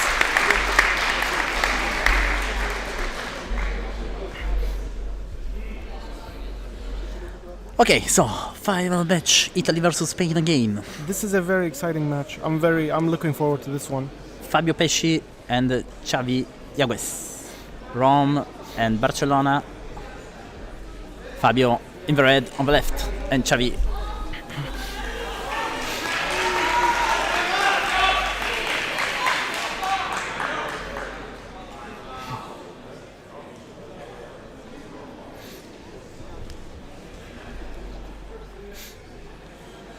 There has been a switch of the main judge for this match. Paolo La Serbia back again to be the main official.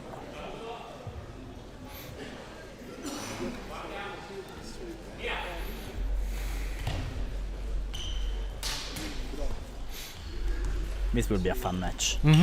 Two of the fastest Yes, athletes more in this stylish. championship. And I'd say not only fastest, but the more stylish one. Definitely, yes. Yeah. And Probably this was a This Xavi. is a Xavi point, likely. Yes. Yes, a point for Yes. Xavi.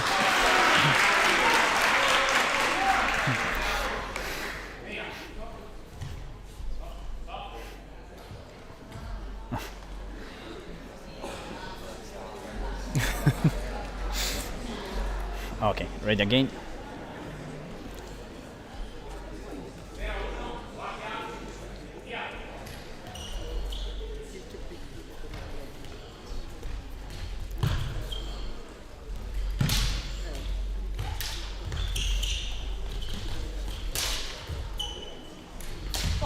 Nice. That was a tough landing for Fabio. Very nice throw. Nicely done, but a tough landing. Yep.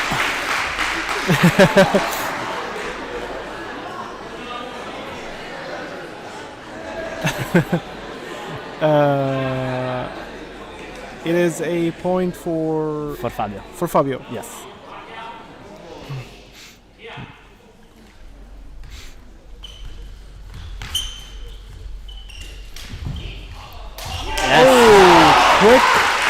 Quick into the offense. Yes. Xavi and the offense. It is a point for Xavi.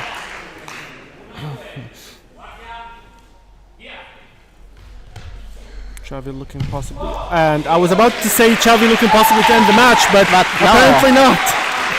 It is Xavi 2-2. entering.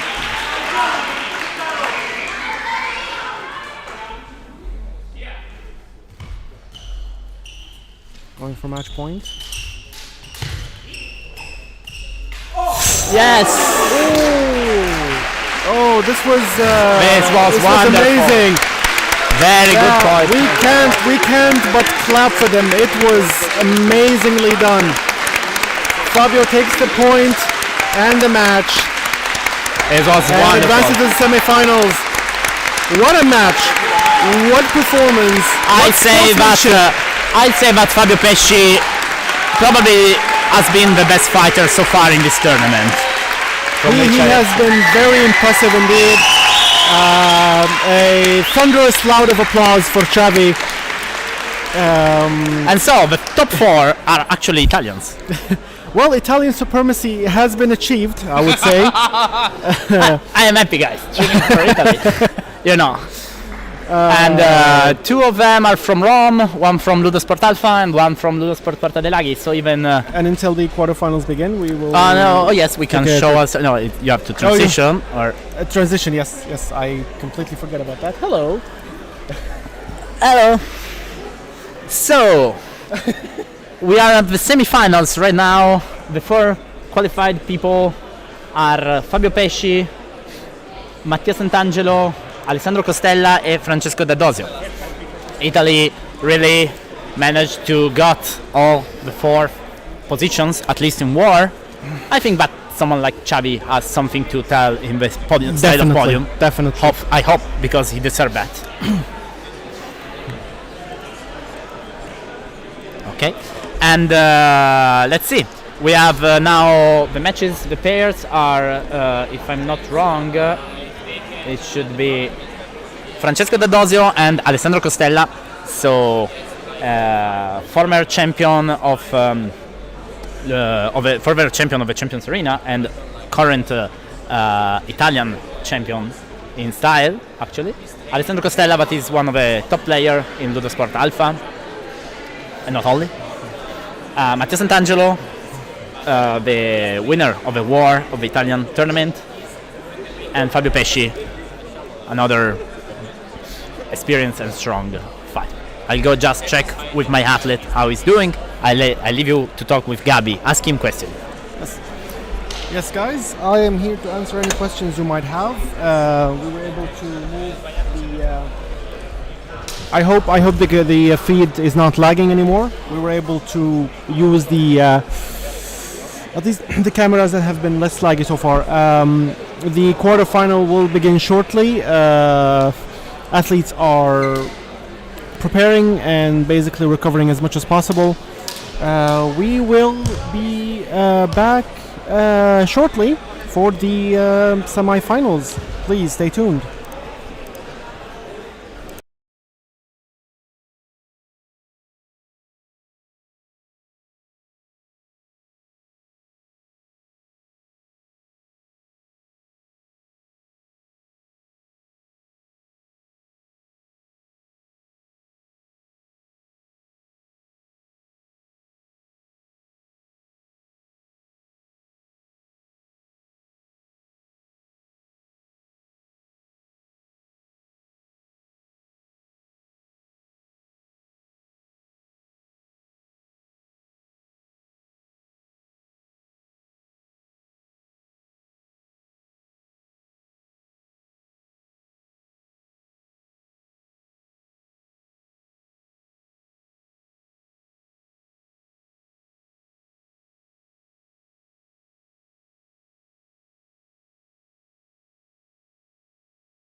And we're back again with the first semi-final.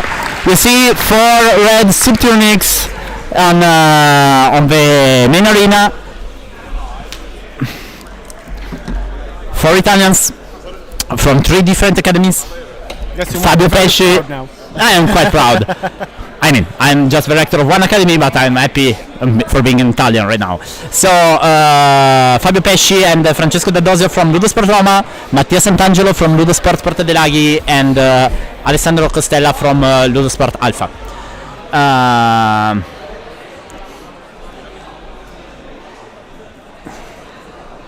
Too close to the mix, sorry. Okay, no, yes, I was really leaning to the And mix. he's really excited by that. I'm really excited, exactly. We can try and maybe decrease the volume a little bit here.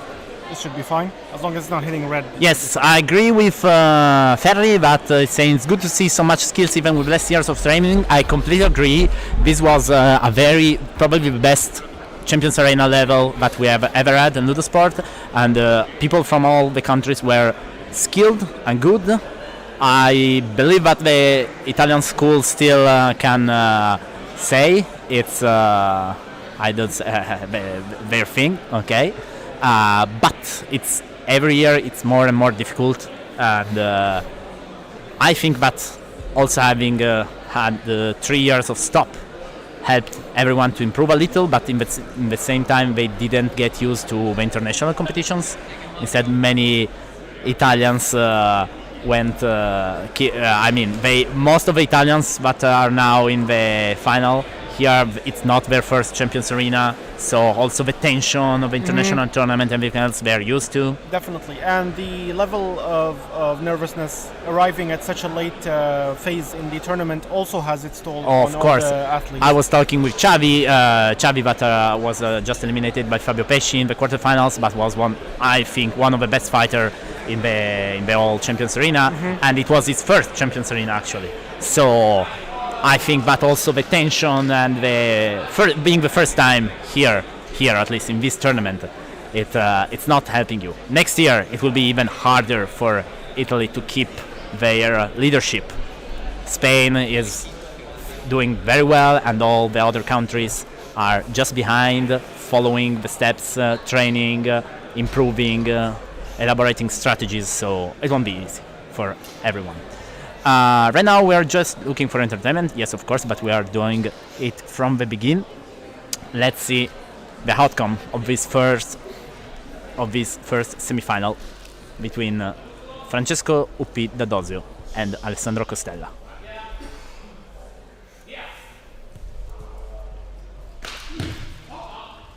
First very quick point, both of them attacked, and probably, let's see the judges,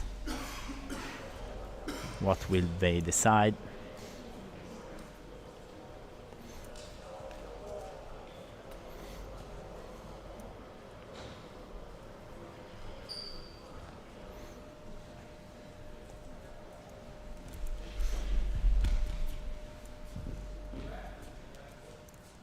White card, okay. A little tension probably. Definitely gets to you. Anyway, there was for Francesco.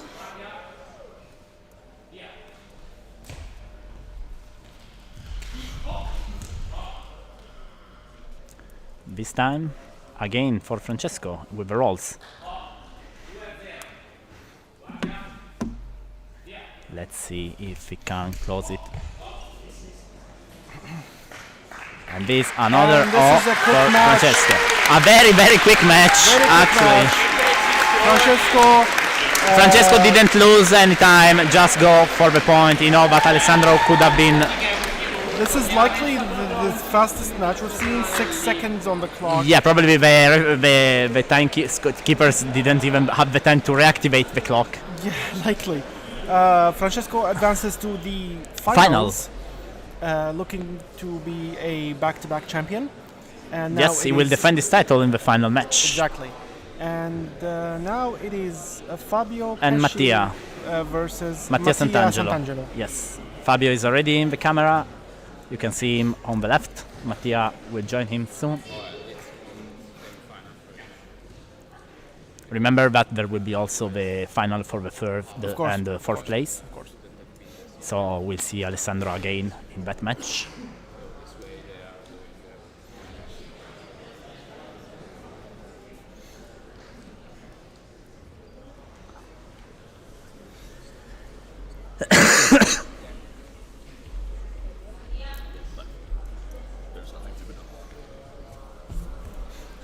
Now the second match of the semifinals. Mattia Sant'Angelo on the left, red saber, blonde hair. Fabio Pesci on the right with the blue saber And black hair. and black hair, black, brown. Yeah, dark brown, yes. Very quick, they're measuring each other up. Nobody's taking an unnecessary risk so Yes, far. a less aggressive fight than the one between Yes, definitely Francesco. more tactical. Yes, they're studying the distances.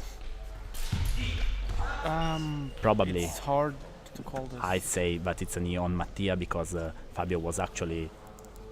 Okay, it's a doppio. I think that Fabio was covering himself in the head, but okay. There's another doppio. This was a very... This was Very interesting interaction, yeah. Very fast assault. The tempo has been called.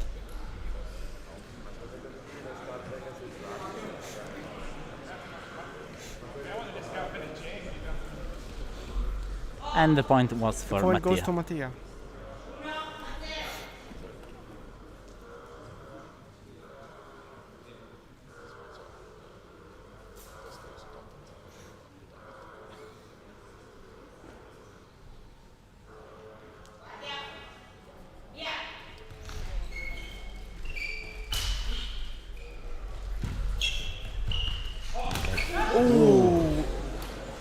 They sped up a little.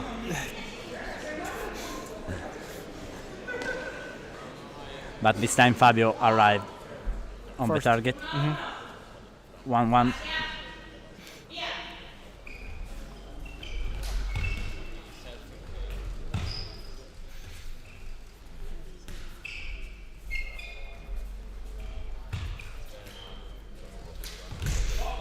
Yes, probably. I would say Mattia at this point. I'd say the contrary. Okay, now Mattia right first on the head. Okay.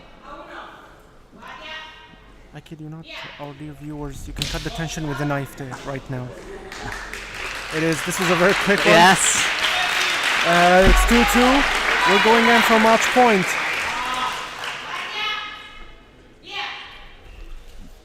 If I know Mattia will just throw himself. Okay. Probably there was the O on Mattia from my point of view, but we'll see. It's very difficult when there is a higher assault. Airborne assaults are always difficult to call. For the Yes, most you part. have to be a very used.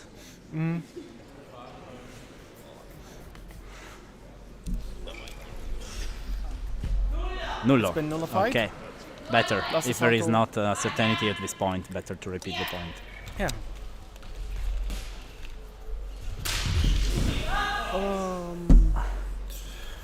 And probably Mattia was hit. Yes. Fabio wins the match and it advances to the semifinals.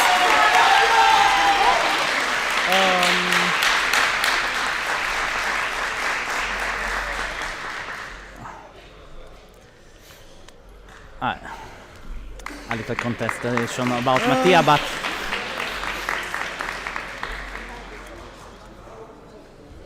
Fabio wins the point. I agree with the call, actually. It can be reviewed, of course, Definitely, but yeah. right now.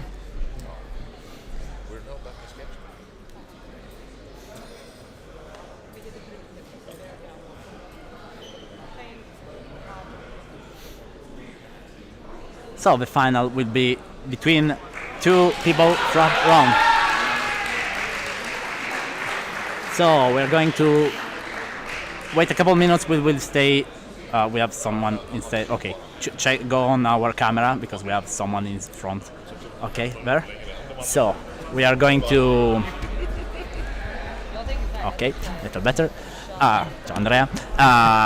We're going to wait here a couple minutes. So the last point was not really agreed from Mattia, but the call was very Yeah. safe from the point was judge, called. The point so was called, and nothing else to declare. And I agree actually with the call of the judge from my perspective. So it can be reviewed, of course. I A mistake can be made, can have been I made, believe but the next match is going to be for third and fourth. the next match places. will be third and fourth places. So it will be Mattia Sant'Angelo and Alessandro Costella. Yes. Hands of Lorenzo. Now it's only me. So guys, let's talk about strange stuff, whatever you want. No. I mean, we are here. It's final match. LudoSport Roma brought 2 people in the final, and the current champion that will defend his title against his classmates, his friend Fabio Pesci. They trained together from 7-8 years, so they know each other so well. And right now, we're going to see the final for the third, fourth place, that will take place in just a few moments.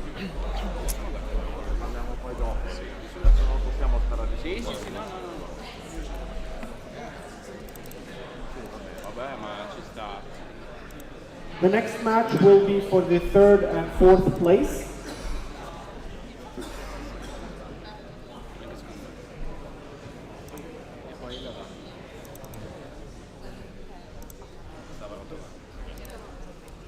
For third and fourth place, it will be Alessandro Costella and Mattia Sant'Angelo. Good luck. And we are starting. Alessandro Costella will be on the left, Mattia Sant'Angelo will be on the right for this third and fourth match. I'll be calling the final match soon, so you can take it. We're almost at the end of this incredible Champions Arena.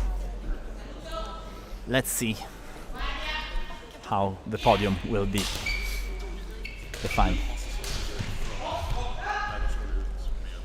This is likely a point for Alessandro, I believe. No, on the contrary. There was a knee on Alessandro on the side of Mattia.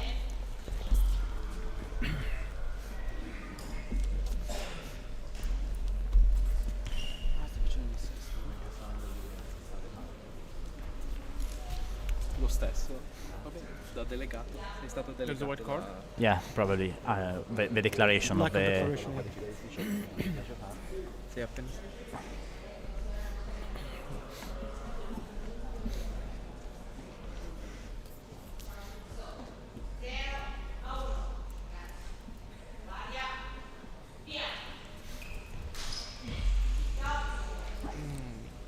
Likely a card?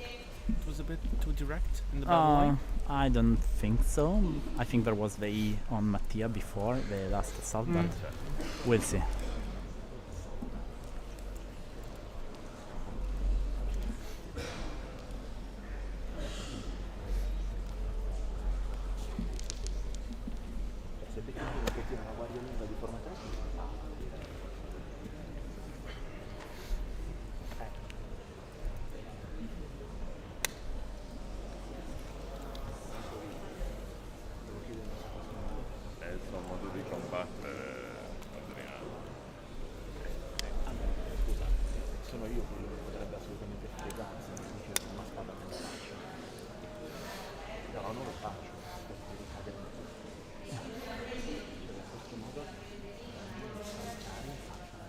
Okay, another point for Mattia.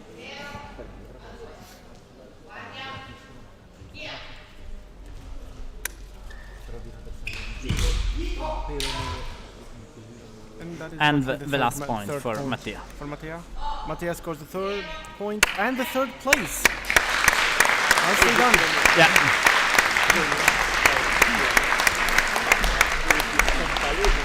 So now we're ready for the final.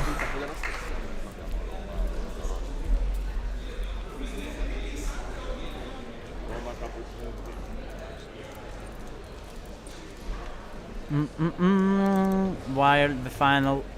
Ma con il soldi di gente. Possiamo essere disattori su qualche punto. Roma capo con un ma con il soldi di gente. So the final match is going to start soon. You can see behind me the income secretary, chancellor, and the secretary talking about referees. And now we are all ready for the last points. The last match, sorry, and the last points, of course. Few points to finish this Champions Arena. I remember everyone, but the last match will be not best of 5 but best of 7, so the athletes will need 4 points in order to win the match and the tournament in this case.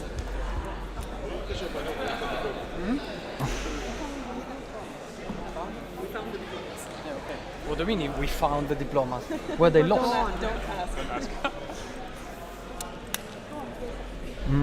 I hope you guys are enjoying these finals.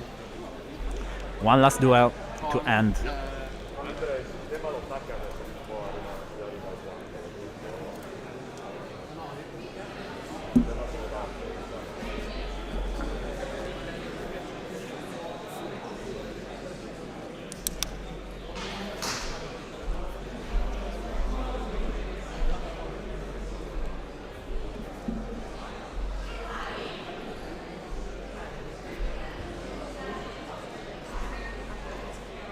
And now, the Ben- moment you've all been waiting for, the match, the final to determine the winner of the LudoSport Championship Arena 2022.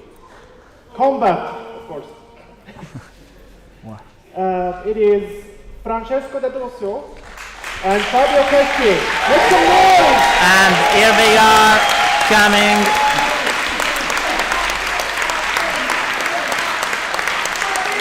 These two guys, both from Italy, both from LudoSport Rome, both from the same clan. They are training together for years, and now they're facing each other in the final of the 2022 Champions Arena. Good luck to both of them. It starts.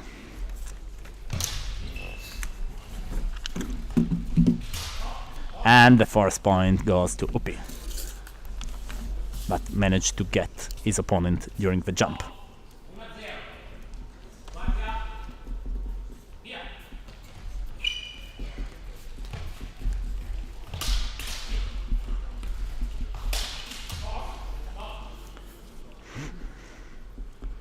Probably there was a knee on the O, or maybe a doppio, a nullo.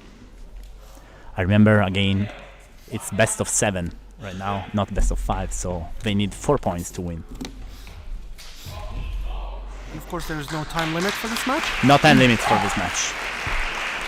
And Fabio got his point, 1-1.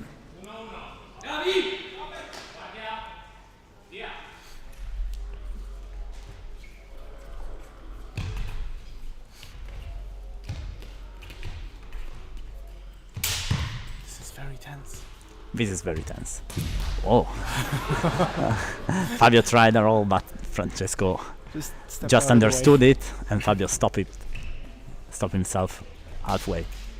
Oh, nice. Nicely done.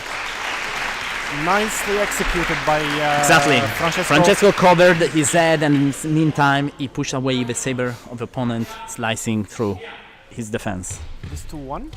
Francesco has the lead.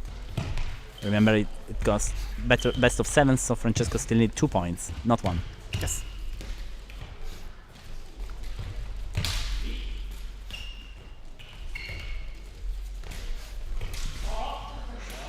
Probably a doppio. Likely a doppio. Yes, also the judges are going for the doppio.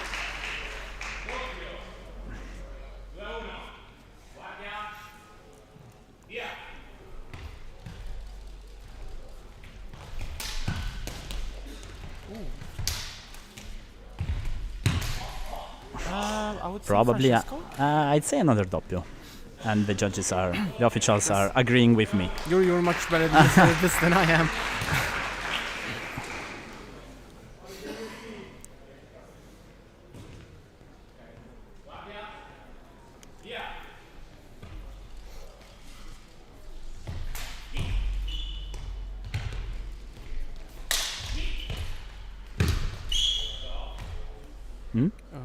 What happened?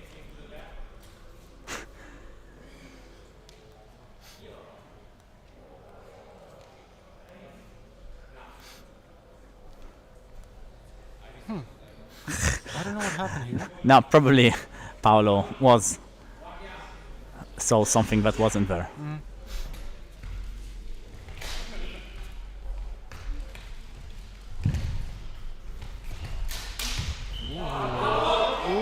Oh, a tip of a blade just went out. Oh, the tip flew The off. tip flew off. I don't know if there was a O on Fabio in the meantime, but we'll see.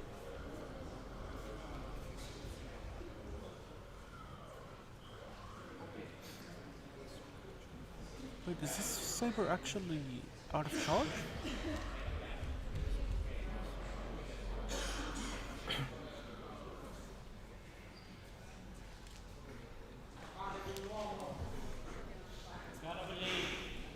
Technical difficulties. Technical Happens difficulties. everywhere. We need another saber. Okay, he got back his saber.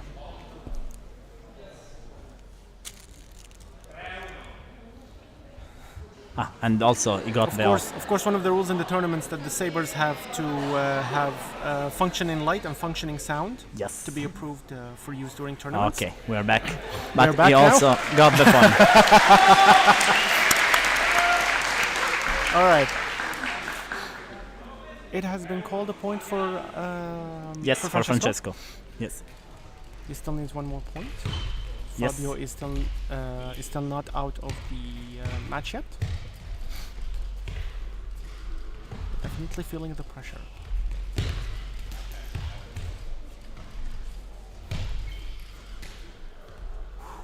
Ooh, this is intense. This is intense.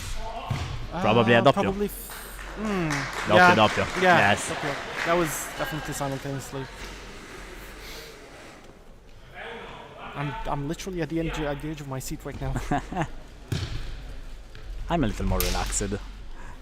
Yeah, So- because both Italians are in the Yeah. finals. Yeah, I And it's not understand. my first final. Whoa! Let's see. Francesco got hits according to the red Yeah, I name. mean, yeah. Luckily, you got hit Yes. after Fabio got. Oh, it is Point for 3-2. Fabio. Point for Fabio. Probably it was an Misura. Oh wow. Okay. Francesco going for match point. Fabio looking to. And Uppi Fabio. and Francesco D'Adosio is again the international champions of LudoSport. After 3 years, he defends his title. He is our back-to-back champion. I think right now we can say that Francesco really is an Highlander of LudoSport. I would say so as well. It was an amazing match. Some hard calls, but Francesco does it again. He is back-to-back champion. So we have our international champion, that is Francesco D'Adosio of the war. Second place for Fabio Pesci, third place for Matteo Sant'Angelo, fourth place for Alessandro Costella, and we are going to see the premiations of also the style points. We don't know them yet. We will soon see them.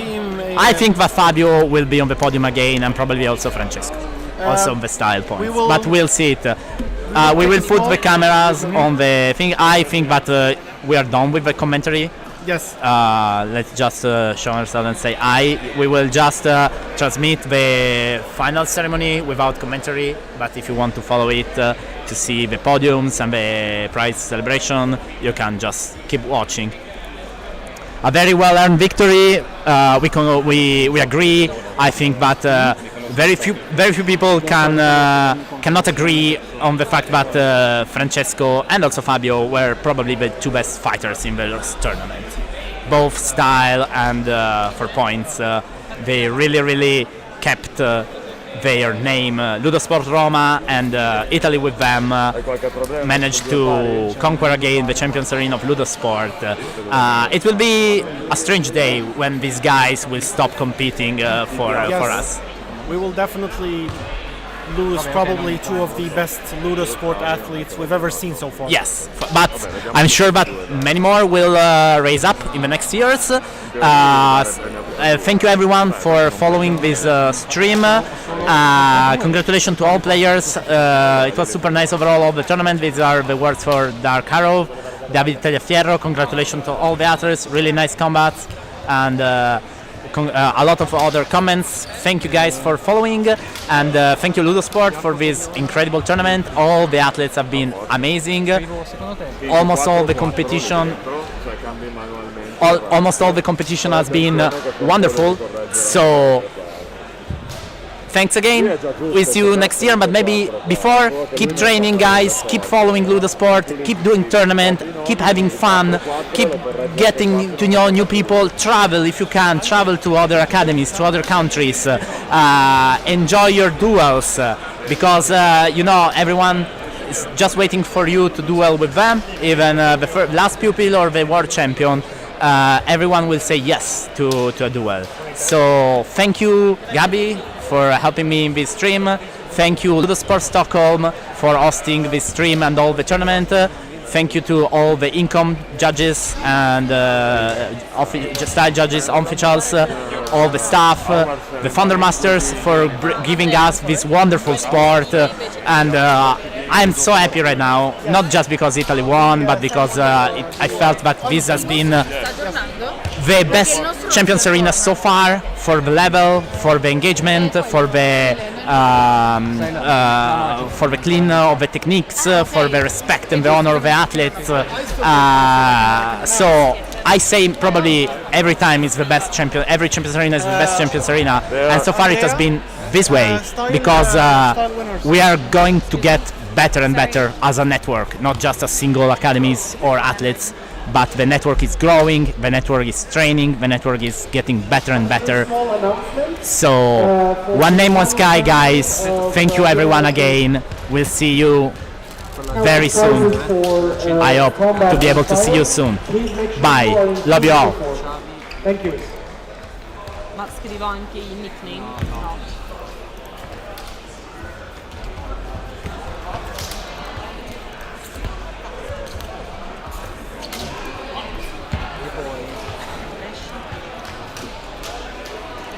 E poi devi scrivere tutti e due perché questi sono i pari merito, tutti e due, per cui ci sono due coppie del quarto classificato. Ah? E devi scrivere entrambi i nomi, ne abbiamo una testa. Non ho capito adesso cosa stai dicendo. Scrivi 4, poi 4 scrivi. Non ho capito amore.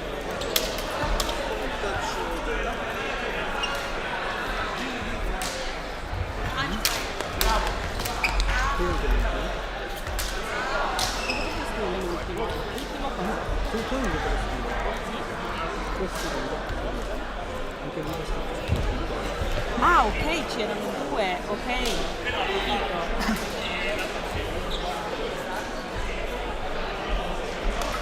Ok, così. Solo il quarto ha due persone?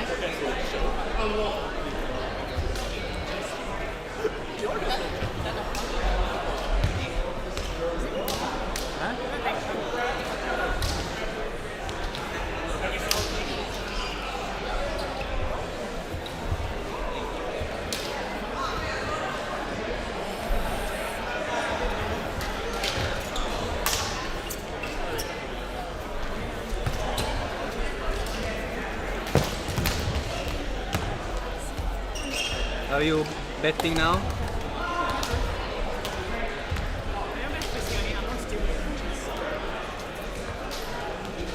Sounds about right. Yeah. Okay. You present from the 4. Yes, you present from the 4. But I need to write the diplomas first. The Corvis.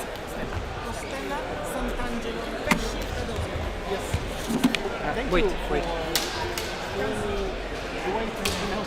Anytime. Francesco, Tosio e gli altri.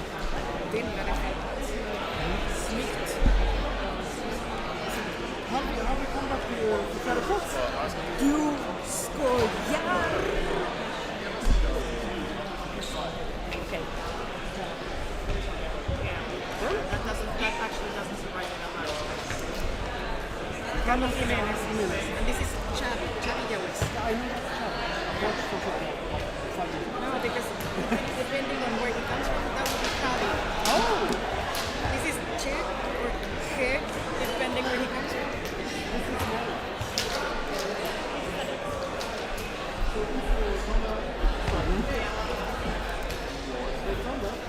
Yeah, the one that has the ring. Francesco De Lusso.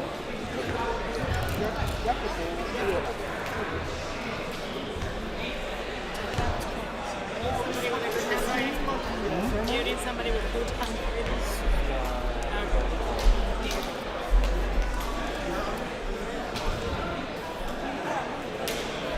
And 5.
matches, final phases, but not this year, and these demonstrate huge improvement from all of you.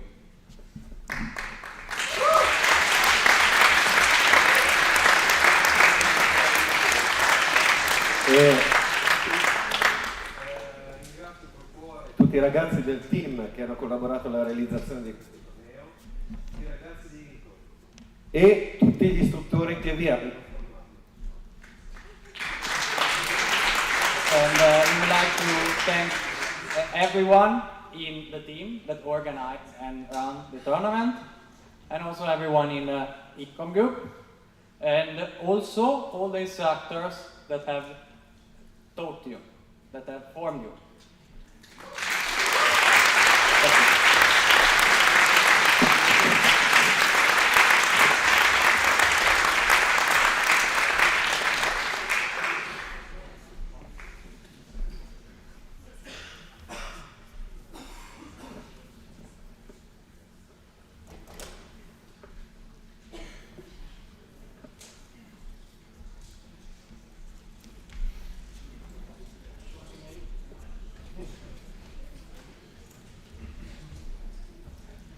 And now,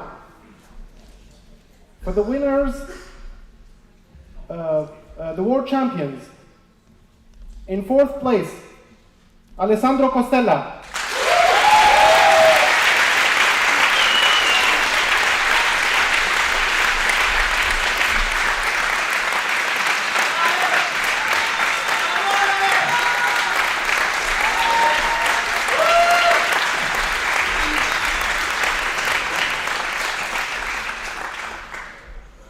Third place, Mattia Sant'Angelo.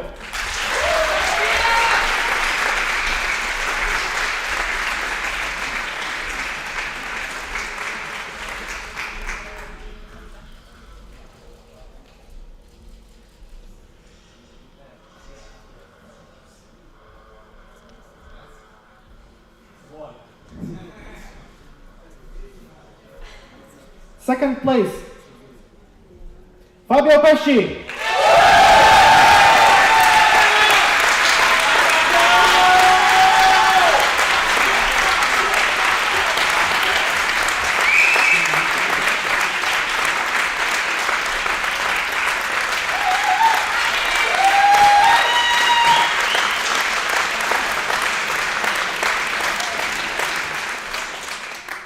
First place, Francesco D'Adosio.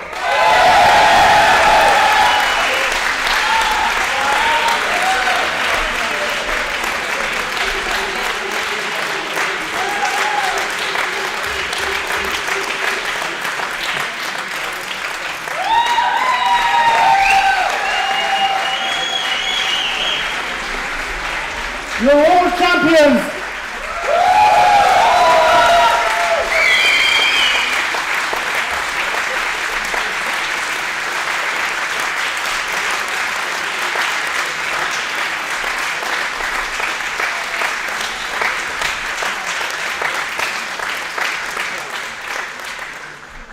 And now,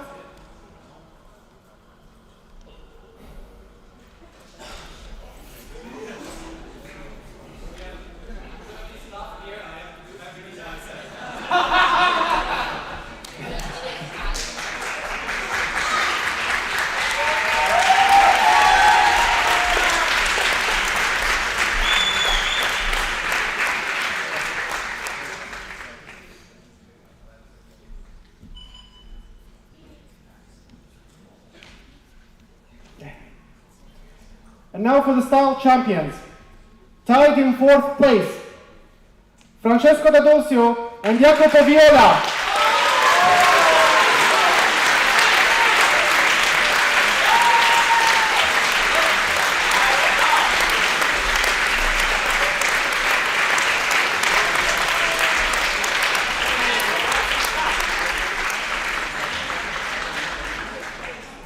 In 3rd place, Fabio Pesci.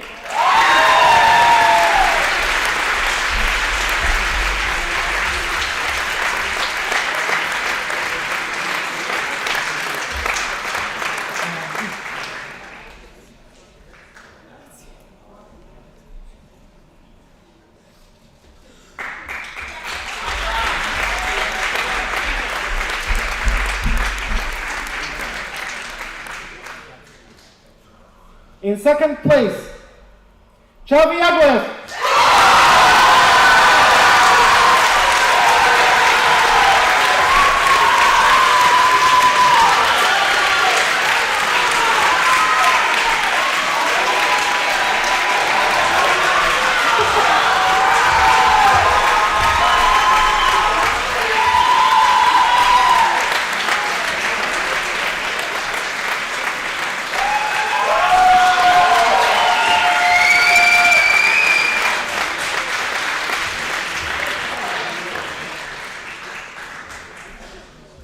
And in first place,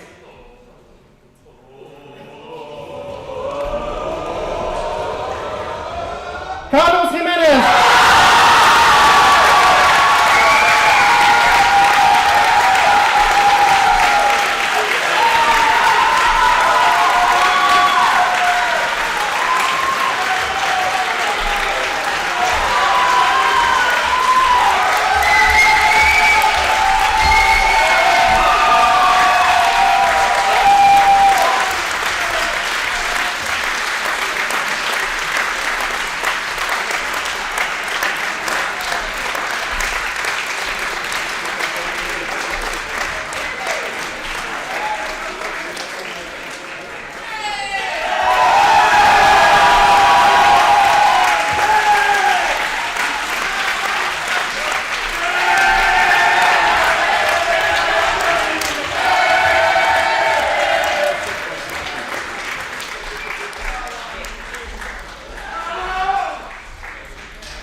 I present to you the champions of LudoSport Champions Arena 2022! Make some noise!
We're not done. We're not done yet. Not just yet. This concludes LudoSport Champions Arena 2022. We would like to thank everyone who made this day possible. From the volunteers and staffers, income officials, organizational committee who made this a great day.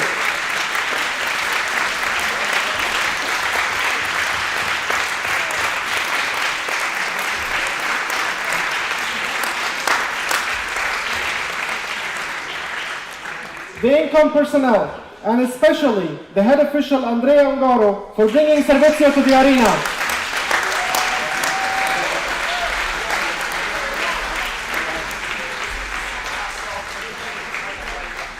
And finally, the founding masters represented by Master Sabnak for making all of this possible. Make some noise!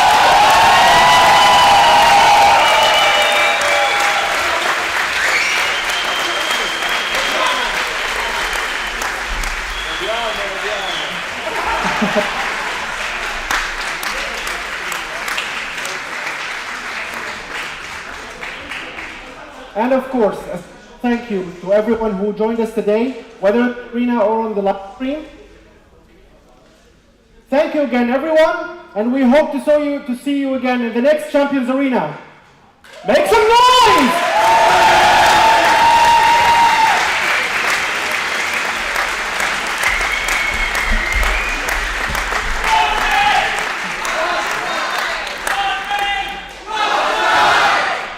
I'll do the...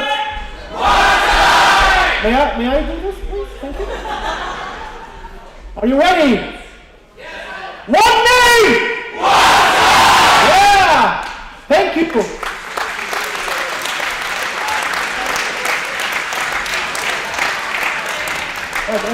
And now I leave you in the very capable hands of our rector, Andrea Ferrario, for information about the pork size.